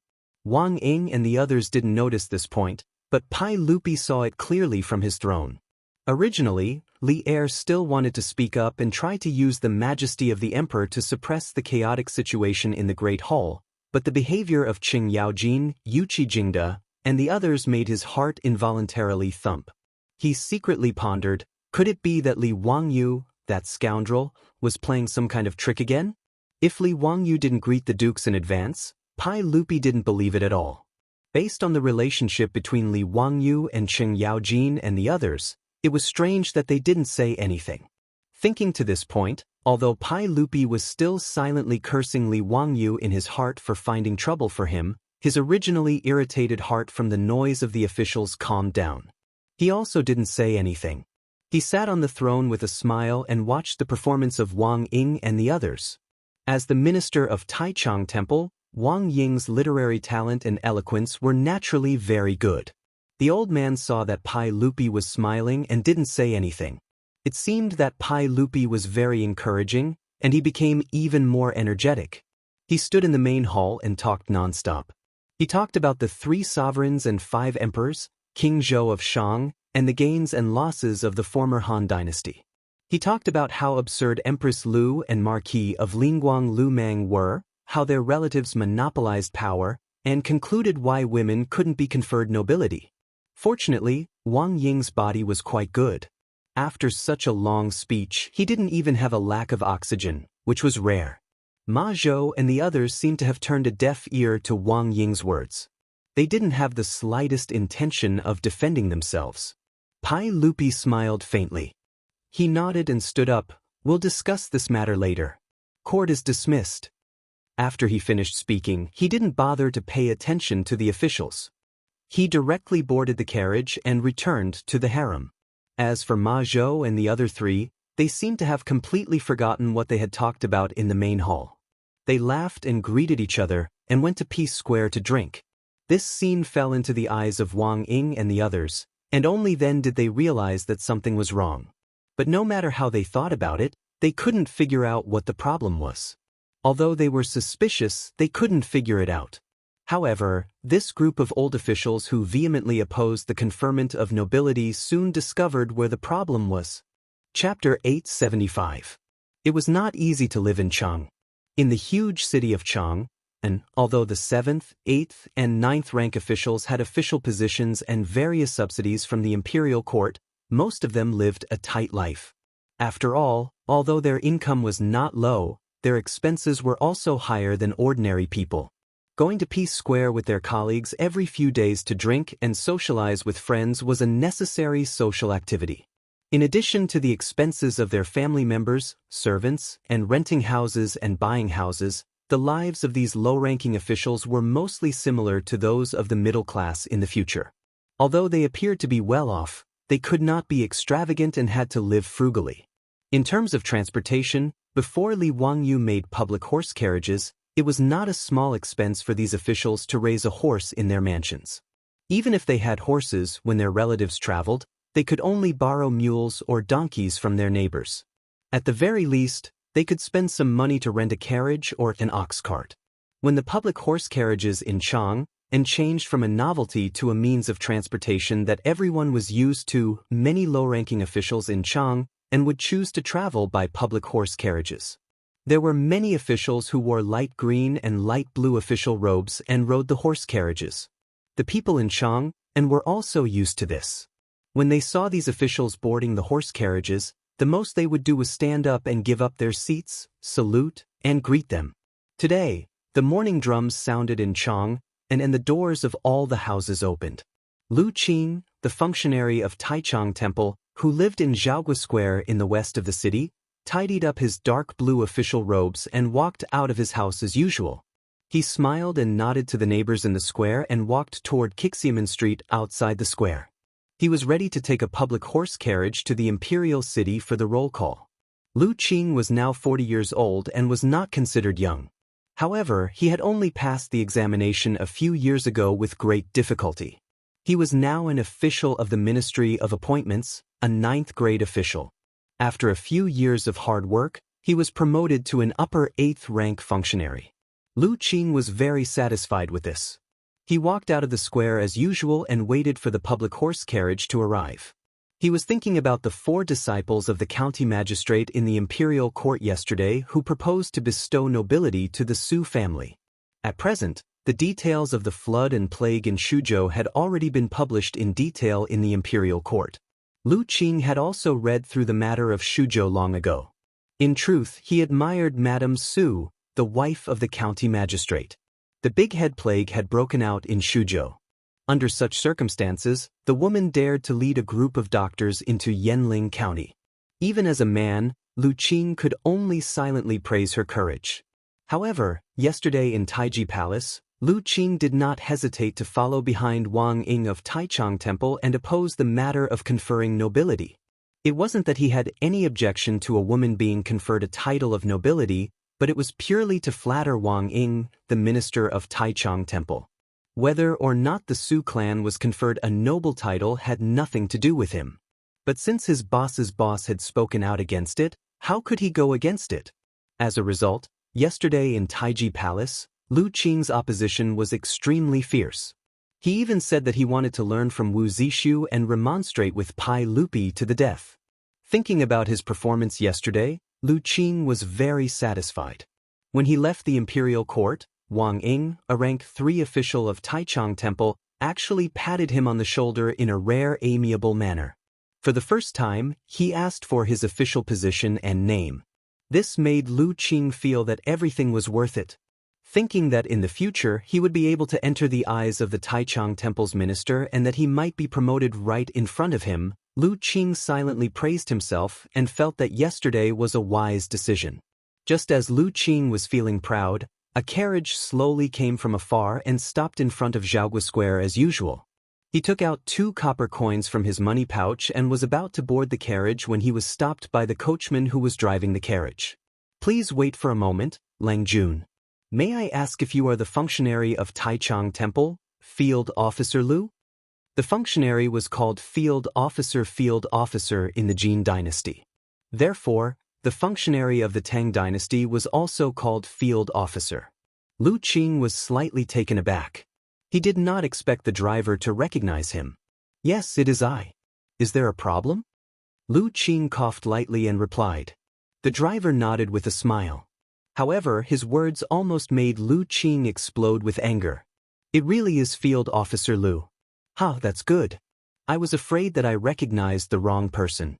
If Field Officer Lu was here, you would not be able to sit in this carriage today."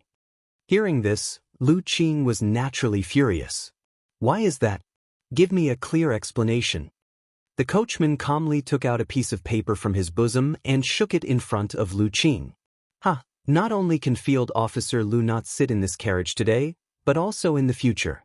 Not only can Field Officer Lu not sit in this carriage, but Field Officer Lu also cannot sit in any carriage in Chang.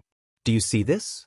It is written on this paper that anyone who leaves their name on this paper will not be received in any public carriage in Chang.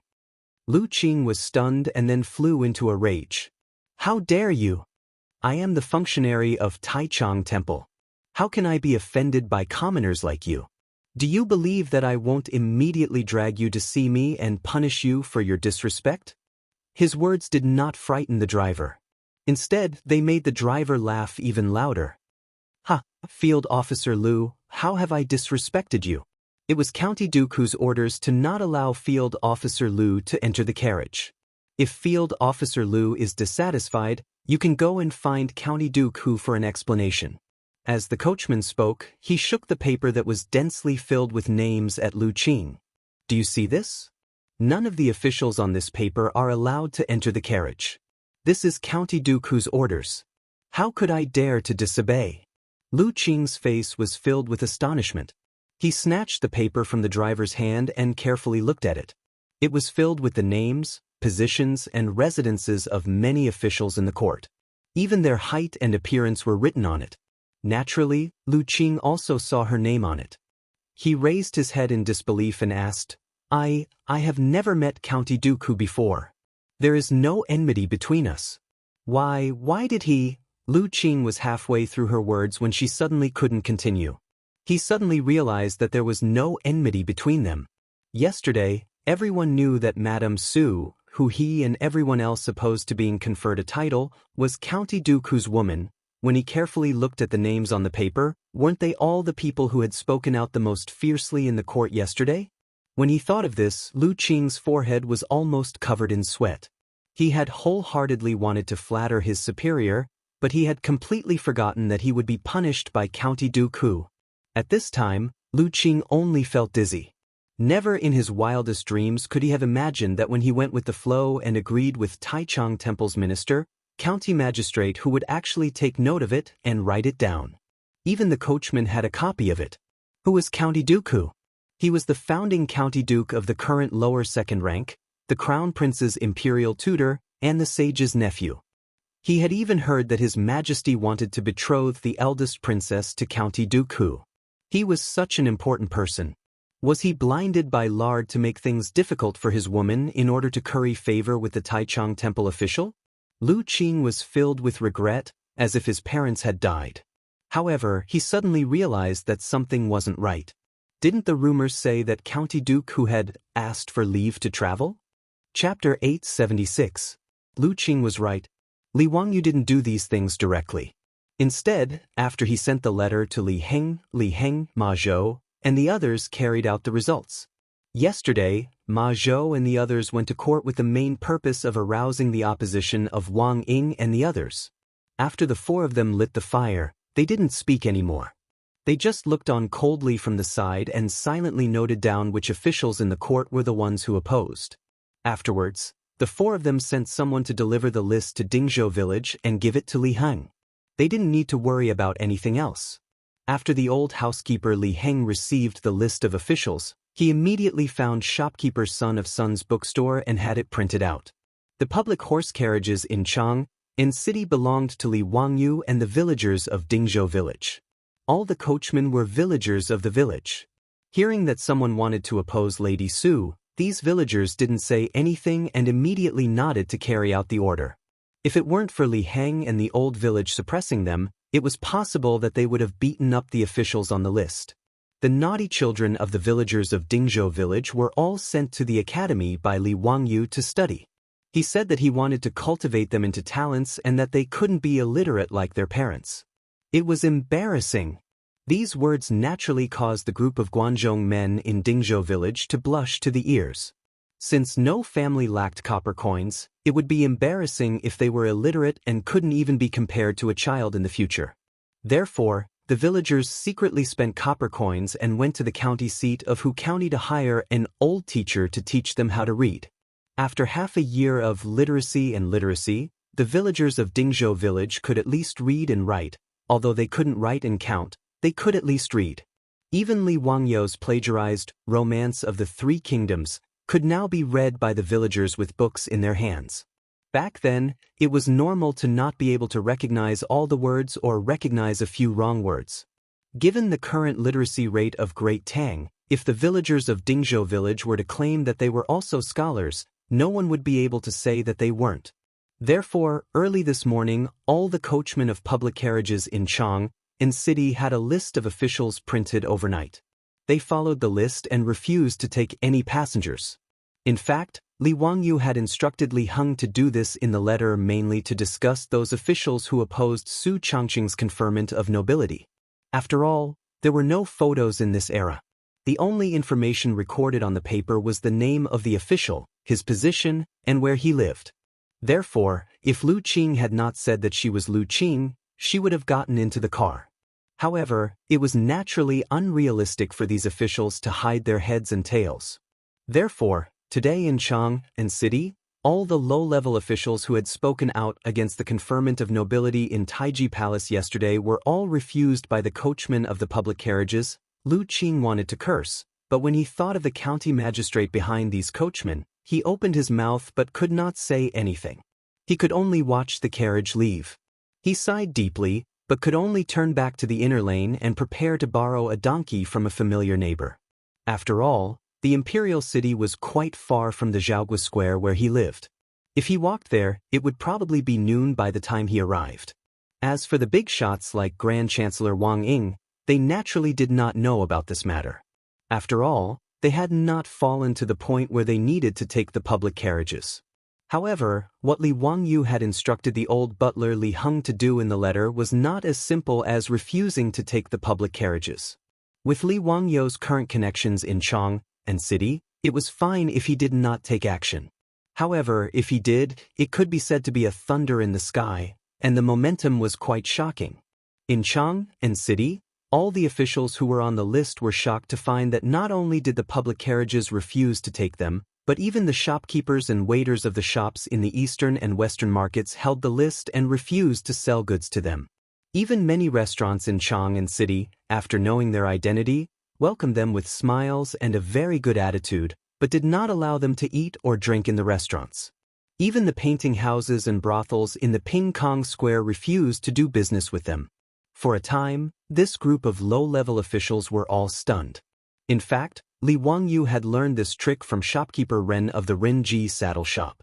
At that time, he had wanted to build a toilet, but he was thrown into the prison of the censorate by a group of old officials.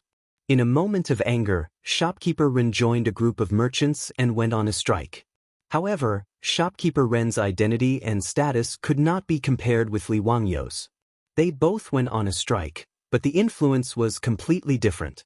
In Chang'an city, behind many merchants, restaurants, painting houses and brothels, there were a group of dukes and important officials in the imperial court. And most of these people were on good terms with Li Wangyu. When they received Li Wangyu's letter, they were naturally willing to help. And Su Changqing's Shunfeng Carriage Company in Chang'an city was even more influential. In the eastern and western markets, tens of thousands of merchants who did not have business with Shunfeng Carriage Company. Compared with offending those officials, these merchants were naturally more willing to listen to Li Wangyu's words.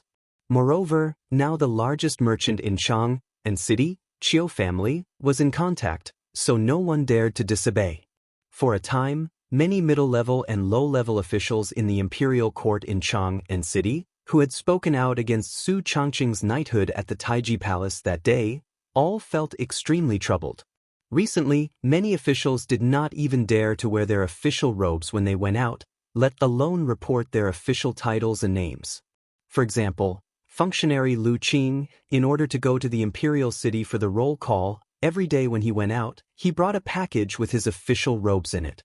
They secretly took public carriages and entered the imperial city before finding a place where no one was around to change their robes. After going off duty, they did this again to avoid the pain of walking home. Moreover, they did not dare to complain to the imperial court about this matter. Until now, it was too late for them to regret. Why did they provoke Li Wangyu for no reason? Now, Li Wangyu, the county duke who founded the country, had not returned to Chang'an city yet, but they were already disgraced. If Li Wangyu came back in the future, they would not have a good time. At the thought of the consequences, these officials' intestines turned green with regret. However, there was no medicine for regret at this time. If they changed their words, they would offend their immediate superior and be criticized for being indecisive. Then they would really be finished. At this time, they could only go to Grand Chancellor Wang Ying and the other big shots to complain, hoping that these big shots who had led the opposition would back them up. When Wang Ying and the others learned of this matter, they only sneered a few times. They felt that County Duke who was just SOSO and did not take it seriously. The so-called strike had nothing to do with these big shots of the aristocratic families, so they did not bother to think about it. However, in order to earn a knighthood for Su Changqing, Li Wangyu's means were naturally not as simple as a strike. Every 2 days, the group of old officials, including Wang Ying, could not sit still any longer. Chapter 877. Ever since Li Wangyu came up with the romance of the Three Kingdoms, many storytellers in the brothels of Chang'an city began to talk about the book. In an era where entertainment was extremely scarce, illiterate people were everywhere. Even if ordinary people could afford to buy books, they could not understand them. Therefore, listening to stories every day became the favorite entertainment of the people of Chang'an city. They did not spend much money, but they could have fun for a day. No matter how long the romance of the three kingdoms was, there would be a time when it was finished. After Li Wangyu copied a book, he did not have the patience to continue copying books. Therefore, many people had listened to the romance of the three kingdoms several times and had long memorized it. Fortunately, Li Wangyu quickly came up with the baseball league and the soccer news. Therefore, these storytellers had new things to talk about every day. Just by talking about the process of the previous day's competition, and then according to the prediction and analysis in the newspaper, it could also attract the people to come and listen to the book. Lu Qing's mother and daughter-in-law were also people who liked to listen to stories. Every day, after Lu Qing went to the yamen for the morning roll call, they would go to the brothels together to listen to stories for a few hours to pass the time. Fortunately, the stories were not expensive. Each person could spend a copper coin to listen to the stories for a whole day.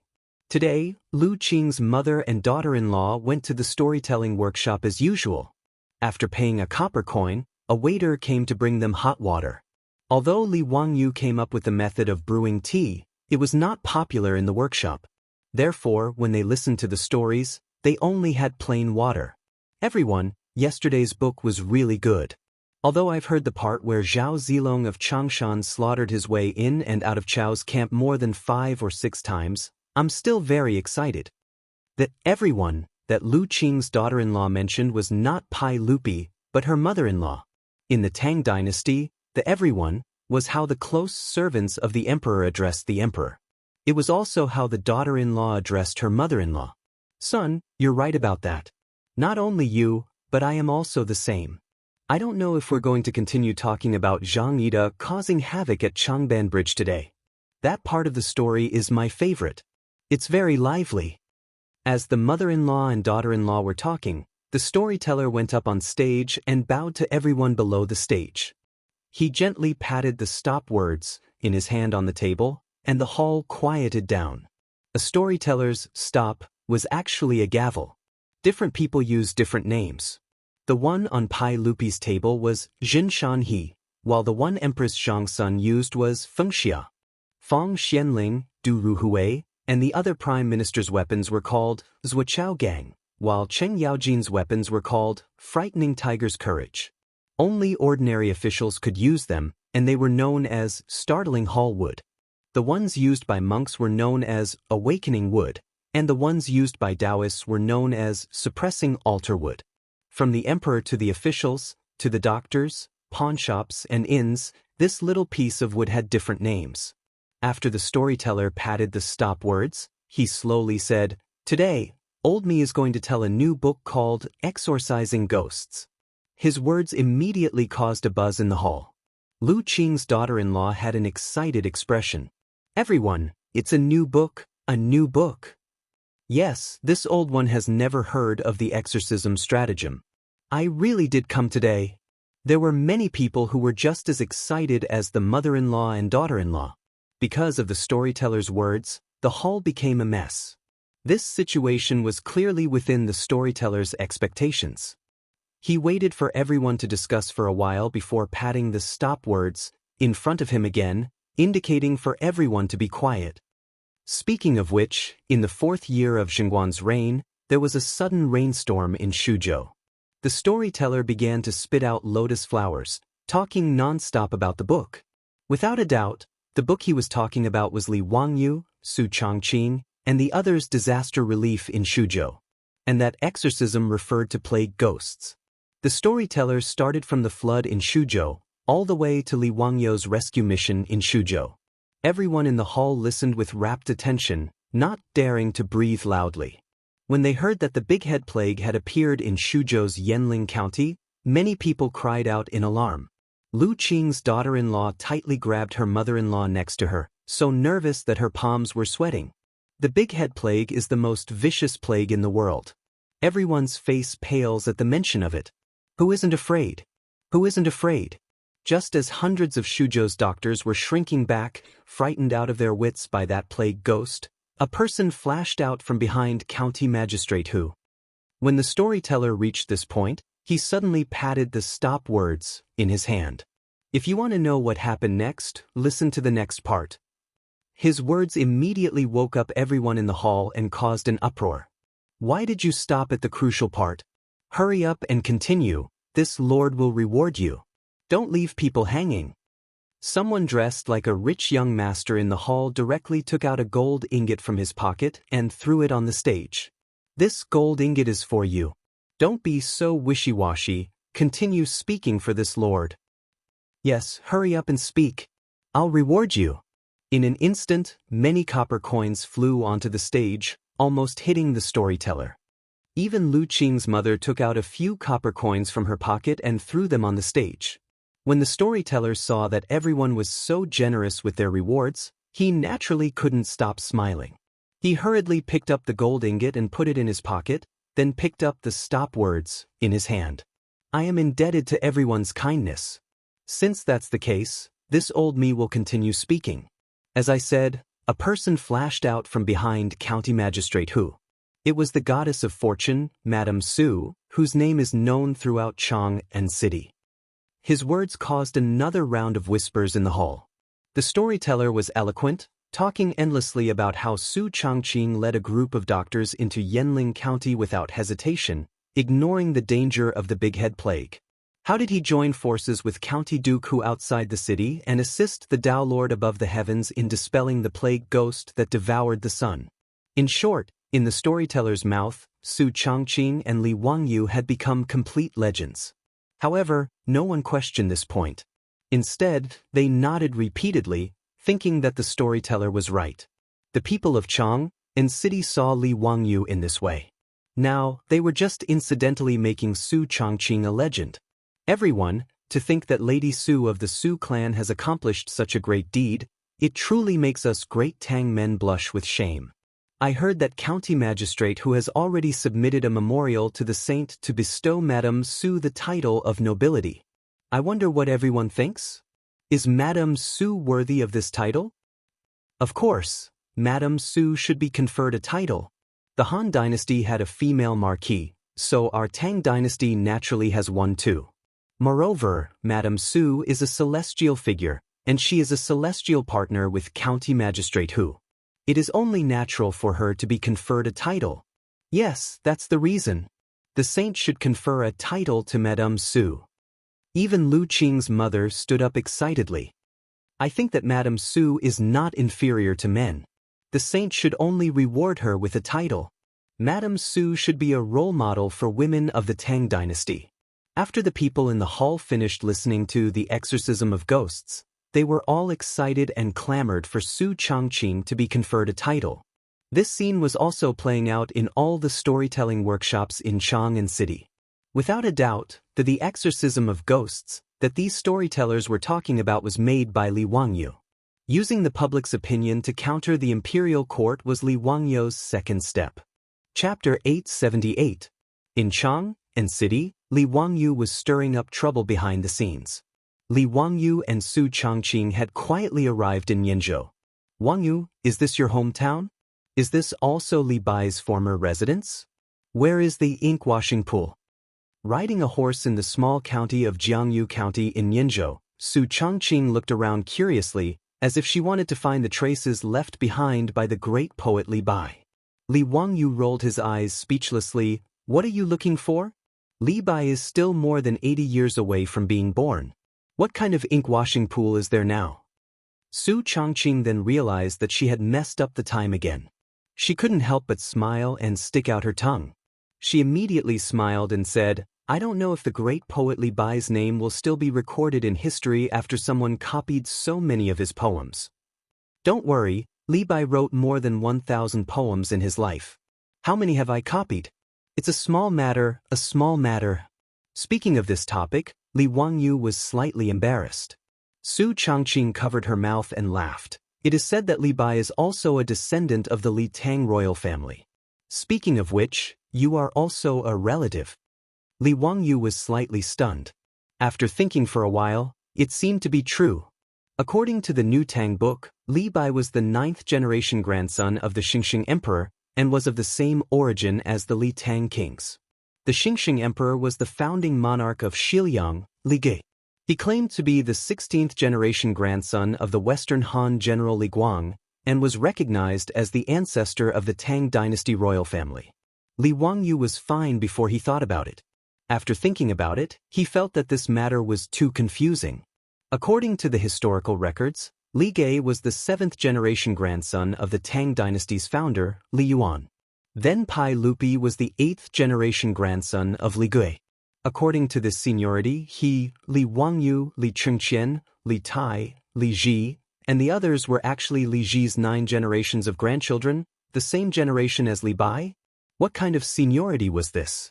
And Emperor Xuanzong of the Tang dynasty, Li Longji, was Li Gui's 11th grandson. In other words, in terms of seniority, Li Bai was Li Longji's grandfather? However, it was clear that Emperor Xuanzong of the Tang dynasty, Li Longji, would not recognize Li Bai as someone of seniority. In fact, he would not even recognize him as a relative. Even Li Wangyu didn't want to admit that Li Bai, who was born more than 80 years later, was his brother. After pondering for a while, Li Wangyu shook his head and smiled, throwing these messy matters to the back of his mind. What kind of seniority did Li Bai have? It was none of his business. This time, he brought his beautiful boss back to Mianzhou. He really wanted to see his hometown. However, after the long journey back, Li Wangyu was extremely disappointed. This was the Tang dynasty of thousands of years ago. How could there be his hometown? This was a completely unfamiliar county. After thousands of years, there was no trace left behind at all. Li Wangyu smiled bitterly, wondering if he was also carving the boat to find the sword. In the long river of history, even if it was the same place, where could he find the lost sword? The group rested for a few days in Mianzhou. Then, they planned to set off for Chengdu County in Yizhou. In Li Wangyou's plan, after touring Chengdu County, they would go down the river and tour Jiangnan. At that time, the matter of Chang'an city giving Su Changqing a title should be almost over. On this day, everyone mounted their horses and prepared to leave the city for Chengdu County. Not long after they got onto the official road, Li Wangyu and the others were shocked to find that the sound of horse hooves came from behind them. Niu Wu and the 2 troops immediately protected Li Wangyu and the others. Looking up, they saw a large group of soldiers galloping over from the official road. Li Wangyu was shocked. Did he give himself away and Pai Lupi sent people to catch him? If they were really here to catch him, it was too late to run now. Lang Jun, look at the flag. It's the Mianzhou soldiers. Niu Wu's eyes were sharp. After seeing the flag clearly, he reported. Li Wangyu nodded his head, feeling slightly relieved. If Pai Lupi wanted to catch him back to Chang'an, he would definitely send the imperial army. It was impossible for the Mianzhou soldiers to catch him. Seeing that the Mianzhou soldiers were rushing over, everyone quickly retreated to the side of the official road to avoid the soldiers. Sure enough, the Mianzhou soldiers did not pay attention to Li Wangyu and the others. They hurriedly passed by them and galloped away. Li Wangyu and the others were on a 3-way road not far ahead of them. Left was to go to Chengdu County, right was to go to Songzhou. As for the 1,000 or so soldiers of Mianzhou, they turned right at the fork in the road and headed north in the direction of Songzhou. Li Wangyu could not help but be surprised. Did something happen in Songzhou? Was it so serious that they needed the Mianzhou soldiers to go and help? Lang Jun, I see that the soldiers from Mianzhou are heading to Songzhou to provide support. Could it be that a war has broken out in Songzhou? Niu Wu came to the same conclusion when he saw the soldiers hurriedly marching. Songzhou was the Songpan County of the future. It was more than 500 miles away from Mianzhou. Songzhou was the Jiannan Road of the Tang dynasty. It was the main road to Tuyuhun.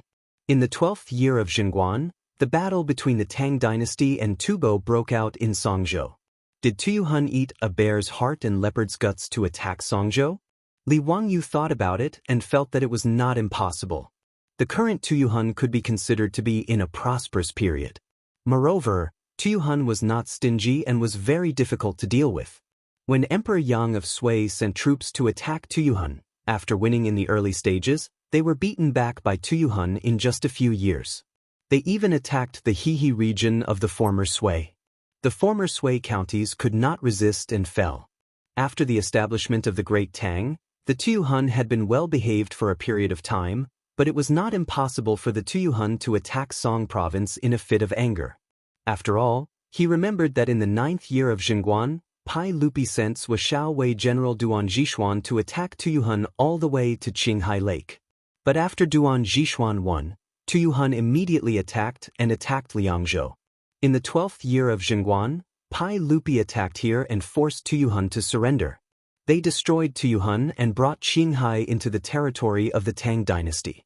It wasn't surprising that such a country that didn't learn its lesson would come to harass Songzhou. Thinking about this, Li Wangyu could not help but feel interested. In the future, he was a military fan who spent a lot of time on various military forums. However, he had only seen wars on television and movies. If war really broke out in Songzhou, he really wanted to go and see it for himself. Niu Wu, do you think Tuyuhun is attacking? Niu Wu nodded. If even the house army of Mianzhou was mobilized, then that should be the case. When Li Wangyu heard this, he was a little tempted. However, when he turned his head and looked at Su Changqing, Aphrodite, and Perrin, the three beauties, he felt a headache coming on. How should he tell his beautiful boss about this? Naturally, he could not take the three women to Songzhou, which was more than 500 miles away. If a war really broke out, he could not let Su Changqing and the others take such a risk. However, Li Wangyu would not be satisfied if he did not go and see the ancient battlefield and the might of the Tang dynasty. Su Changqing understood him very well. She glanced at him. Do you want to go to Songzhou? Li Wangyu smiled. No, hee, why would I go to Songzhou? Before he could finish, his beautiful boss continued, that's good. Don't even think about it. Li Wangyu. Chapter 879. Su Changqing naturally wouldn't agree to Li Wangyu going to Songzhou. For her, it was better to stay as far away from that kind of battle as possible. She respected those soldiers who defended their country and understood that the years were peaceful and there were people carrying the burden.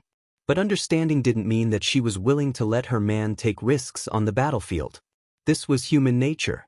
Moreover, this matter had nothing to do with them, so she wouldn't agree to let Li Wangyu go to the battlefield where arrows were flying just because he was curious. Li Wangyu also knew what she was thinking. He smiled and didn't say anything else. The group continued on their way, riding slowly toward Yizhou. Li Wangyu rode on horseback, but he was thinking about the matters of Songzhou. He didn't think about sneaking to Songzhou. After all, even if Tuyuhun had offended the border, it was probably just a small matter. They didn't even bother to record it in the history books, so it wasn't a big deal. By the time he got to Songzhou, which was 500 miles away, Tuyuhun might have already retreated. Moreover, he had Su Changqing and the other two with him. He couldn't be so irresponsible as to leave the three women behind and sneak to Songzhou just to satisfy his curiosity. He had that kind of thought just now purely on a whim. After being glared at by his beautiful boss, this guy's henpecked syndrome flared up. The idea of going to Songzhou to observe the ancient battlefield had long been thrown to the back of his mind. Li Wangyu only thought of the Songzhou battle in the 12th year of Chang'an and the Tang dynasty's strong enemy, Tubo, because of Songzhou. In the textbooks of later generations, Princess Wenqing's marriage to Songtsen Gampo was a symbol of Tang and Tubo's friendship. In reality, Li Wangyu knew that this was nonsense. Not to mention how fragile, unreliable, and even humiliating a friendship that relied on a woman to maintain it was. In Li Wangyu's opinion, the marriage was simply a stain on Pai Lupi's life. It was even less bloody than the great Ming dynasty's ancestral teachings of no political marriages, no reparations, no ceding of land, no tribute, the Son of Heaven guards the country. When Princess Wenqing married into Tubo, she brought vegetables, grain seeds, exquisite handicrafts, and the advanced production technology of the Tang dynasty. However, the Tubo people did not think that it was friendship at all. Instead, they thought it was the Tang people's reverence for Tubo. As for Princess Wenqing, she was also not liked by Songtsen Gampo. When Songtsen Gampo married Princess Wenqing, he already had a Nepalese ruler princess as his wife, and she was rather favored. The so-called Red Palace built to marry Princess Wenqing, which was the Padala Palace of the later generations, was built for Princess Sun. It was easy to tell if it was real or fake. If it was a palace built to ease Princess Wenqing's homesickness, the architectural style would not be an Epura-style palace, but a palace of the Tang dynasty. Li Wangyu naturally knew what the Potala Palace looked like in the future. To say that the Potala Palace was built by Songzhan Gambu to marry Princess Wenqing was purely a lie. According to the records of the kings of Tibet, Princess Wenqing had been in Tibet for many years. She had no children and no favor, and her status was mediocre. Usually, she served Songzhan Gambu like a maid. 9 years later, Songzhan Gambu died, and Princess Wenqing was a widow for 31 years. This was the real experience of Princess Wenqing. Li Wangyu secretly made up his mind that no matter what, he would not let this happen under his nose. If the Tubo Grand Minister Ludong Zhangan went to the Tang dynasty to ask for a marriage, Li Wangyu even began to think about whether to directly kill this guy. Destroy Tubo. This idea was like a wildfire, suddenly burning in Li Wangyu's heart, and it did not go out for a long time. He even had the impulse to directly turn back to Chang'an city, find Pai Lupi, Fang Xianling, Du Ruhui, Qing Yaojin and the others, and have a good plan. Li Wangyu felt that 10 years of preparation should be enough for the Tang dynasty to accumulate strength, destroy Tubo in one fell swoop, and bring it into the territory of the Tang dynasty.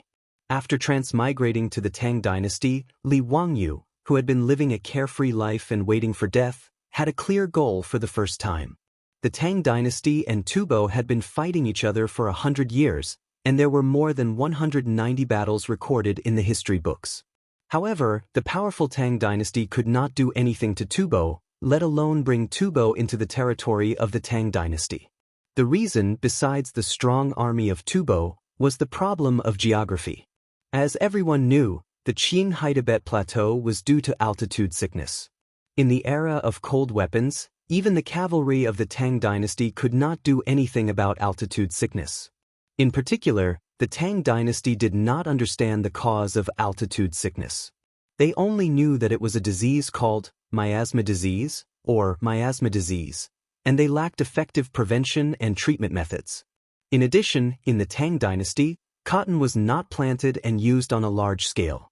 The soldiers lacked good methods to resist the cold, and the low temperature and logistical difficulties in the plateau area limited the cavalry of the Tang dynasty from attacking Tubo. In Li Wangyu's opinion, altitude sickness was not difficult to overcome. When one entered the plateau above 3,000 meters, 50% to 75% of people would experience altitude sickness. However, after 3 to 10 days of adaptation, altitude sickness symptoms would gradually disappear. In addition, Chinese medicine like roseroot could effectively overcome altitude sickness, so it should not be a big problem to overcome altitude sickness. The difficulty of attacking Tubo was to resist the cold and logistical difficulties. To resist the cold, they would need to plant cotton on a large scale. Li Wangyu silently remembered this in his heart, and he planned to discuss this with Pai Lupi after returning to Chang. The logistical problem was actually not difficult. Li Wangyu immediately thought of luncheon meat, pork floss, fried noodles, and other military rations that could be easily produced in the Tang dynasty to feed the army. With that, the Tang army could go into battle with light equipment. Now that he and Yan Liben had created the hydraulic forging hammer, the equipment of the Tang army would be even better. With that, Li Wangyu did not believe that they could not destroy Tubo. Li Wangyu thought about it. If they wanted to destroy Tubo within 10 years, there was one more thing that they had to plan and prepare in advance. That was to send out various spies deep into the plateau to understand the climate, roads, and geography of Tubo. Only then would the army have a clear target to attack. Otherwise, if hundreds of thousands of troops were sent out, even if they reached the plateau, they would not be able to see anything. Thinking about this, Li Wangyu suddenly slapped his head. To think that he called himself a military fanatic, and he actually forgot such an important thing. When he was building his castle, he made a sand table, and Pai Lupi, Qing Yaojin, and the others treated it like a treasure. However, he actually forgot to make a map and give it to Pai Lupi. There was no need to mention how rough and simple the maps of the Tang dynasty were. If Li Wangyu drew a map from his imagination, it would also be unreliable. However, How could he forget that Su Changqing's phone had a navigation software? Even if there was no internet or GPS, there was an offline map that could be downloaded. Those maps of the cities in the future were naturally useless. However, even if it was a simple map of the entire country, if he copied it down, the scale and accuracy of it would be better than all the maps of the Tang dynasty. Why would he still need to do so many things in Chang'an city? If this map was presented, it would immediately blindly err, as well as the Duke's 24K corium gold dog eyes. If he changed Su Changqing's title, would that still be a problem? Chapter 880. Of course, even if Li Wangyu had thought of the map, he might not have used it to exchange for the title of nobility with Pai Lupi. In his opinion, Su Changqing's contribution this time was enough for him to be given a title. Why couldn't he exchange it for a title? Therefore, when it was time to stir up trouble, Li Wangyu would not be soft-hearted. In Chang'an, the situation was getting more and more chaotic. The Exorcism Chronicles, which promoted disaster relief in Shuzhou, had become a household name in Chang'an and through storytellers. After Lu Qing, the functionary of Taichung Temple, returned home, he heard his mother and daughter-in-law discussing the new book at the dinner table. He couldn't help but ask curiously, "Mother, the storyteller is talking about a new book today? What book is it? I'll go listen when I have a break." "Husband, that book is very good. It's called Exorcism Chronicles. It's about County Magistrate Hu and Lady Su fighting against the plague ghosts in Shuzhou and curing the Big Head Plague. Lady Su is really amazing. She's really a hero among women." Without waiting for Lu Qing's mother to speak, his daughter-in-law impatiently told her husband about the new book today. Lu Qing's mother also nodded, feeling that her daughter-in-law was right. "That's right. This Exorcism Chronicles is really good. If I have a break, I'll go listen to this book." Lu Qing's face immediately darkened when he heard this. He immediately thought of Lady Su's knighthood. If there were no accidents, this Exorcism Chronicles must have been created by County Magistrate Hu. This was a blatant conspiracy. When the people of Chang'an knew about this, those who opposed Lady Su's knighthood would be drowned in the saliva of the people of Chang'an. This was worse than refusing to take public carriages or sell goods to them. Thinking of this, Lu Qing's back was almost covered in sweat. As expected, his mother continued, "Today, I heard from the storyteller that there were 3 female marquises in the former Han dynasty. Since they were given the title of Marquis and Lady Su made such a great contribution, why didn't the sage reward her? If my son has the chance, he'll open Madame Su's eyes. If our dynasty can also produce a female marquis, Mother, as a woman, will also be honored." "That's right. Mother is right." Lu Qing's daughter-in-law agreed. Functionary Lu Qing did not dare to say anything else. He could only nod his head in agreement, but his heart was filled with grievances. Naturally, he didn't dare to tell his mother and daughter-in-law that he had been one of the most vehement opponents of Su Changqing's knighthood that day at Taiji Palace. Furthermore, he had been recorded in a small notebook by the magistrate of Huxin.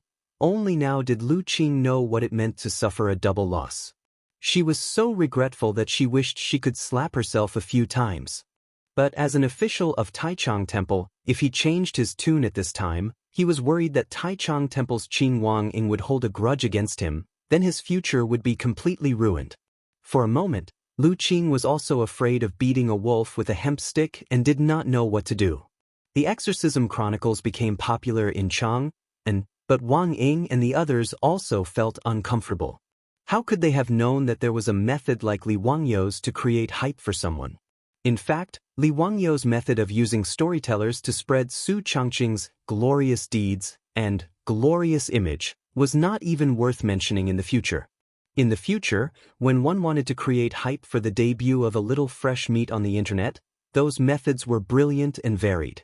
Creating something out of nothing, using a topic to make a fuss, imagining things out of thin air, performing a double act, riding on popularity, and so on, all 360-degree hyping without any blind spots, was called creating hype. But even Li Wangyou's childish hyping methods were enough in the Tang dynasty. Now in Chang'an, everyone was full of praise for Su Changqing. Even the title of Goddess of Wealth was not called Su Changqing anymore. In private, They all called Su Chang'an Bodhisattva Su. Li Wangyu was thousands of miles away in Shu County, but with a few letters, he stirred up Chang'an into a pot of porridge. Every day in the imperial court, the topic of whether to confer a title on Su Chang'an always made the officials clamor in front of Pai Lupi for a while, which gave Pai Lupi a headache. Wang Ying and the others were getting weaker and weaker.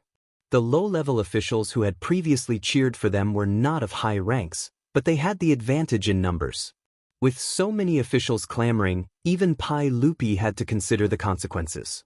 But ever since Li Wangyu secretly plotted and played many tricks, officials like Lu Qing, the functionary of Taichung Temple, did not dare to stand out to express their support because of the pressure from Wang Ying and the others, but they also kept silent. No matter how Wang Ying and the others hinted at them, they just pretended not to see and kept silent about Su Chang'an's conferment. After all, they were not fools. They did not want to offend Wang Ying and the others, or offend Li Wangyu, the county magistrate.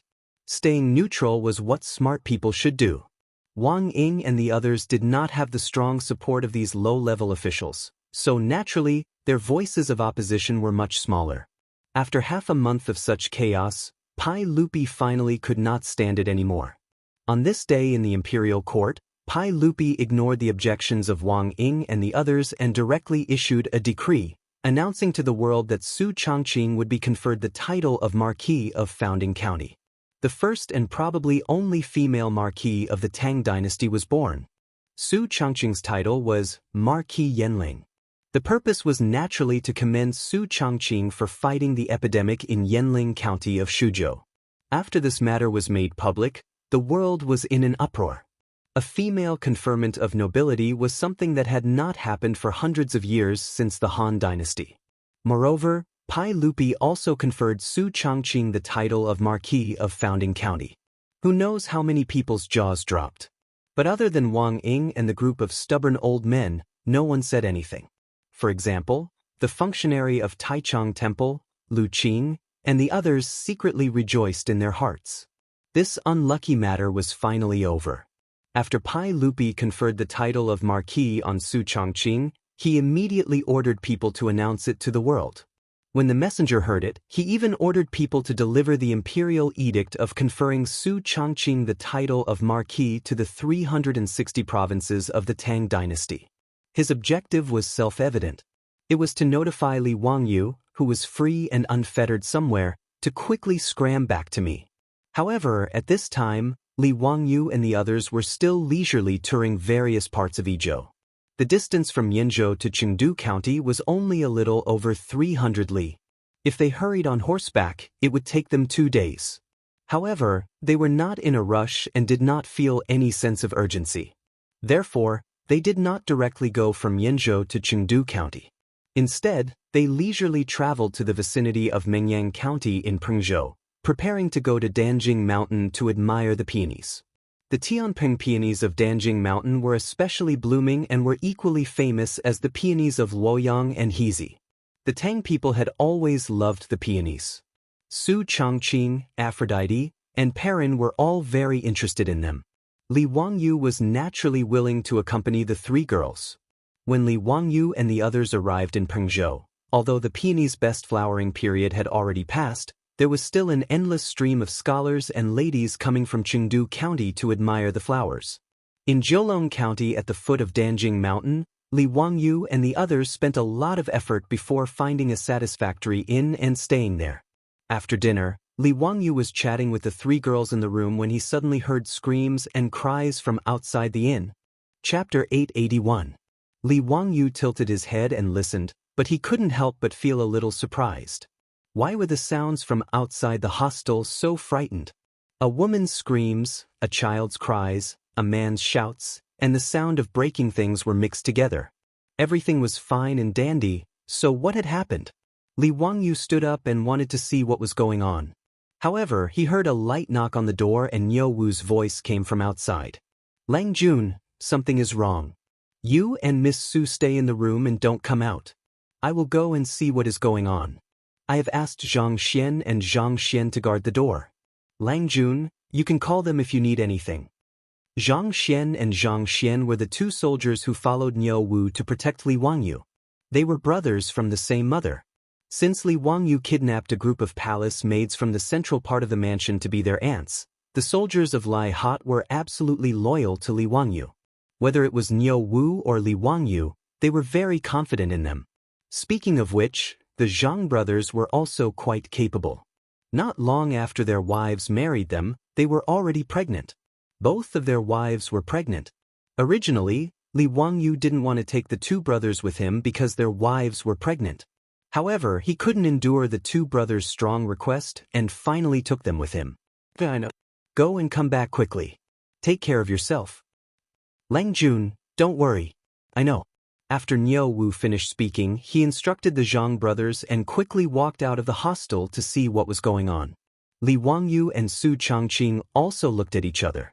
They didn't understand why Jiulong County was in such a mess. Listening to the noise outside, it seemed that the whole city was in a mess. After waiting in the room for a while, Li Wangyu couldn't help but feel anxious when Niu Wu didn't come back. Zhang Xian, go and see why Niu Erlang hasn't come back yet. Without waiting for the Zhang brothers to speak, they saw Niu Wu hurriedly running back. He didn't even care about etiquette and directly knocked open the door. Lang Jun, leave quickly. Something's wrong. What happened? Why are you so flustered? Li Wangyu quickly got up and asked. Niu Wu swallowed his saliva and said, the assistant minister is causing trouble again. The Ming House of Jiulong County has already ordered people to close the city gates. Let's go now and use your goldfish talisman to open the city gate and go to Chengdu County. Our horses are fast, the guards won't be able to catch up with us. What? When Li Wangyu heard this, his mind buzzed and he felt a little dizzy. He had never thought that instead of going to Songzhou to join in the fun, he would lead Su Changqing and the other two into a dangerous place. It was not a small matter for a subordinate to rebel. The Liao people were a minority in the southwest of China during the Han and Tang dynasties. In Shu Prefecture, there were more than 100,000 households in Brazil, Guanghan, and Zhejiang. The living conditions of these Liao people were very primitive, and they were still in the slash-and-burn stage. The Liao people refused to accept the royal authority of the Central Plains, so they often clashed with the Han people. The Chang'an assistant minister mostly lived in Bazhou, Meizhou, Yizhou, and other areas where there were many Han people. The Tang dynasty gave them a lot of preferential treatment. According to the Tang dynasty historical records, households that have been deserted will pay half the tax. If there are floods, droughts, and pests, there will be no rent. If there are 6, there will be no transfer. If there are 7, there will be no classes. This meant that the Liao people only paid half of the taxes that the Han people paid. If there were disasters, there would be no rent. But even so, due to the difference in culture and customs, as well as the Tang people's disdain for the Liao people, there were many conflicts between the Liao people and the Tang people. This was especially true in the beginning of the Tang dynasty. When the Jiannan assistant ministers were established in Bazhou, Meizhou, Hangzhou, Yizhou, and other provinces, there were often Liao people who rebelled. Li Wangyu didn't expect that he and Su Changqing would encounter Liao people just because they came to look at the peony flowers. Even the Ming House of Jiulong County ordered the city gates to be sealed. From this, it could be seen that the Liao people weren't to be underestimated. If he was alone, Li Wangyu wouldn't be too worried. After all, he had Niu Wu and the Zhang brothers protecting him. Furthermore, Jiulong County wasn't too far away from Chengdu County. Even if the Liao people surrounded the city, he didn't believe that the Liao people would be able to break through the city walls quickly. However, with Su Changqing and the other two by his side, Li Wangyu wasn't willing to take such a risk. It was better to be safe than sorry. If an accident really happened, Niu Wu and the Zhang brothers might be brave, but they might not be able to protect everyone. Thus, a gentleman wouldn't stand under a collapsing wall. Following Niu Wu's suggestion, the best choice was to leave the city and escape to Chengdu County. Niu Wu, what's the situation like? Did the Liao people attack outside the city? I don't know, but I don't think they've surrounded Jiulong County. I haven't heard any movements outside the city. Okay, since that's the case, we'll immediately leave the city and go to Chengdu County. Li Wangyu hurriedly called for Su Changqing, Aphrodite, and Perrin to leave. They were protected by Niu Wu and the Zhang brothers. They didn't even have time to pack their bags before they hurriedly rushed to the stables of the hostel. After taking out the horses, they rode towards the south gate of Jiulong County. Jiulong County wasn't big. They quickly arrived near the south gate, but they were blocked by the surging tide of people on the main street. The news of the Liao people's rebellion had already spread throughout the city. Not only did the people of Jiulong County want to escape the city, but the scholars and ladies who came to look at the peony flowers also wanted to escape. Thus, the narrow street was filled with people who wanted to escape the city. However, the city gate of Jiulong County was already closed. No matter how the people cried, the soldiers guarding the city didn't have the slightest intention of opening the gate and letting them leave. In fact, Li Wangyu was well aware that the city gate wouldn't open under such circumstances. Who knew if there were Liao people lying in ambush outside the city? If the city gate was opened and the Liao people took the opportunity to kill their way in, it would be a bloody disaster. Originally, Li Wangyu wanted to show his goldfish talisman and force the soldiers to open the city gate. However, seeing the situation, he slowly shook his head and dispelled the idea. Now that the sky was dark, if he forced the soldiers to open the city gate, not to mention whether there would be danger, the people who were anxious to escape the city would swarm out like bees. Li Wangyu didn't dare to imagine what would happen with so many people crazily crowding around. He was about to call Su Changqing and the others to return to the hostel first before making any plans, when he heard a man in luxurious clothes shouting at the city gate. "Look carefully, this is my goldfish talisman. I'm the major of the Viceroy's residence in Yi Province. Now open the city gate for me. I have something important to attend to, so I need to return to the Viceroy's residence immediately." The soldiers guarding the city confirmed that the goldfish talisman in the man's hand was real, but they did not dare to obey him. Reporting to Sima, "Without the Ming residence's orders, we do not dare to open the city gates. Quickly summon the county magistrate of Jiulong County. Go now." The soldiers looked at each other awkwardly. In the end, the squad leader dared not delay because of the man's identity, so he could only summon a soldier to summon the county magistrate of Jiulong County. Chapter 882. Li Wangyu could not help but snort when he saw Sima of the Yi Province's Governor-General's office being so rude and unreasonable. Sima of the Yi Province's Governor-General's office was in charge of military affairs and military taxes. Although the soldiers stationed in Jiulong County were not under his control, they did not dare to offend him. As for the Ming House of Jiulong County, he was only a county magistrate of secondary grade 7. If he forced the county magistrate to open the city gates, Li Wangyu did not believe that the Ming House could withstand such pressure. Seeing this situation, Li Wangyu, who was about to turn his horse around and return to the hostel, pulled on the reins and decided to observe the situation. If Sima of the Yi Province's Governor-General did not care about the lives of the people and insisted on forcing the county magistrate to open the city gates, Li Wangyu would have to reveal his identity and teach this Sima a lesson. Not long after, the county magistrate of Jiulong County, who had been notified, hurried to the city gates. "Greetings, Sima. You are the county magistrate of Jiulong County? That's good. Quickly order people to open the city gates. I have important matters to attend to and need to return to Chengdu County. Do not waste my time." Sima impatiently signaled the county magistrate to open the city gates. "I'm afraid this is not appropriate." The county magistrate hesitated for a moment and bowed to Sima. He continued, "Sima, it is already late and there are officials causing trouble outside. If we open the city gates rashly and the officials launch a sneak attack, it will be a disaster.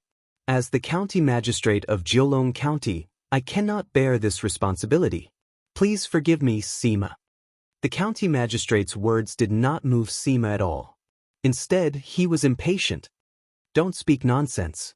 I have already ordered people to go up the city walls to observe. There are no officials outside at all. Furthermore, I have received news that those officials are still tens of miles away and have not yet arrived at Jiulong County. Why can't you open the city gates?" "Sima, the current military situation is unclear. Ever since I received news of the rebellion, I've ordered people to immediately leave the city and rush to the province governor's office to warn them. Although Jiulong County was a lower county, there were still more than 200 government soldiers in the city. In addition, there were 3 groups of yamen runners and minzhuang from the county yamen. Presumably, there would be no problem in defending the city. Sima, you should stay in the city for a few days and wait for province's governor-general's office to send reinforcements. Wouldn't that be safer? In Li Wangyou's opinion, the county magistrate's words were reasonable. At this point he had also calmed down.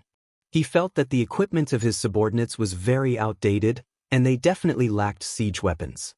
In that case, it would be safer to stay in Jiulong County. It was already late and night had fallen. If they rashly left the city and encountered something along the way, it would be even worse.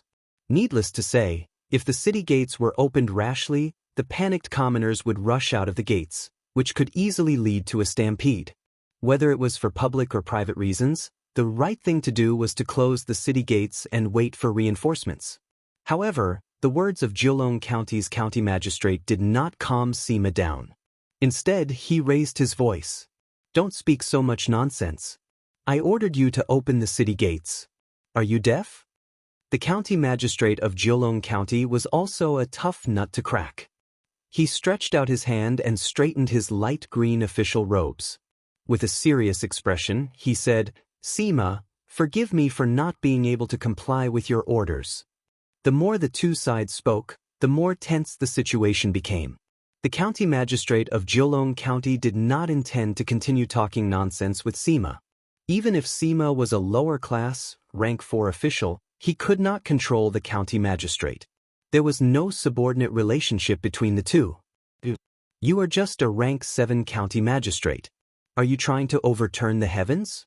Do you still have any respect for your superiors? Do you believe that I won't chop you into pieces right now?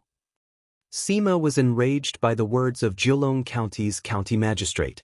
He suddenly pulled out his barrier blade from his waist and placed it against the county magistrate's neck. Stop! Li Wangyou originally intended to continue hiding his identity.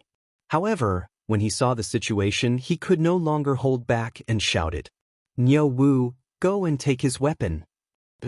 Niu Wu had long disliked Sima. After receiving Li Wangyou's order, he immediately jumped off his horse and rushed in front of Sima. Before Sima could react, Niu Wu had already reached out and grabbed his wrist. Sima naturally did not dare to kill the county magistrate of Jiulong County. He only pulled out his barrier blade to scare the county magistrate. However, he did not expect that a one-eyed brawny man would suddenly appear beside him and directly bind his wrist that was holding the barrier blade. Sima subconsciously wanted to pull out his barrier blade. However, he could not move at all. He could not help but roar, Who are you? How dare you be so presumptuous in front of me? At this time, Li Wangyou also jumped off his horse. Under the protection of the Zhang brothers, he separated the crowd and walked in front of Sima and the county magistrate of Jiulong County. He was too lazy to talk nonsense. He directly took out the goldfish talisman that represented his identity and showed it to the 2 of them. When Sima and the county magistrate of Jiulong County clearly saw the goldfish talisman in Li Wangyou's hand, both of them turned pale with fright. On the goldfish talisman were written the words, County Duke who founded the country, conferred the title of County Duke. The young man in front of them was the County Duke who founded the country? County Duke who founded the country? Sima and the county magistrate of Jiulong County immediately reacted. The young man in casual clothes was actually the famous County Duke who founded the country. The Crown Prince's imperial tutor and the saint's nephew. The county magistrate of Jiulong County immediately bowed and said, Humble county magistrate of Jiulong County, Du Gufeng, pays his respects to County Duke who founded the country. I did not know that the Duke was here. Please forgive me. Sima's face turned even redder. He did not care that one of his wrists was still held by Niu Wu. His posture was very awkward as he bowed down. Humble county magistrate Wang Zhengichuan of Yi province pays his respects to. Before he finished speaking, Li Wangyou directly interrupted him. Wang Sima, let me ask you. What is the meaning of you placing your barrier blade on Dugaming House's neck? Are you plotting to murder an official of the imperial court? Li Wangyou's words immediately caused Sima's back to be soaked in cold sweat. These words were heart-wrenching.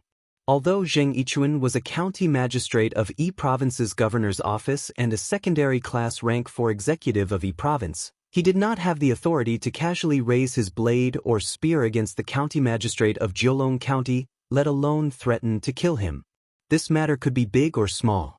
It all depended on how one interpreted it. Please forgive me, Duke. This humble official was only joking with Duga Minghouse in a moment of excitement. You can't take it seriously, you can't take it seriously.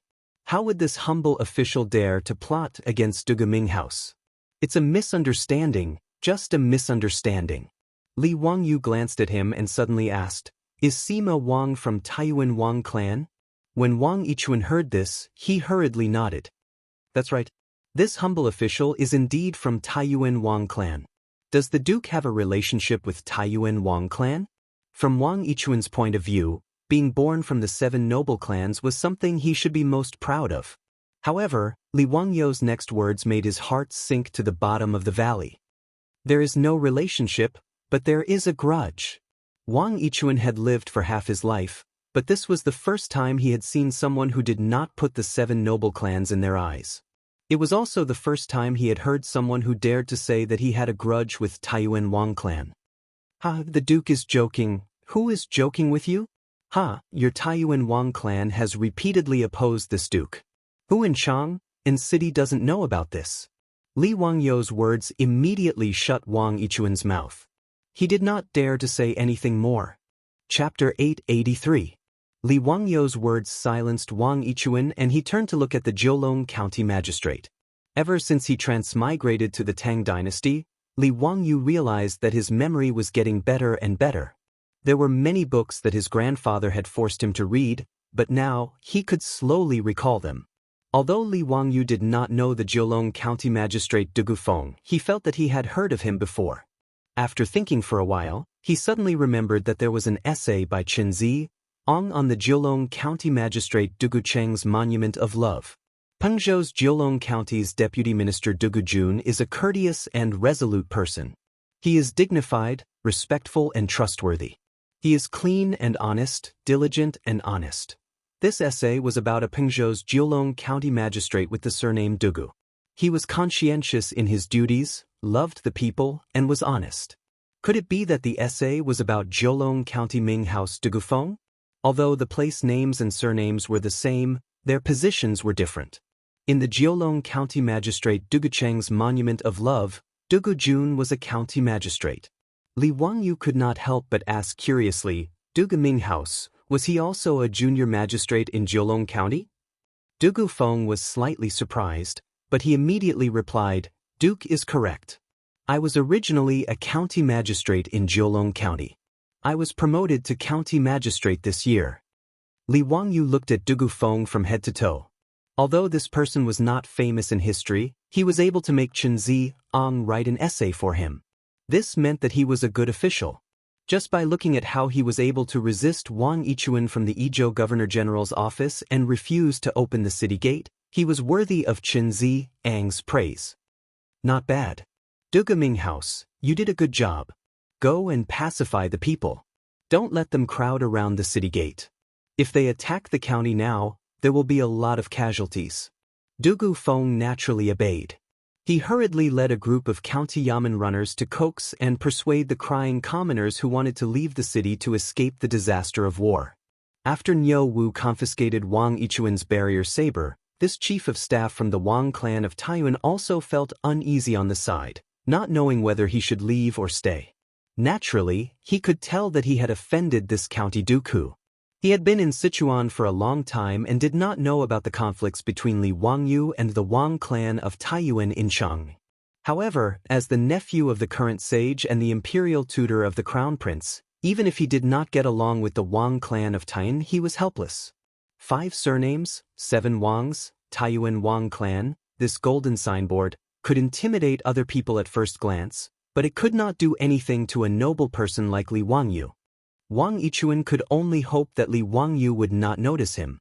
Wang Yichuan only felt that he did not look at the almanac before leaving the house today. How did he offend such a god? Originally, he was on break and had nothing to do, so he took 2 days off to come to Danjing Mountain to admire the peony flowers. He did not expect that his luck would be so bad that he would meet with people causing trouble. Wang Yichuan thought that he could ride a fast horse and escape before the people surrounded the county. However, he did not expect to meet a stubborn county magistrate. He wanted to use his authority as the chief of the governor's office to force this untactful county magistrate, but he was caught red-handed by Li Wangyu, the county duke who had founded the country. Wang Yichuan could not help but curse his own bad luck, but there was nothing he could do. While Du Feng led a group of yamen runners to persuade the commoners, Li Wangyu glanced at Wang Yichuan and was too lazy to bother with him. "What are you still doing here? Are you waiting for me to treat you to a meal?" When Wang Yichuan heard this, he was delighted. It was best that Li Wangyu did not bother with him. He quickly bowed. Yes, I will leave now, I will leave now." Li Wangyu impatiently waved his hand at him, indicating that he could leave. Wang Yichuan did not even dare to ask Niu Wu for the barrier blade. He turned around and dived into the crowd, disappearing without a trace. After Du Feng finally managed to persuade the crowd to leave, he ordered the yamen runners to assist the soldiers in defending the county. After arranging the defense of the county, he returned to greet Li Wangyu. Du Feng was not familiar with Li Wangyu and did not know the personality of this young county magistrate. As such, he did not dare to be disrespectful. "Duke, please forgive me for making you wait for so long." Li Wangyu extended his hand to help him up. "Duga Ming House, what are you saying? My safety is also in the hands of the Ming House. You are arranging the defense of the county. What is wrong with that?" "This is my responsibility." "Duga Ming House, from what you said, there are only about 200 soldiers in Jiulong County. Are you confident that you can defend the county?" Du Feng nodded. "Duke, you can rest assured. Although there are many of them, they do not have any excellent military equipment. They do not even have many bows and arrows. Although there are not many soldiers in the county, I am confident that they will not be able to break into the county in a short time. I have already sent people to the Province Governor-General's manor to ask for reinforcements. In less than 2 days, reinforcements will arrive." When Li Wangyu heard this, he was relieved. He continued to ask, "Duga Ming Fu, this duke asks you, why did these people rebel? Do you know the details?" Li Wangyu was still confused. He didn't understand why the people of Pengzhou were in such a mess out of nowhere. Li Wangyu and company had encountered the province's people on their way here. Most of them were acquaintances. They were people who were willing to obey Wang Hua and pay taxes. However, these people were very different from Han people. Not only did they remove their front teeth, but they also wore tub skirts. Their lifestyle was very different from Han people. However, in Li Wangyu's opinion, these people did not have a reason to rebel. Moreover, it was in a place so close to Chengdu County. Jiulong County was only 100 li away from Chengdu County. If the army wanted to suppress it, they could arrive in a day. Under such circumstances, if these people still wanted to rebel, wouldn't they be courting death? Even if they surrounded Jiulong County, the Province Governor-General's manor's army would arrive before they could break into the county. Li Wangyu's question made Du Feng hesitate for a moment before he bowed again. In response to the Duke, "This matter is related to this official." "What do you mean?" Li Wangyu asked in confusion. Du Feng looked at Su Changqing and company behind Li Wangyu and hesitated. It seemed that there were some things that he could not say in front of Su Changqing and company. "Duke, this is not the place to talk. Why don't we go to the county office and I will tell you the details?" Seeing this, Li Wangyu did not force him and nodded in agreement. He ordered the Zhang brothers to escort Su Changqing and company back to the inn to rest. He then led Niu Wu and followed Du Feng to Jiulong County's county office. When they reached the main hall of the county office, Du Feng invited Li Wangyu to take a seat and ordered people to bring wine and food. Only then did he let out a long sigh and explain the situation to Li Wangyu. However, Li Wangyu and Niu Wu were flabbergasted when they heard this, and they were even more astonished by the fact that such a thing had occurred. This matter can't be blamed on the Du Ming House. These people did not know what was good for them and dared to use this opportunity to cause trouble. They deserve to die. Chapter 884. After listening to Dugufeng's explanation, Li Wangyu realized that there was still a very primitive marriage-snatching custom among the officials. In Dugufeng's words, the laws are lax, the marriages are improper, the villages are violent, they steal people's wives and daughters to escape, they move to other places and live in peace. They are called companions, and Yen Wan thinks they are companions. In other words, the marriage customs of these officials were no different from those of primitive societies. If they took a liking to someone, they would knock them out and carry them away. Not only that, the officials did not even know the etiquette of marriage and did not know the nature of father and son. Not to mention the Tang people, even Li Wangyu found it hard to accept the marriage customs of these officials. Chaotic, it was too chaotic. It was also because of this that Dugu Feng was too embarrassed to say these words in front of Su Changqing and the others. The rebellion of the officials was related to the marriage snatching that happened a few days ago. There were also thousands of officials living in the area under the jurisdiction of Jiulong County. Originally, the marriage snatching was only done in their own tribe. Even if Dugu Feng did not like it, he could not do anything about it. But a few days ago, when someone from the Jingren tribe went down the mountain to the city to sell mountain goods, it was unknown what was wrong with that Jingren's head, but he actually took a fancy to a young Han woman. That man actually colluded with several other men to use their weapons and directly snatched the Han girl up the mountain. When such a thing happened, the girl's family could only cry and complain to the county yamen. Dugu Feng didn't hesitate and immediately led 3 groups of bailiffs to the Farron tribe. Before the Farron tribe could react, they rescued the young lady. Although the girl was saved, she was already defiled by the officials. Fortunately, the people of the Great Tang were rather open-minded. Although the young lady was wailing miserably, she did not try to commit suicide. As for the victim's family, they knew that the officials were barbaric and did not even want Dugu Feng to punish them. They just wanted to accept their bad luck. However, when the victim's family was prepared to settle the matter peacefully, those people started to cause a ruckus. They even threatened Dugu Feng and demanded that Jiulong County send the person back to them. Otherwise, they would come and snatch the person back. The Tang dynasty's attitude towards these officials had always been, even though they are in danger, they should be treated with kindness and trust. However, Dugu Feng did not completely agree with this. He had been an official in Jiulong County for a long time, so he knew the nature of these officials well. He knew that to deal with these officials, it was not enough to just show them kindness. He also needed to make them fear him. As the saying goes, villains fear authority but not virtue, and don't know what virtue is. This also applies to these subordinates. As a result, Dugu Feng ordered the bailiffs to arrest the man who had come to threaten him. He whipped him heavily and reprimanded him before letting him go. Dugu Feng also did not expect that he would actually poke a hornet's nest this time. Dugu Feng whipped the man who abducted the woman was the son of the leader of the Dugu Ren tribe near Jiulong County. As a result, the leader of the Dugu Ren tribe contacted the other officials to attack Jiulong County to avenge his son. This was the reason why the current situation occurred.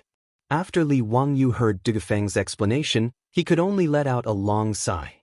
This matter could not be blamed on Dugu Feng, the county magistrate of Jiulong County. There was nothing wrong with his actions. It was purely those officials who did not know what was good for them and did not respect the law.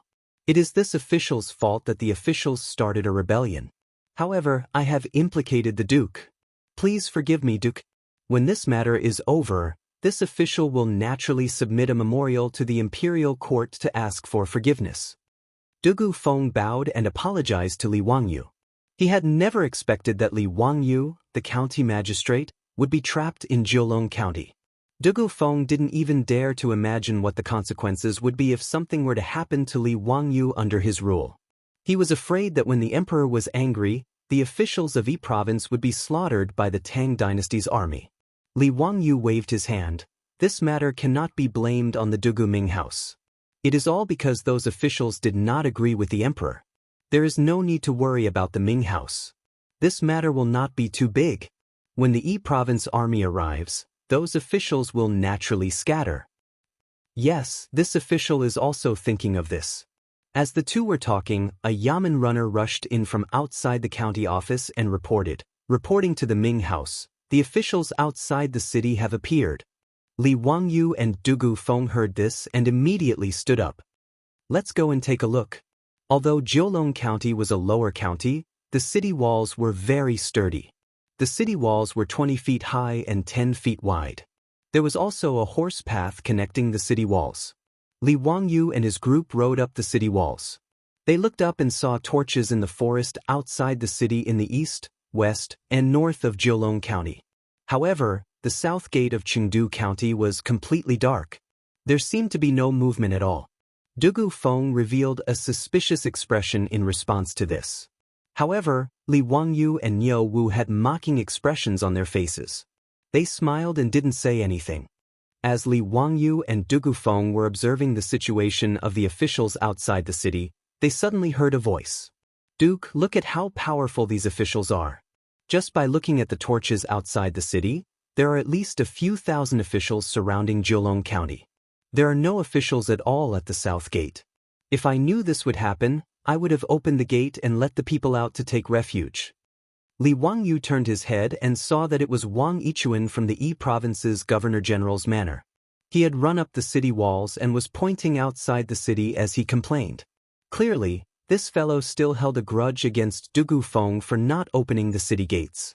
Li Wangyu did not expect Wang Yichuan to be so thick-skinned. He had run away after being reprimanded, but he still dared to come up. Li Wangyu did not find it strange that Wang Yichuan would appear on the city walls. This guy was a major from the Yi Province's Governor-General's manor. He probably had eyes and ears in Jiulong County.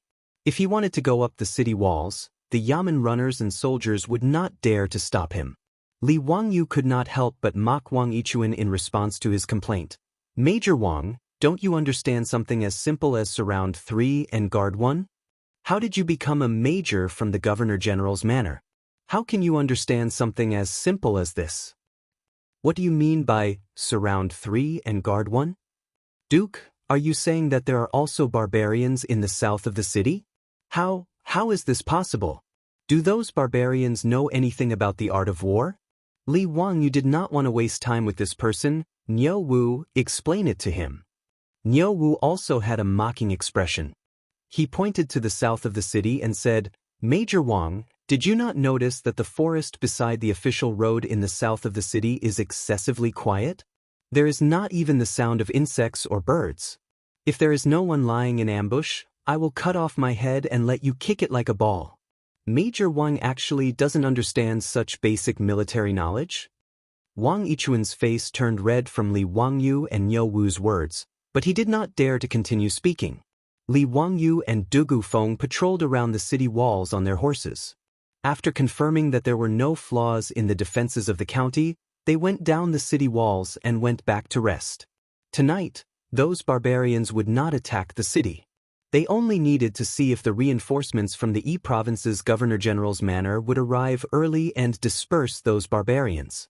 Otherwise, if the barbarians attacked the city, it would be a tough battle to fight against the thousands of barbarians outside the city with just the 200 Yamen runners and the 200 Yamen runners. Chapter 885. The reason why Li Wangyu dared to go back to sleep and not worry about being attacked at night was also because of the way wars were fought in this era. Many people mistakenly thought that the lack of night battles in ancient times was due to the lack of vitamin intake, causing night blindness. This was actually not very accurate. Night blindness naturally existed in ancient times and was known as sparrow blindness or sparrow blindness. However, during the Sui and Tang dynasties, doctors had long known about night blindness. Using animal liver to treat sparrow blindness was very effective. Therefore, night blindness was not the main reason for not fighting at night. Night battles were rarely fought in ancient times mainly because of the lack of lighting. The illumination of torches was limited, making it difficult to distinguish between friend and foe during battle and even more difficult to command. Using cold weapons to fight, both sides were often tangled together and it was very easy to injure one another at night.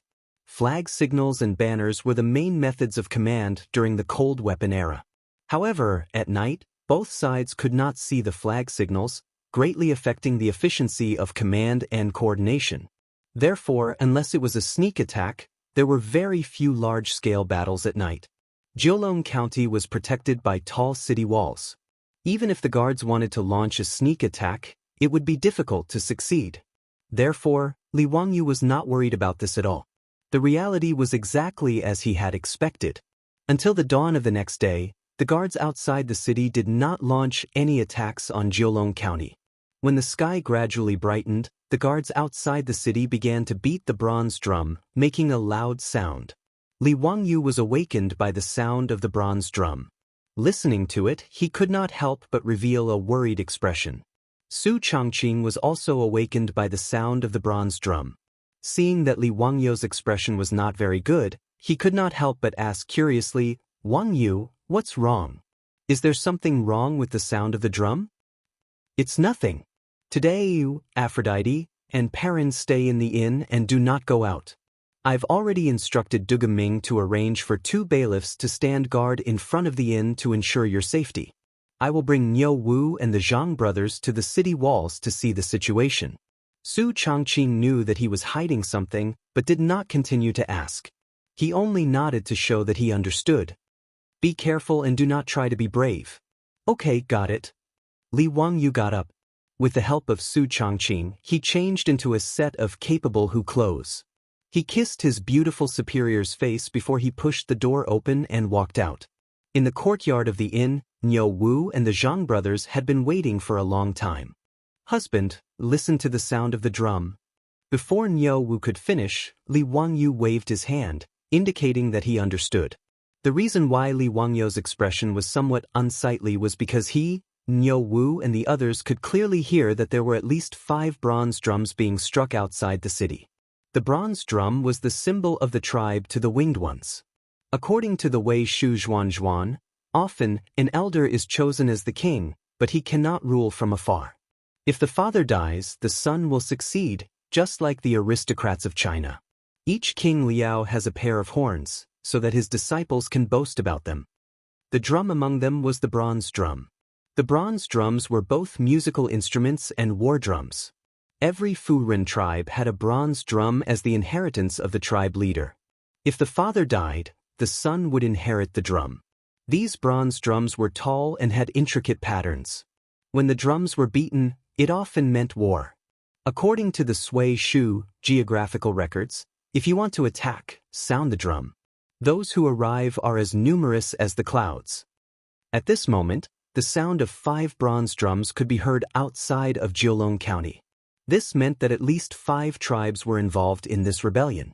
And these tribes usually had more than 1,000 Gong clan members. As a result, even if each household only sent out 1 subordinate, there would still be at least 5,000 armed subordinates waiting outside Jiulong County. When Li Wangyu thought about how there were only 200 soldiers in the city, as well as 100 bailiffs and citizens, he felt a chill run down his spine. With such a huge disparity in military strength, even if those subordinates lacked weapons and equipment, and lacked siege weapons, if they were to go all out to attack Jiulong County, they might not be able to withstand it. Now, he could only pray that the reinforcements from the Yi Province Governor-General's manor would arrive soon. Li Wangyu led Niu Wu and the other 2 to the city wall, but Dugu Feng and Wang Yichuan had already arrived.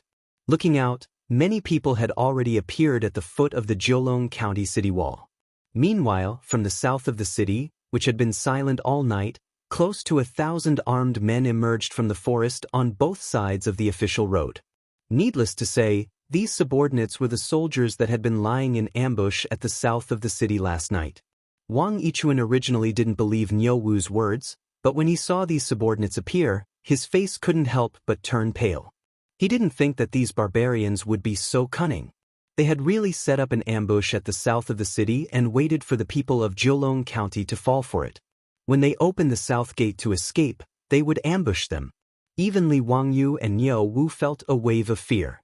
If they hadn't been trapped in the city by the fleeing crowd, they might have fallen into the subordinates' trap when they rashly rode out of Jiulong County. With just Niu Wu and the Zhang brothers, it would probably be difficult for them to protect Li Wangyu, Su Changqing, and the other 2 girls.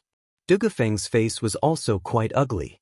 As the county magistrate of Jiulong County and a deputy for 4 years, he had a good understanding of the subordinates. Naturally, he knew what it meant to have the 5 bronze drums outside the city at this time. Li Wangyu lightly patted his shoulder and comforted him. "Duga Ming House, don't panic. Although the subordinates are strong, they can't do anything to Jiulong County in a short period of time. When the army arrives, these subordinates won't be a threat." "Yes, Duke is right." This lowly official also thinks so. While the two of them were talking, they saw a middle-aged man wearing a cloth skirt walk out of the woods outside the city. Dozens of strong men with weapons in their hands were guarding him from left and right. The middle-aged man stood 100 meters away, carefully guarding against the arrows shot down from the city wall. He loudly shouted at the top of the city wall. Li Wangyu naturally didn't understand what the subordinate was saying. He could only look at Dugu Feng. Dugu Feng had been an official in Shu County for a long time, so he understood the subordinate's language. After hearing the subordinate's shout, he couldn't help but show anger. "Dugu Ming House, what did the subordinate say?" Li Wangyu curiously asked. "Duke, that person is the father of the subordinate who kidnapped the young lady. He is the leader of the tribe. This time, the siege of Jiulong County was initiated by this person. Just now, he shouted at the bottom of the city wall, asking me to offer 1,000 copper coins, 100 women, 100 cattle, and 100 horses. If they don't attack the county, they will retreat on their own." When Li Wangyu heard this, he couldn't help but sneer. These subordinates have big appetites. They aren't afraid of eating themselves to death. There is no need to pay attention to these subordinates. If they want to fight, they can come. When the reinforcements from Yi Province's Governor-General's manor arrive, we will settle the score with them. On the side, Wang Yichuan opened his mouth as if he wanted to say something. However, he held back and closed his mouth. In his opinion, it was completely possible to have a good discussion with the subordinates. Other than the matter of giving away women, which was difficult to discuss, the other copper coins, cattle, and horses could all be discussed. However, he knew that Li Wangyu didn't like him. Therefore, he could only endure and not provoke him. Dugu Feng nodded. Just as he was about to shout, an unforeseen event occurred at the bottom of the city. Chapter 886. The leader of the guards at the foot of the city wall waved his hand behind him. Not long after, a few guards dragged a person dressed as a bailiff out of the forest. The bailiff's clothes were filthy and there was a lot of blood on his body. It was obvious that he had been in a fight when he was captured.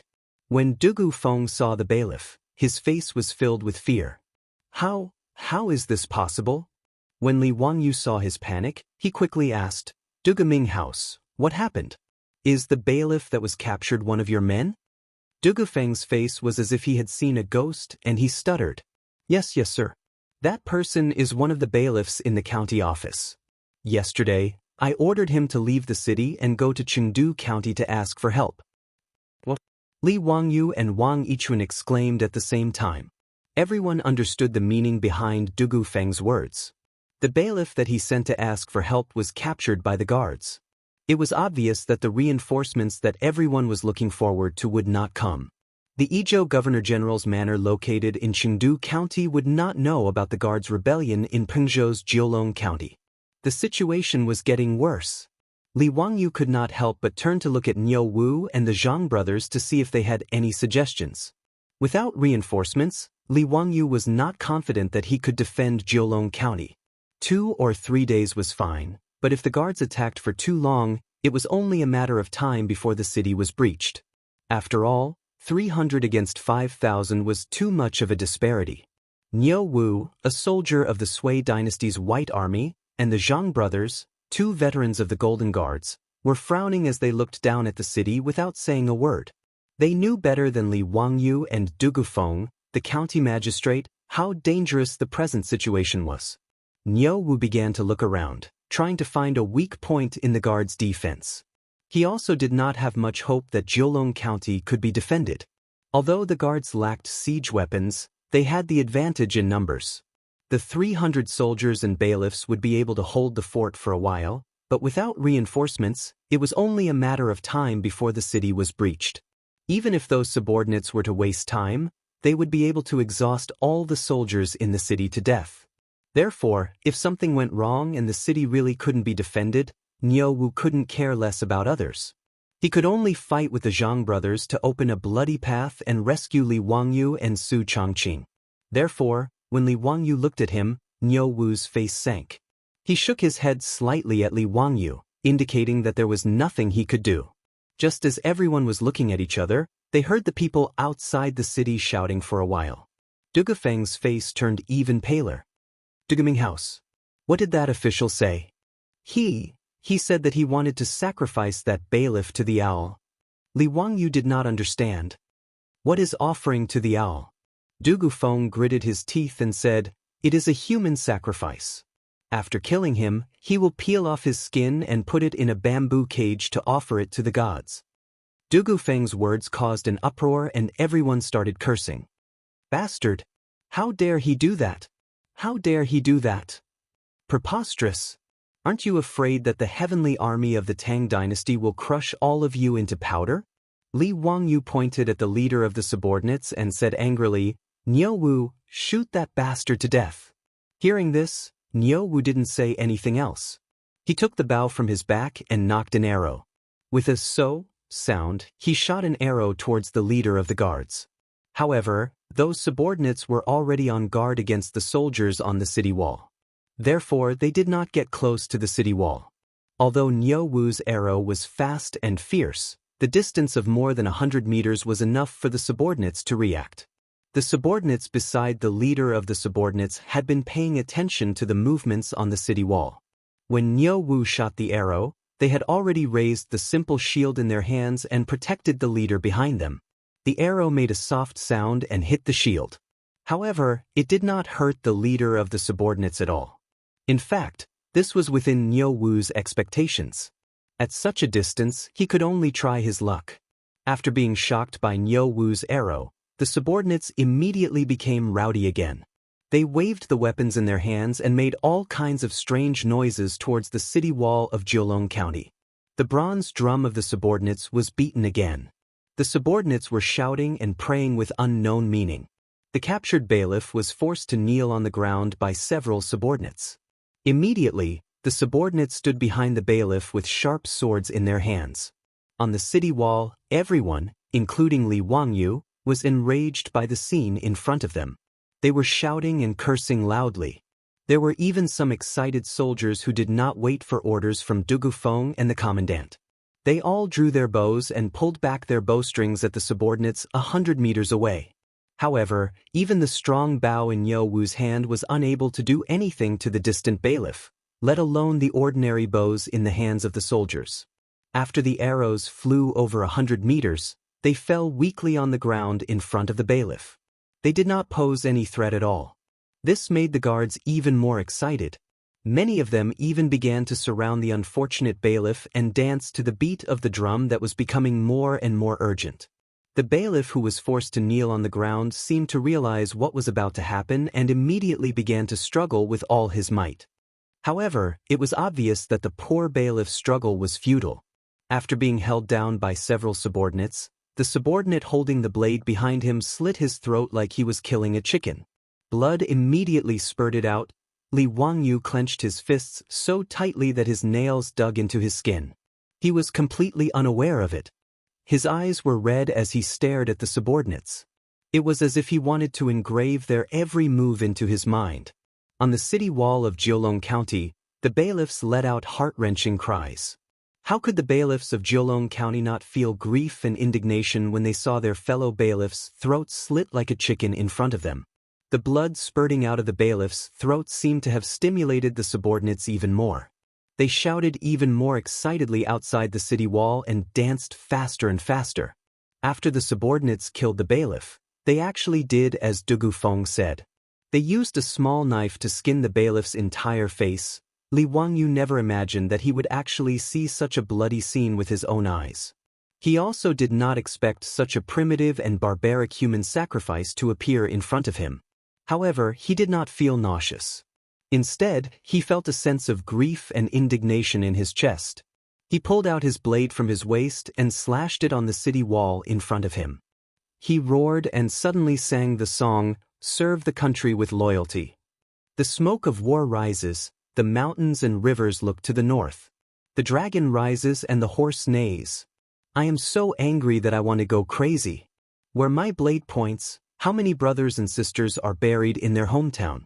Why not sacrifice 100 lives to serve the country? Ever since Li Wangyu brought this song to the Tang dynasty, everyone in the Lai Hot knew how to sing it.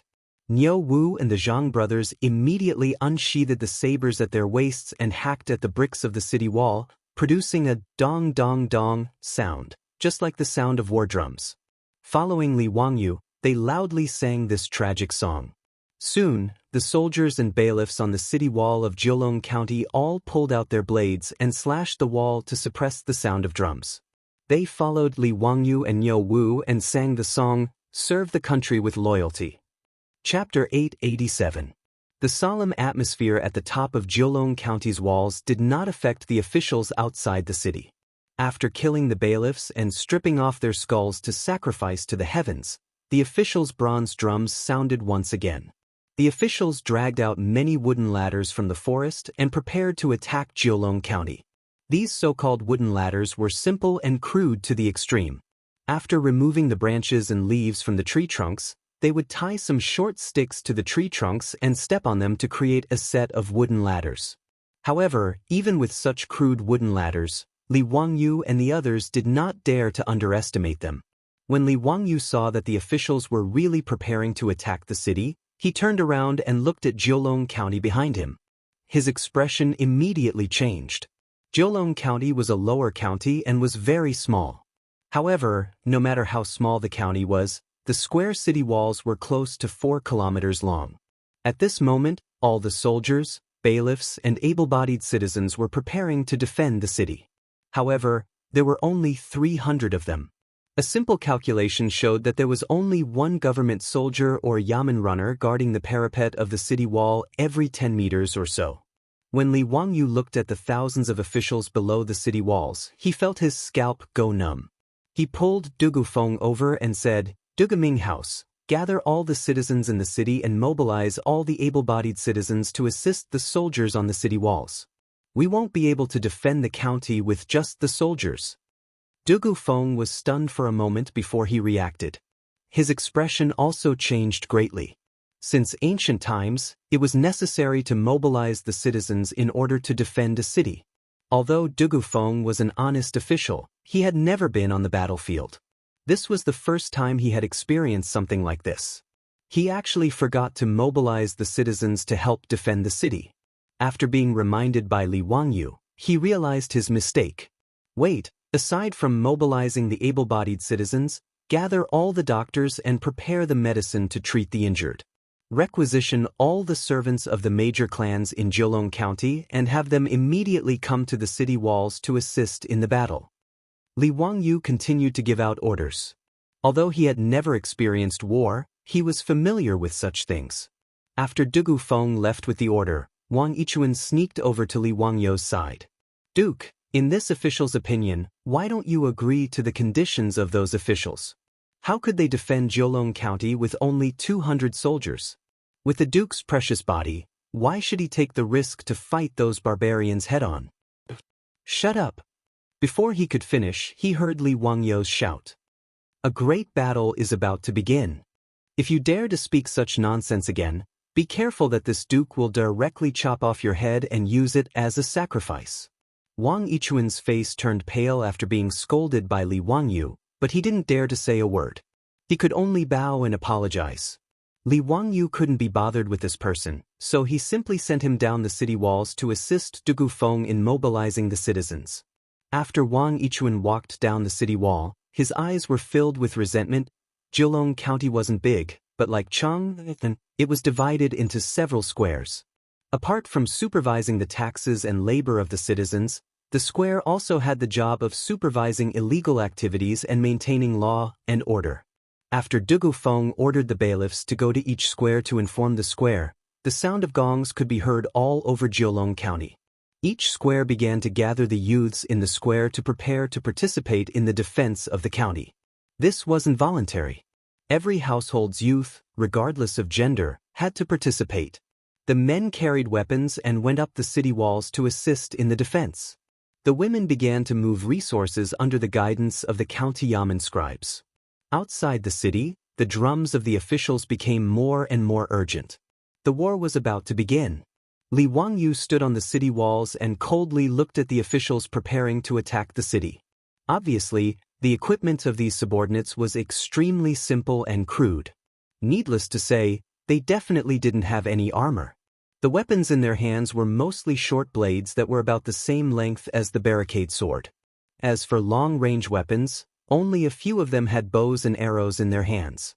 As for siege chariots, battering rams, and trebuchets, they obviously didn't exist. The only thing that could allow the officials to attack the city walls of Jiulong County was those crude wooden ladders. However, the equipment of the officials didn't make Li Wangyu feel at ease.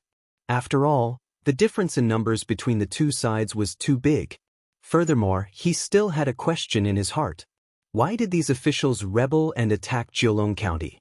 Although Dugu Feng had whipped the leader's son, it shouldn't have caused the other 4 tribes to rebel. Were these officials really that united? This was obviously impossible. Although Li Wangyu didn't know much about the officials, he knew that they lived in a very primitive state. It was common for conflicts to occur between different tribes. Furthermore, the officials were more popular with slavery. The defeated captives were directly sold as slaves. The slave trade was not only popular, but also cheap. A big dog can buy a lifetime of food. This meant that an adult dog could be exchanged for a captured slave. Furthermore, the relationship between the officials couldn't be said to be friendly at all. It was impossible to expect them to take revenge just because the other tribe leader's son was whipped by the Jiulong County magistrate. There must be more to this than met the eye. Li Wangyu didn't suspect that Dugu Feng was lying to him. After all, although he had only known Dugu Feng for less than a day, since Dugu Feng had left his name in history, he should be trustworthy. Just as he was thinking about these things, a bugle horn sounded from below the city walls. The officials had started to attack the city. Niu Wu pulled Li Wangyu to the side. Lang Jun, the officials have started to attack the city. Why don't you go back to the inn and accompany Lady Su? On the city walls, swords have no eyes. The Zhang brothers and I may not be able to protect you. When Li Wangyu heard this, he hesitated. According to his temperament, a gentleman would not stand under a collapsing wall. However, the tragic death of the bailiff just now made him feel suffocated and uncomfortable. Niu Wu, don't worry. When I left today, I already wore the inner armor. Just find me a shield. Li Wangyu finally decided to stay and observe the situation. The inner armor that he was talking about was the protective deck that Li Er asked Yen Liben to make after the holy clothes were mercilessly looted by the group of dukes and big shots led by Li Er. The inner armor was also made of well-tempered steel.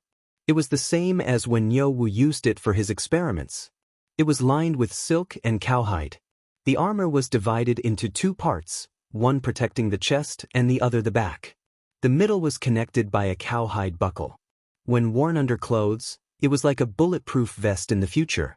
Li Wangyu asked Yen Liben to make more than 100 sets of inner armor like this. Each of the officials in the government had one set. Although he spent a lot of money, it was worth it. Everyone in the government, including Niu Wu and Niu Yong, loved this set of inner armor. It was even said that many of the officials were reluctant to take off the inner armor when they had sex with their wives. This made Li Wangyu speechless. Now, the inner armor came in handy. At least he, Niu Wu, and the Zhang brothers all had the protection of the incomparably strong inner armor under their robes. Niu Wu tried to persuade Li Wangyu. Seeing that he insisted on staying on the city walls, he had no choice but to find a shield for him. He also instructed the Zhang brothers to protect Li Wangyu. At this time, outside Jiulong County, under the sound of horns and drums, the officials formed a messy formation and began to attack the city. Chapter 888. The solemn atmosphere at the top of Jiulong County's city wall did not affect the officials outside the city. After killing the bailiffs and stripping off their skulls to sacrifice to the heavens, the officials' bronze drums sounded again. The officials dragged out many wooden ladders from the forest and prepared to attack Jiulong County. These so-called wooden ladders were simple and crude to the extreme. After removing the branches and leaves from the tree trunks, they tied some short sticks to the tree trunks and stepped on them to create a set of wooden ladders. However, Li Wangyu and the others did not dare to underestimate these simple wooden ladders. When Li Wangyu saw that the officials were really preparing to attack the city, he turned around and looked at Jiulong County behind him. His expression immediately changed. Jiulong County was a lower county and was very small. However, no matter how small the county was, the square city wall was still nearly 4 kilometers long. At this moment, all the soldiers, bailiffs, and able-bodied citizens were preparing to defend the city.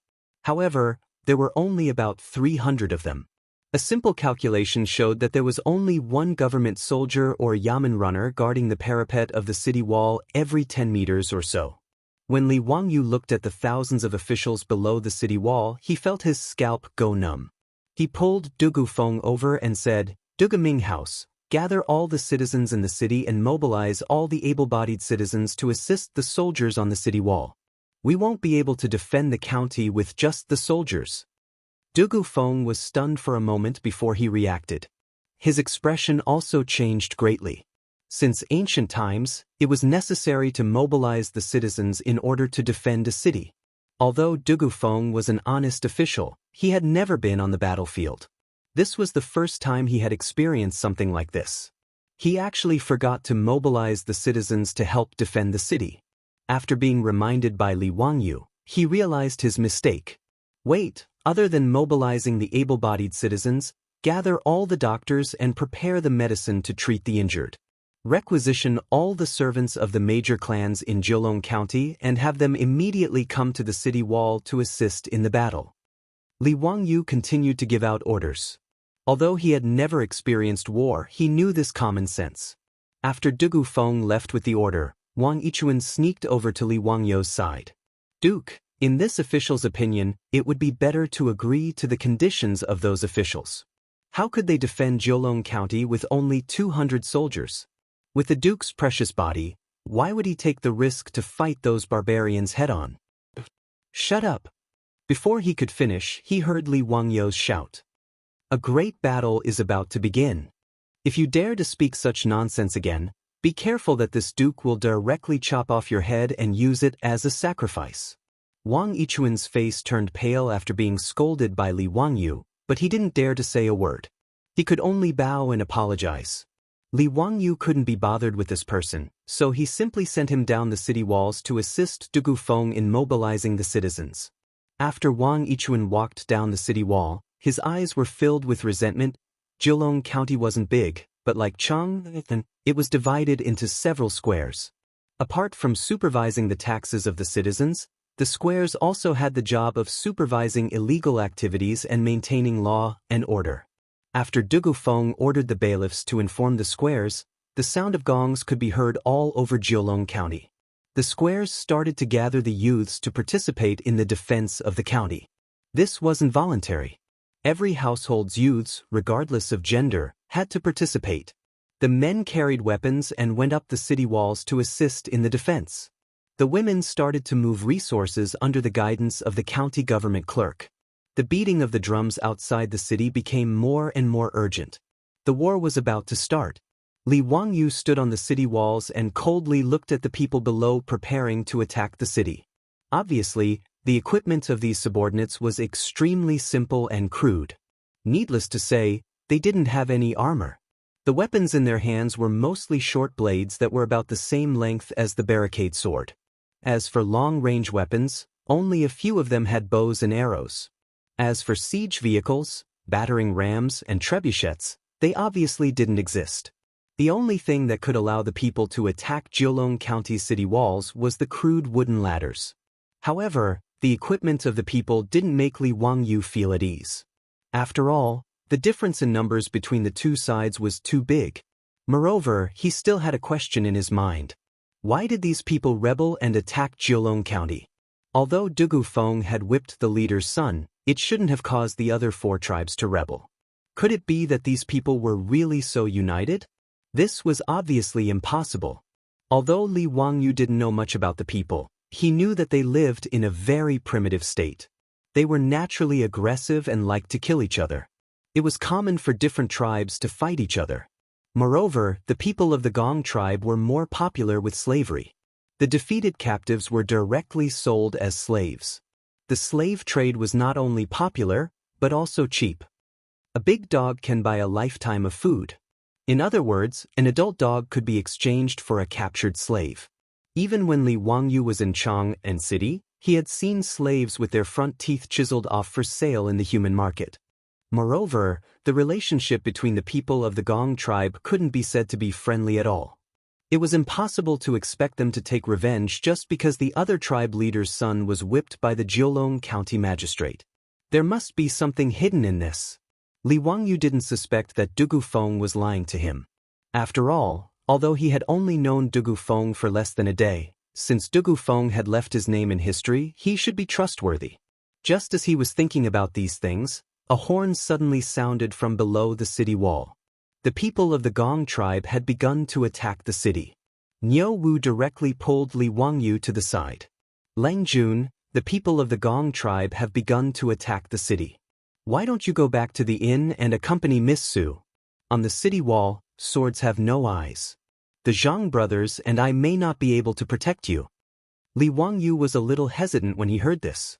According to his personality, a gentleman wouldn't stand under a collapsing wall.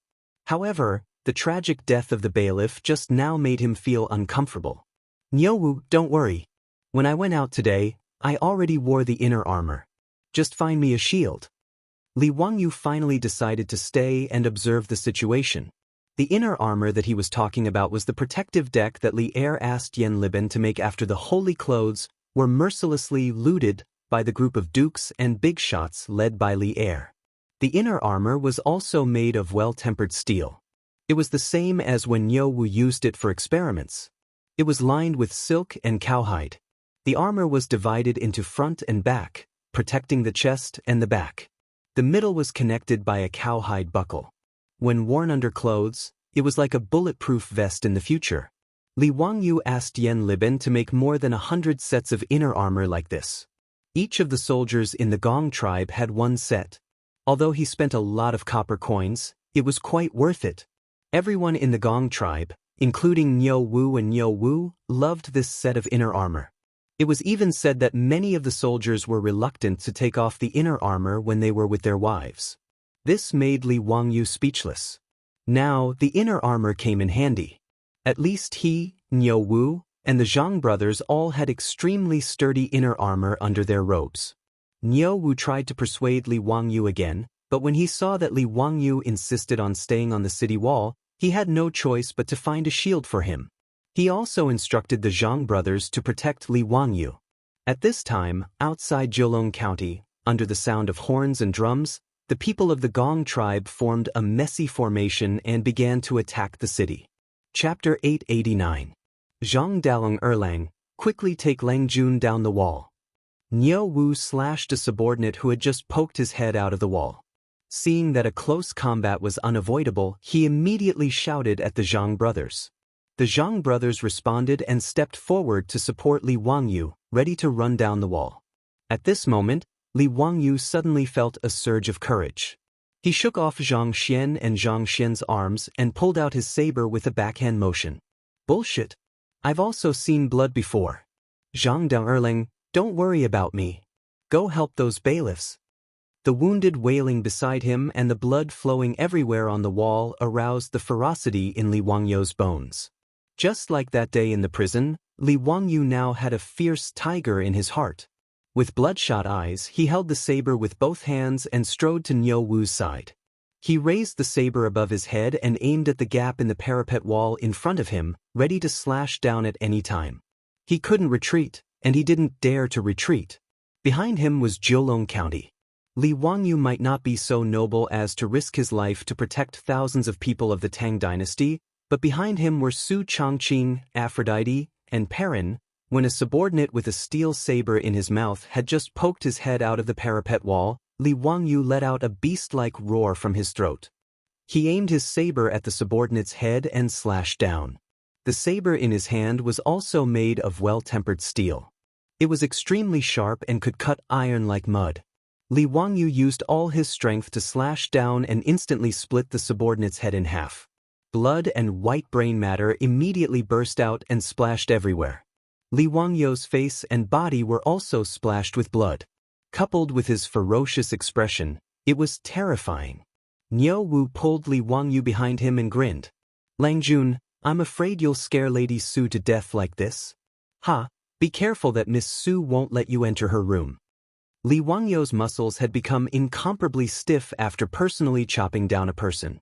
But after hearing Niu Wu's teasing, he couldn't help but relax a lot. He kicked Niu Wu's butt and laughed. "Get lost, get lost, get lost. How much better are you than me? When we return to Dingzhou village, I'll get your wife to deal with you." Niu Wu was one of the elite soldiers of the Sui dynasty's White Army. What he knew the most was how to kill people. In Niu Wu's eyes, these helpers who were eager to climb the city walls were no different from slaughtering chickens. He swung his saber effortlessly and chopped down another man who was about to climb up the wall. Then, he turned to Li Wangyu and explained, "Langdon, relax. Don't use too much strength. Yan Shaojin used well-tempered steel to forge these sabers. They are really sharp and unstoppable. Lang Jun, you don't need to use all your strength to chop them. This way, you can save some energy." Li Wangyu nodded and used his sleeve to wipe off the blood on his face. Then, he rubbed his palms on his clothes and gripped the saber in his hand tightly again. At this time, there were already many sections of Jiulong County's city walls that had been broken through by the helpers. After all, it was impossible for only 200 government soldiers to guard such a long city wall without any gaps. And the fighting strength of the Yamen runners and the people couldn't be compared to the government soldiers. On the city walls, the sounds of killing could be heard everywhere. The city was in a mess. There were people who were constantly hit by the saber and fell down screaming. There were helpers, Yamen runners, and government soldiers in full armor. Li Wangyu was able to hold on because Niu Wu and the Zhang brothers were three people who were highly skilled in martial arts. After swinging his saber and chopping down another helper, Li Wangyu wiped the sweat off his forehead. He raised his eyes to look at the chaotic battle on the city wall and then looked at the helpers who continued to climb up the wall like ants.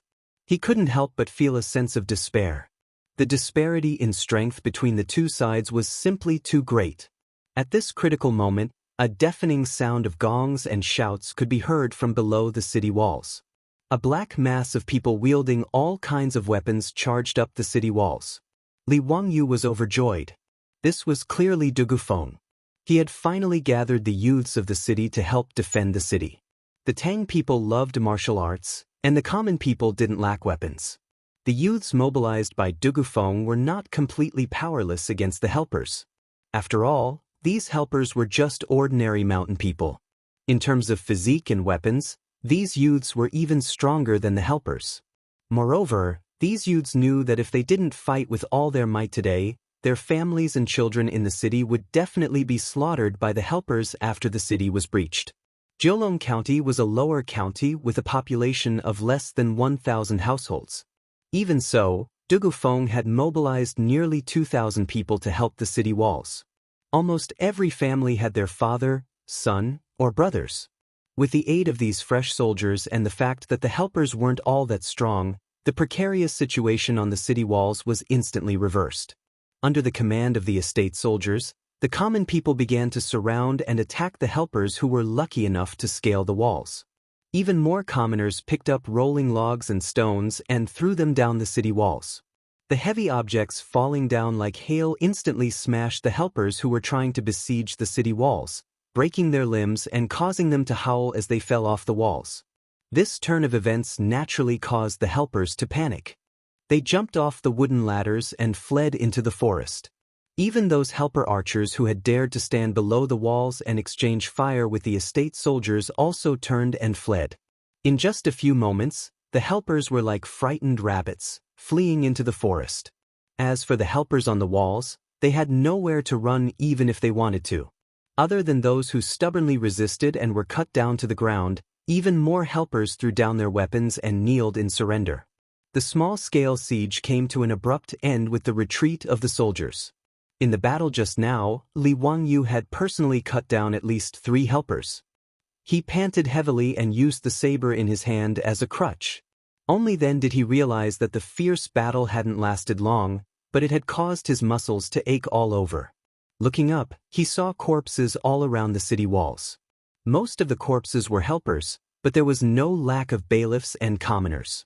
There were even armored corpses of estate soldiers.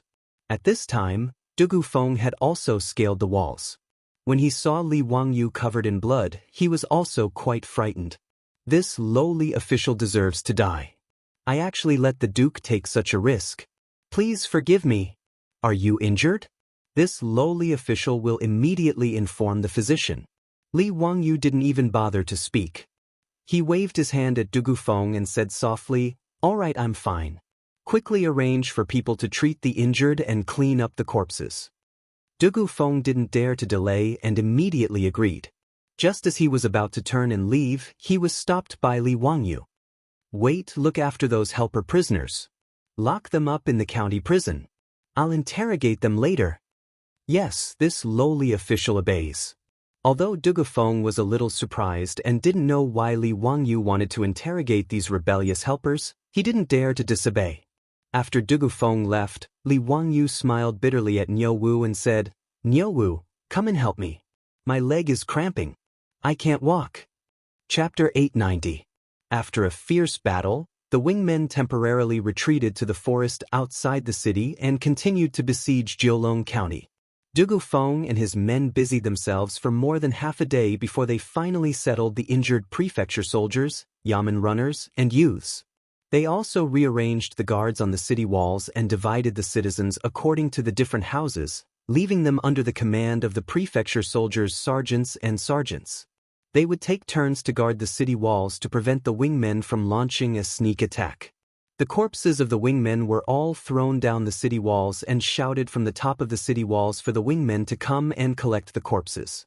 After all, the weather was hot, and if the corpses weren't disposed of as soon as possible, the hundreds of corpses piled up outside the city walls would easily spread diseases once they started to rot. This was hard for both sides to accept. Thus, many wingmen ran out of the forest outside the city. They didn't carry any weapons and started to move the corpses of their tribesmen. This siege didn't last long, but the wingmen had left 200 to 300 corpses behind, and the number of injured was several times more. In Jiulong County, 6 soldiers, more than 20 runners and runners had died in the battle. There were about 10 citizens in the city and hundreds of injured. It could be said that the losses weren't small. The runners, and youths were all locals of Jiulong County. When their relatives learned that their loved ones had died in the battle, they all cried their hearts out in grief. Soon, cries filled Jiulong County. Li Wangyu was carried back to the hostel by Niu Wu. Su Changqing, Aphrodite, and Perrin were so frightened that they almost screamed. He was covered in blood and carried back by Niu Wu. Anyone who saw him would think that he was seriously injured. Today, Su Changqing and the other 2 girls were in the hostel. They heard the sounds of killing coming from all 4 sides of the city walls, and their hearts were already stretched taut.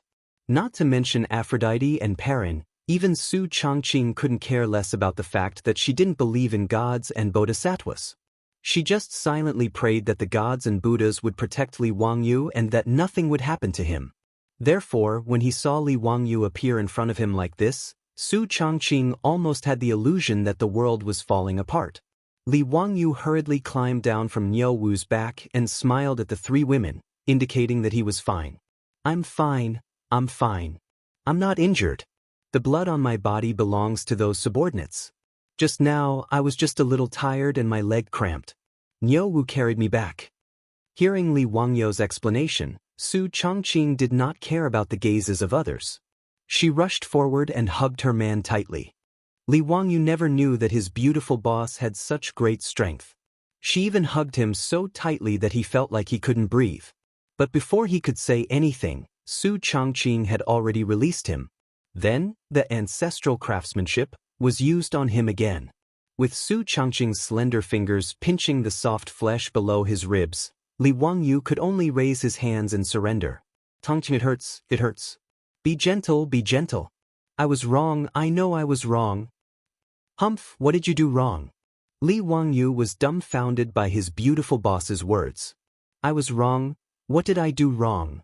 This extremely polemical dialogue was a nightmare for men in the future. She wasn't afraid that you made a mistake, but that you didn't know what you did wrong. This kind of question was simply a question of death. Supported by a strong desire to live, Li Wangyu simply ignored everything. In front of Niu Wu, the Zhang brothers, Aphrodite and Perrin, he directly reached out and hugged Su Changqing and kissed her fiercely. Niu Wu and the Zhang brothers naturally widened their mouths in horror before retreating awkwardly. On the other hand, Aphrodite was chuckling while covering her mouth. As for Perrin, her face was already red with embarrassment. After a long time, the two finally separated. After rolling her eyes at Li Wangyu, Su Changqing finally stopped asking about that question of death. However, she looked at the bloodstains on him with disdain and turned to Aphrodite and Perrin. Go and boil water so that Wangyu can take a bath and change his clothes.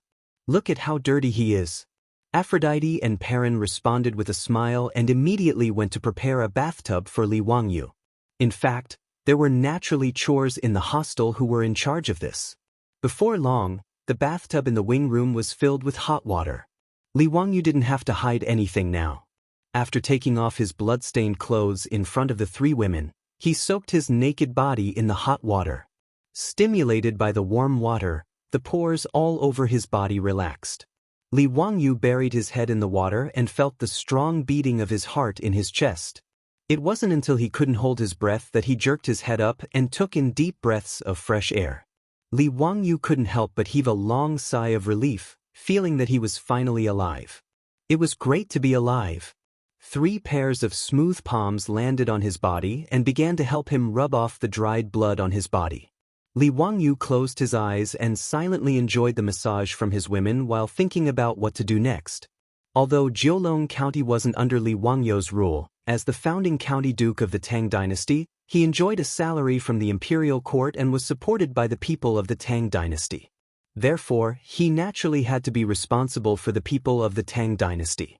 Although many of them had died in today's battle, there were still several thousand of them surrounding Jiulong County, even if those who were injured were included. It was obviously unrealistic to send people through the blockade and report to Chengdu County's Izhou Governor General's office. However, Jiulong County was too close to Chengdu County.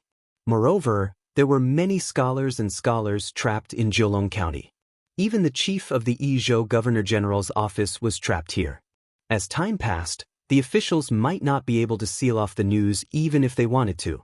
As long as Jiulong County could hold on for 7 to 8 days, there was no need to worry about reinforcements not arriving.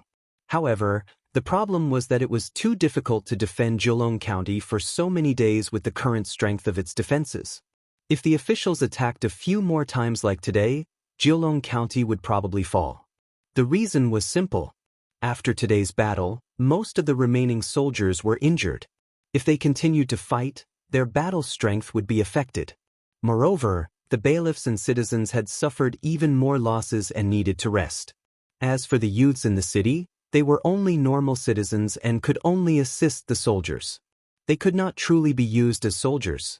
Now, they had to think of a way to strengthen the defense of Jiulong County. Li Wangyu closed his eyes and pondered for a long time. Suddenly, he opened his eyes and stood up from the bathtub, giving Su Changqing and the others a fright. Wangyu, what are you panicking for? The officials have not attacked yet. I have been paying attention to the movements outside the city. Li Wangyu stepped out of the bathtub and carelessly put on his clothes. He explained, Changqing, I am such a pig. How could I forget about the gunpowder? No, I have to find Dugufeng and have him gather saltpeter, charcoal, and sulfur in the city. When Su Changqing heard him say this, she also reacted and her face lit up with joy. Gunpowder, even the most primitive gunpowder, was a godly weapon in the Tang dynasty. Yesterday, there was a bug in the system and chapter 887 and 888 were duplicated. If there is a duplicate subscription, please delete this book from the bookshelf and add it again to refresh. Chapter 891. Li Wangyu created gunpowder to make firecrackers and fireworks for fun. However, he did not give the gunpowder to Pai Lupi as a weapon because Li Wangyu felt that gunpowder was too overbearing and that it would be harmful to heaven and earth if it was turned into a weapon. However, after experiencing the battle today, he realized that his thoughts were too naive. Swords and spears could kill people, bows and arrows could kill people, and gunpowder could also kill people. Since the purpose was to kill people, it would be too stupid to say that using gunpowder to kill people was harmful to heaven and earth. From Li Wangyu's point of view, any weapon that could kill those people outside the city was a good weapon. He called Niu Wu over and told him to find Dugufeng and collect saltpeter, sulfur, and charcoal in the city to make gunpowder. Lang Jun, you still want to make exploding rods at this time? Many people in the city are in mourning. Isn't it inappropriate to set off exploding rods at this time? Niu Wu was puzzled. Although he was the one who created the gunpowder with Li Wangyu, Niu Wu knew that the purpose of gunpowder was to make exploding rods and fireworks. Now that Jiulong County was facing a huge crisis, how could his Lang Jun be in the mood to make these things? When Li Wangyu heard this, he was so angry that he wanted to kick Niu Wu. Idiot, who told you that I want to make exploding rods? Then you want to make fireworks? Do you want to shoot fireworks into the night sky as a warning to the outside world? Li Wangyu was almost angered to death by this uncultured fellow, but he was too lazy to continue explaining. If I tell you to go, then go. Remember, collect as much as you can and transport it all. Yes, transport it all to the county government. I need it urgently, so do not neglect it. This is related to whether Jiulong County can be defended or not. Li Wangyu originally wanted to transport it to the hostel, but after thinking about it, it was safer to transport something as dangerous as gunpowder to the county government. When Niu Wu saw that Li Wangyu was serious, he knew that his Lang Jun was not joking. He quickly ran to inform Dugufeng to collect the materials. After Dugufeng received Niu Wu's notice, although he was suspicious in his heart, he did not dare to be negligent. When he heard that County Duke who wanted to collect these items, which were related to the defense of the city, he immediately led the bailiffs to collect these 3 items from all over the city. Charcoal was easy. Even if they didn't have enough, they could always order people to build a kiln to burn it. Sulfur was barely acceptable. After all, sulfur had many uses. Whether it was used as medicine or repelling insects at home, it was useful. Even paper mills needed sulfur to bleach paper. There was also a paper-making workshop in Jiulong County. Dugufeng led a group of yamen runners to collect sulfur from all over the place. They collected all the sulfur stored in the medicine shops, paper mills, and the homes of the commoners. They managed to gather quite a bit of sulfur. The only thing they couldn't find was nitrate. Saltpeter could be used to make leather, but there were no leather workshops in Jiulong County. Saltpeter was mainly used to treat moisture and skin diseases. However, the amount used was not large. Therefore, the medicine stores in the county did not have much saltpeter in stock. Dugufeng searched the entire county, but he could only find less than half a kilogram of saltpeter. When Li Wangyu found out about this, he also frowned. To make gunpowder, the amount of saltpeter needed was much more than sulfur. Now that Jiulong County was besieged, where could he find saltpeter? If he didn't have enough saltpeter, or in other words, potassium nitrate, how could he make gunpowder? Wouldn't that mean that he had the dragon-slaying skill but no dragon to kill? When Su Changqing found out about this, he originally hoped that Li Wangyu would be able to make gunpowder and kill everyone to save the people of Jiulong County. However, he didn't expect that he would be hit in the head by the lack of raw materials. Wangyu, what should we do now? Without enough saltpeter, it's impossible to make gunpowder. Let's make as much as we have. If we really can't, we can only use it as a trump card and use it at a crucial moment. Li Wangyu was also very depressed. With less than half a kilogram of saltpeter, he couldn't make much gunpowder. Moreover, the power of gunpowder wasn't very strong. As a result, its usefulness was even more limited. He could only make gunpowder to catch them off guard and see if he could scare those ignorant officials. After all, when gunpowder exploded, the sound and flames produced would be quite shocking. For the officials who had never seen gunpowder before, it would certainly scare them. Li Wangyu unhappily ordered Niu Wu to grind out the charcoal, sulfur, and saltpeter first. They had to make gunpowder first. When it came to making gunpowder, Niu Wu was even more skilled than Li Wangyu. After all, this guy was very lazy. When he had researched how to make gunpowder, he had thrown it to the two brothers, Niu Wu and Niu Yong, to manage. After sending Niu Wu to the county yamen to make gunpowder, Li Wangyu stayed in the hostel with waning interest. He continued to ponder about what other methods he could use to win by surprise. While he was thinking hard, he felt a burst of discomfort in his stomach. He quickly got up and went to the outhouse. The outhouse of the hostel was relatively clean. However, no matter how clean the outhouse of the Tang dynasty was, it was still limited. There was no need to talk about the smell. It was unavoidable. Moreover, the floor and corners of the outhouse were often cleaned, but there were still layers of white crystals. Li Wangyu squatted in the outhouse and looked at the white crystals. Suddenly, a flash of lightning flashed through his mind, causing him to immediately stand up. Immediately, Li Wangyu squatted down again. Damn, I forgot what I was doing and almost stained my pants. Li Wangyu quickly dealt with the aftermath. Like a whirlwind, he lifted his pants and rushed out of the outhouse. Zhang Delang Zhang Erlang. Quickly go and find Digaming house for me. The two brothers of the Zhang family saw that their master was so anxious that he didn't even have time to tie up his pants. They didn't dare to ask anymore and quickly turned to look for Dugu Feng. Not long after, Dugu Feng, who had received the news, rushed to the hostel. However, when he heard Li Wangyu's words, he was dumbfounded. Duke? Are you kidding? At this time, you want me to mobilize the people in the city to scrape soil from the outhouse and the pigsty? Why is this so? Li Wangyu squatted in the outhouse. When he saw the white crystals, he thought of scraping soil. When he was young, he heard from the elders in the village that in the old days, there was a popular business in the village called making salt. Every morning, the villagers would carry baskets and scrape soil from the outhouse, pigsty, and walls of the old houses in the village. After processing, they would boil the salt and sell it. Li Wangyu didn't know when this process of scraping soil and boiling salt appeared. It was recorded in the Ming dynasty's Tian Gong Kai Wu, but the Tang dynasty definitely didn't have this method of extracting salt. The salt used in the Tang dynasty was extracted from natural saltpeter. In Jilong County, there were naturally no saltpeter mines, but there were outhouses, pig feet, and old houses everywhere. The main thing was to mobilize people to scrape soil, so the problem of restricting the production of gunpowder was easily solved. However, Su Changqing could understand this matter, but Dugu Feng found it hard to understand.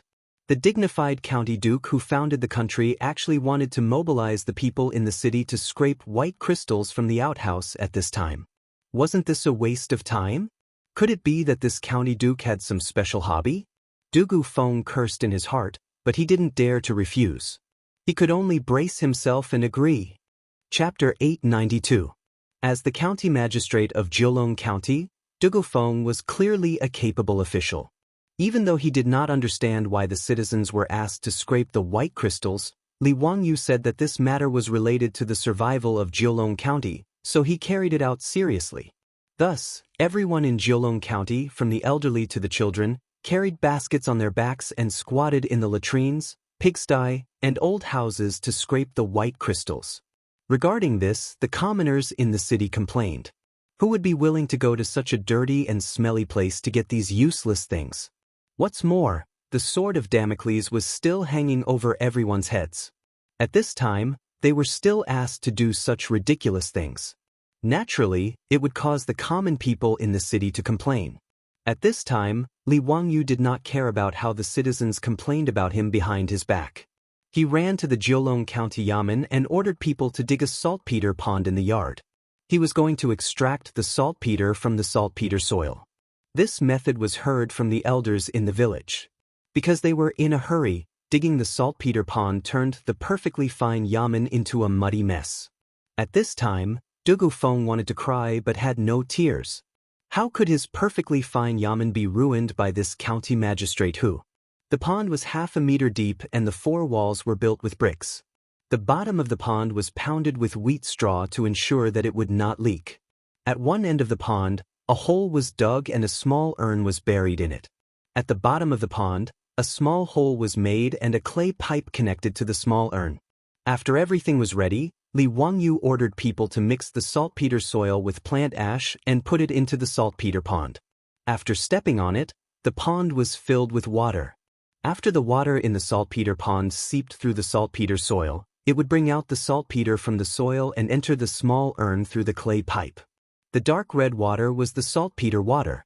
After that, Li Wangyu ordered people to set up a large stove in the yard of the county yamen. He directly took out several large iron pots from the county yamen kitchen and began to boil the saltpeter. This made Dugufeng's face twitch, but he could only silently endure. The dark red nitric acid was poured directly into the iron pot and boiled over a large fire. Only when the white salt was boiled out from the bottom of the pot, and the nitric acid was boiled into a thick liquid, did the job finally come to an end. Li Wangyu ordered people to take out the boiled nitrate water and put it into the taopan. He then placed it in a cool place to store it carefully. After the boiled nitrate water cooled down, the sides and bottom of the pot were filled with white crystals. This was the refined nitrate. When the saltpeter was extracted, Niu Wu, Dugufeng, and the others were stunned. How could they have imagined that the soil scraped from the side of the latrine could actually produce saltpeter? This completely subverted their understanding. Lang Jun, this is really salt. Then how could the latrine produce nitrate? This is really an eye-opener. Dugufeng even turned to Li Wangyu and bowed deeply.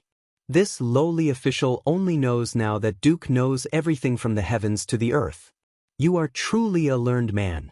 However, this lowly official still does not understand why Duke ordered this lowly official to collect things like saltpeter, sulfur, and charcoal. Li Wangyu smiled at Dugufeng and spat out 2 words. It's a secret. These words immediately made Dugufeng, the county magistrate, speechless. He looked at Li Wangyu with a face full of hidden bitterness. Niu Wu, who was at the side, quickly pinched his thigh to prevent himself from laughing out loud and being recorded in a small black book by his narrow-minded Lang Jun. In fact, he still did not know what Li Wangyu wanted to do with gunpowder. In Niu Wu's understanding, gunpowder was used to make explosive rods and fireworks. As for using gunpowder to kill people, he would never have thought of that. The method of making gunpowder naturally needed to be kept a secret. Li Wangyu did not wish for such a dangerous thing to be spread all over the streets.